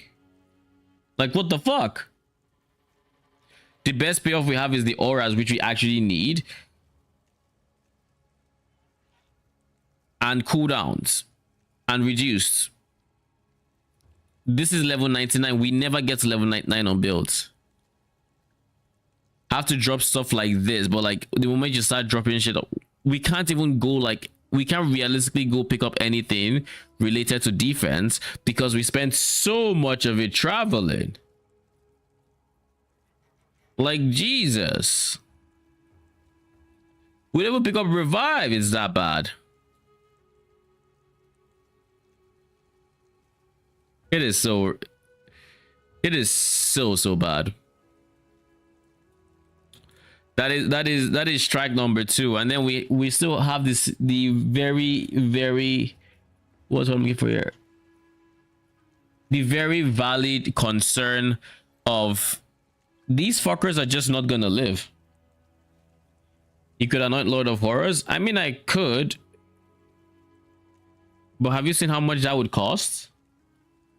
Isolation and what's suffering, those are two things that I just never even consider using. Isolation and suffering, it costs 2 isolations, 137 exalts. That's 270 something exalts just to have 12% reservation. And then we lose this guy. I mean, maybe we can gain it elsewhere like here, but if we're gonna get here anyways, am I really going to spend 300, like 2 to 3 divines on an anoint? You know, I think they also did us a massive disservice with how many of the anoints you could want that just straight up have insane costs. Like, oh, you want an anoint that is actually strong? Well, prepare to cough up cash. Like, look, this guy will have, oh, this is actually not even that bad. This is also not bad. Also manageable. Then this guy just decided to take 2 sufferings on the chin for whatever reason. Isolation suffering on the chin, because why not? Isolation suffering, because why not? Like, why not? You know, it's like the ones you would actually want to get, this doesn't have, you can't anoint this. That's weird. Huh. Never noticed.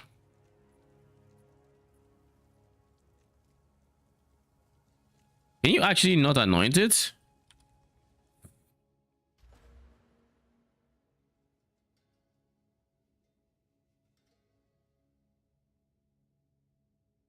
Oh shit, you actually can't. Oh wow. Okay. That's good to know. Melodious, what up? How you doing? Welcome.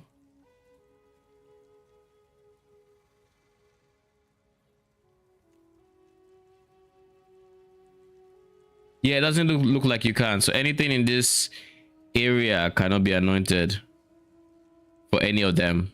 It's probably a technical issue where, because they change on a per skill, like on a per tree basis, like if I'm playing Sork, it's different than if I'm playing Witch. You know, because of that, I think that's why they probably just didn't go for anoints there.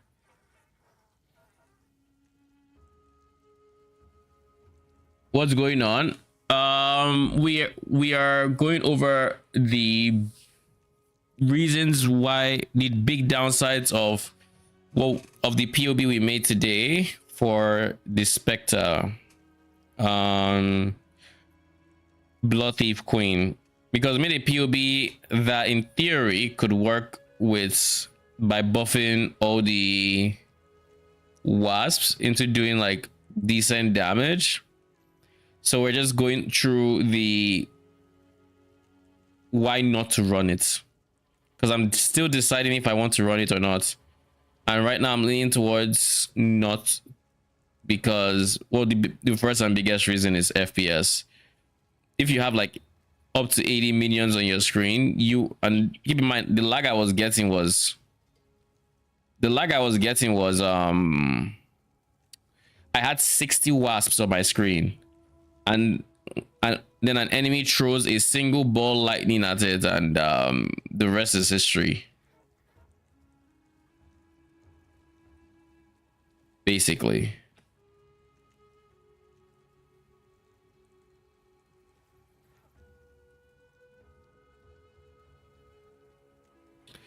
Then second reason was I'm not a big fan of how much traveling we're spending. Like we're getting so many attribute nodes because they're because they're important nodes in the top side of the tree, but they aren't enough to make the travel worth it.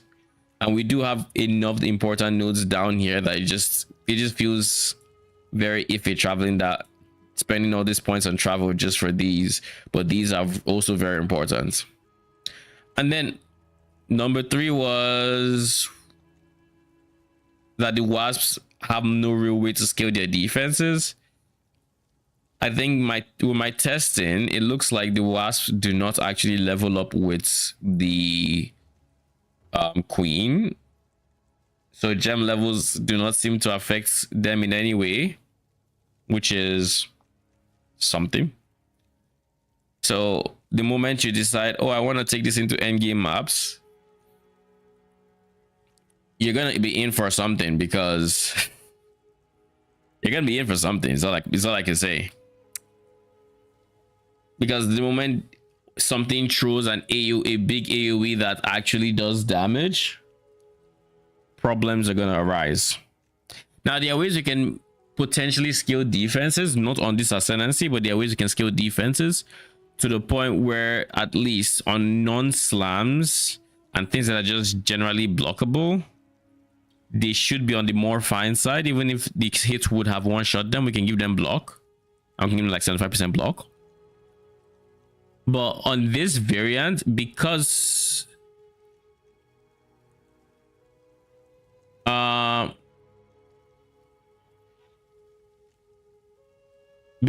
of some, what do you call it?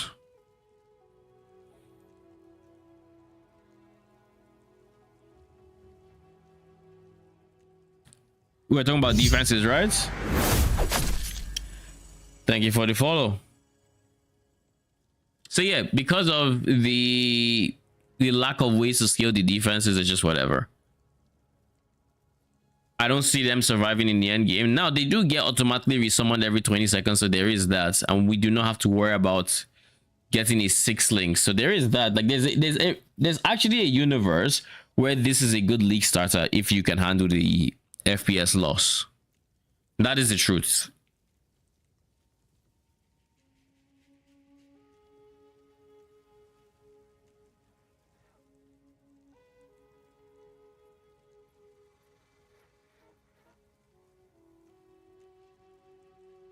Anyways, but yeah, I don't know that it's going to be every single time I look at this tree I get disappointed again.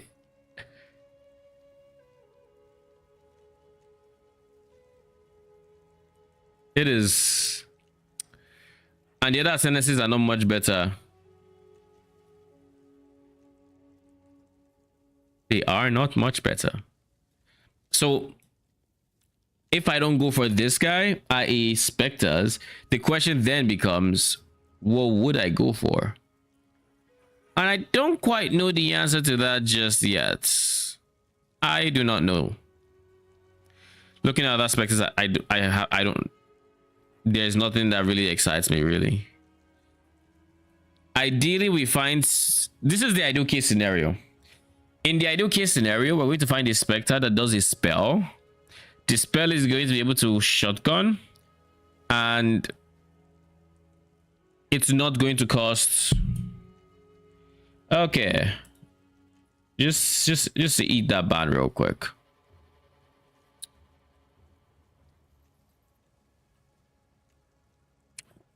freaking come in here to promote their stuff. Annoying stuff, Jesus. Anyways, what was I saying?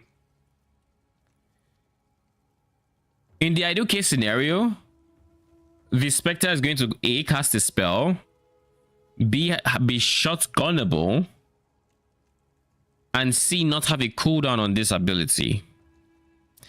The reality is, where we don't have Spectres that have like good AoE abilities that don't have cooldowns. It's just the design. I get it. It's the way monsters are designed in PoE 2. It sucks as a base for Spectres. But that aside, let's say it wasn't just absolutely, you know, suckish.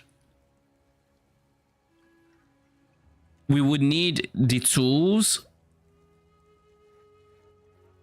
We would need the tools to play around these, despite the limitations you're imposing because of the nature of the game. Like, I understand why it is bad monster design that Filthy Crone just tries to spray vomit on you, shotgunning you with like mortars. But allow me to be able to use it and do that to monsters, okay? Like, pretty please. What up, cats? What's going on? We POB'd a setup for Blood Thief Queen. And I have grilled it to the point where I don't think it's worth running.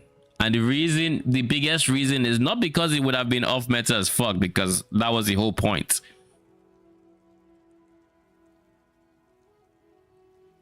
So what's with GGG disabling every single Spectre? I haven't been up to date with like their disables. I know they disabled the Spectre I found.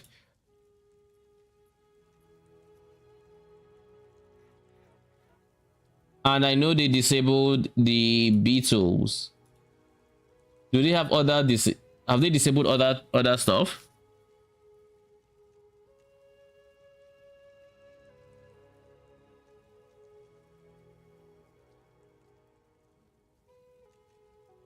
Yeah, the beetle was disabled. I don't know why they disabled the beetle.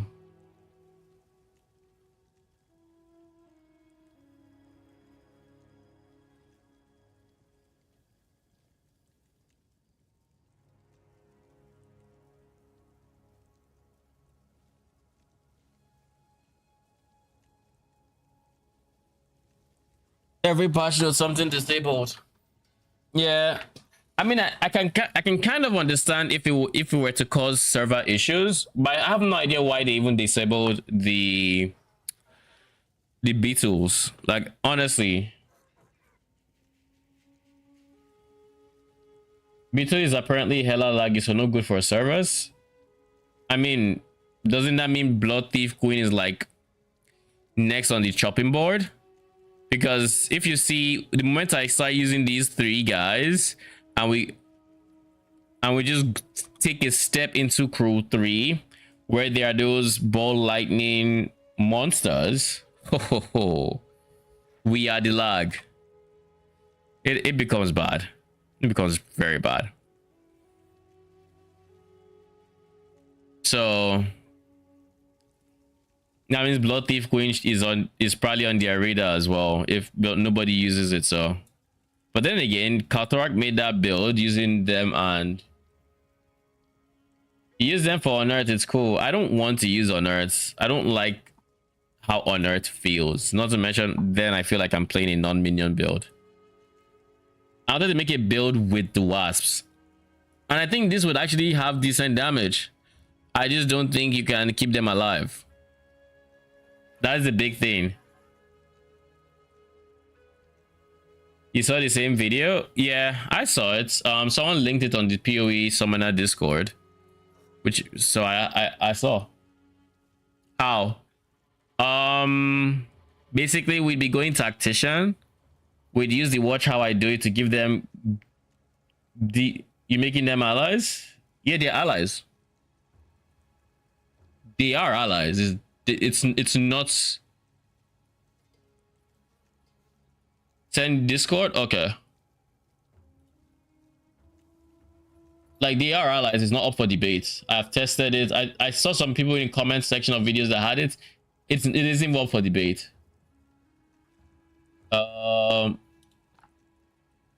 Hat. There we go. Sent.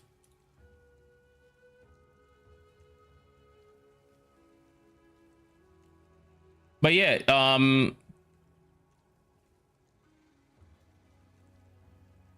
they are very weak. I mean, they don't have good base damage, which is where this comes in. We'd use this to give them base damage. It, from my testing, it doesn't look like they actually scale off of gem levels.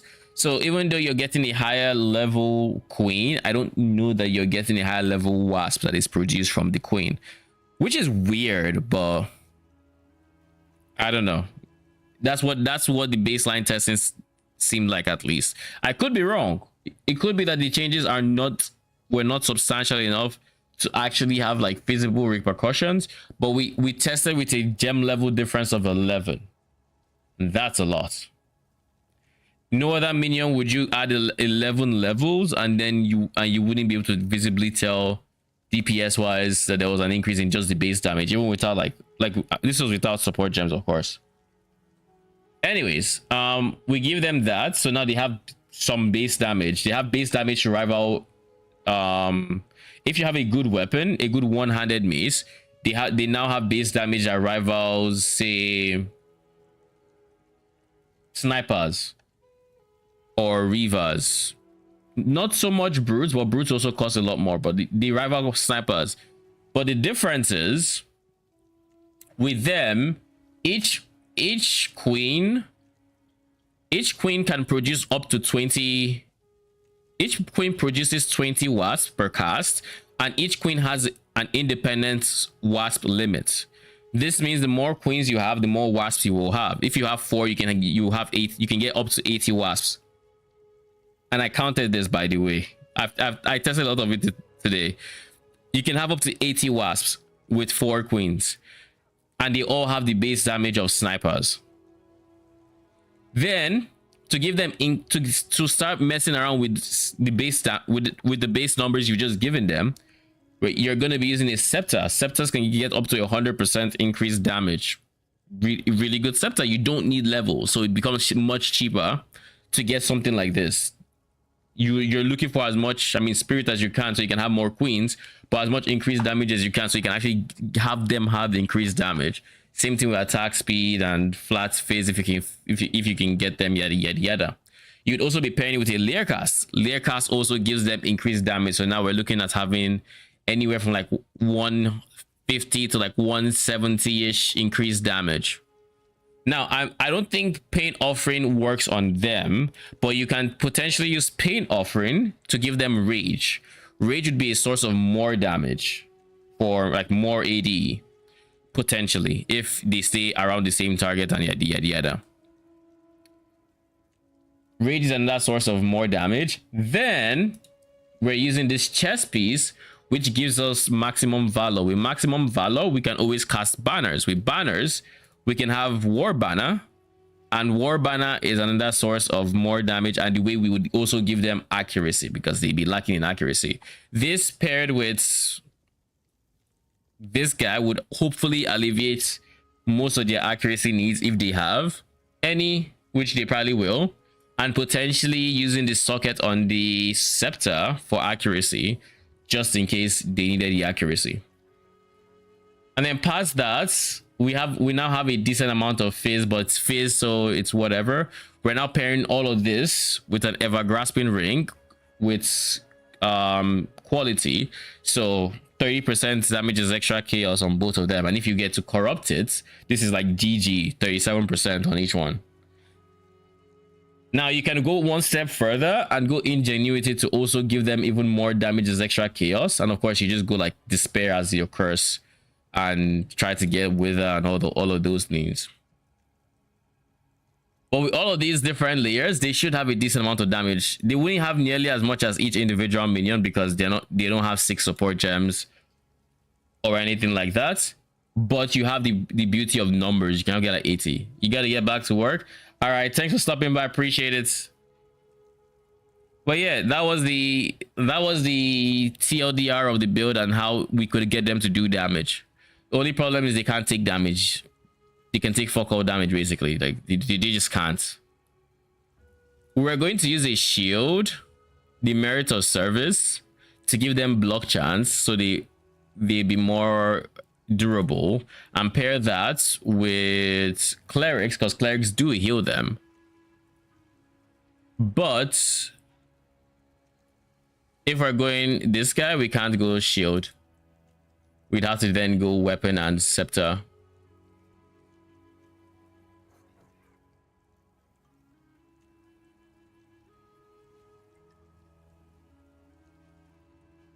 Yeah, like that's what we'd have to give them, which is whatever. And yeah, I'm not going to go over why we're not going to do it, because I think I've mentioned it enough times.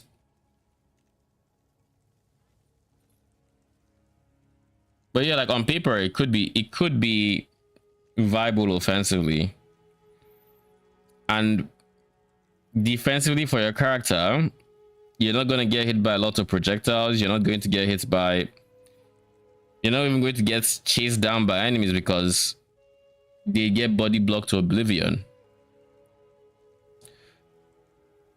You also will just need that much in defense because you have no FPS.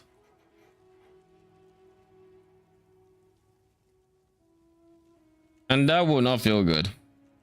That is like the worst quality of life you can have.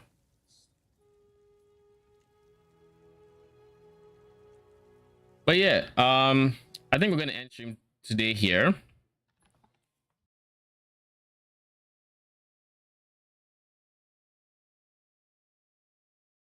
Yeah, anyways, as I was saying,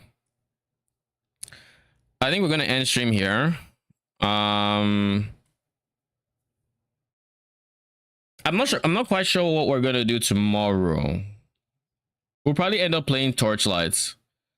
I was really hoping the POB would come out with being something that I could start working towards tomorrow. And honestly, there's still it's a very slight possibility we send this setup.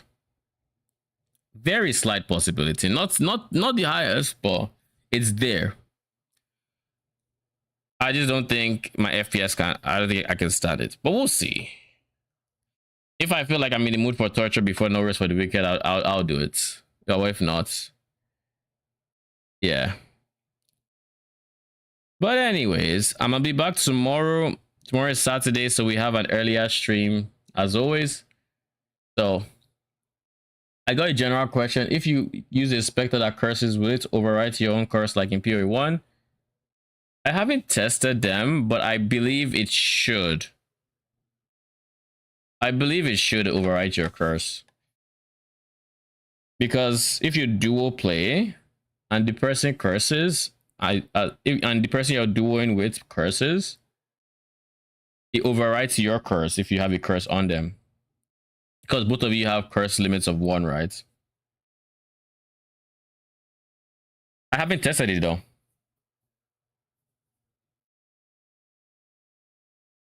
It should also just be a very easy test to do if you pick up one of these curse specters. I think Filthy Crone curses, and I do believe one of these snakes curses. So you could just use any of them, bind it, go to anywhere, go to a boss, go to the snake boss in Keth, have the Spectre curse, and then just curse yourself and see if you're overwriting each other.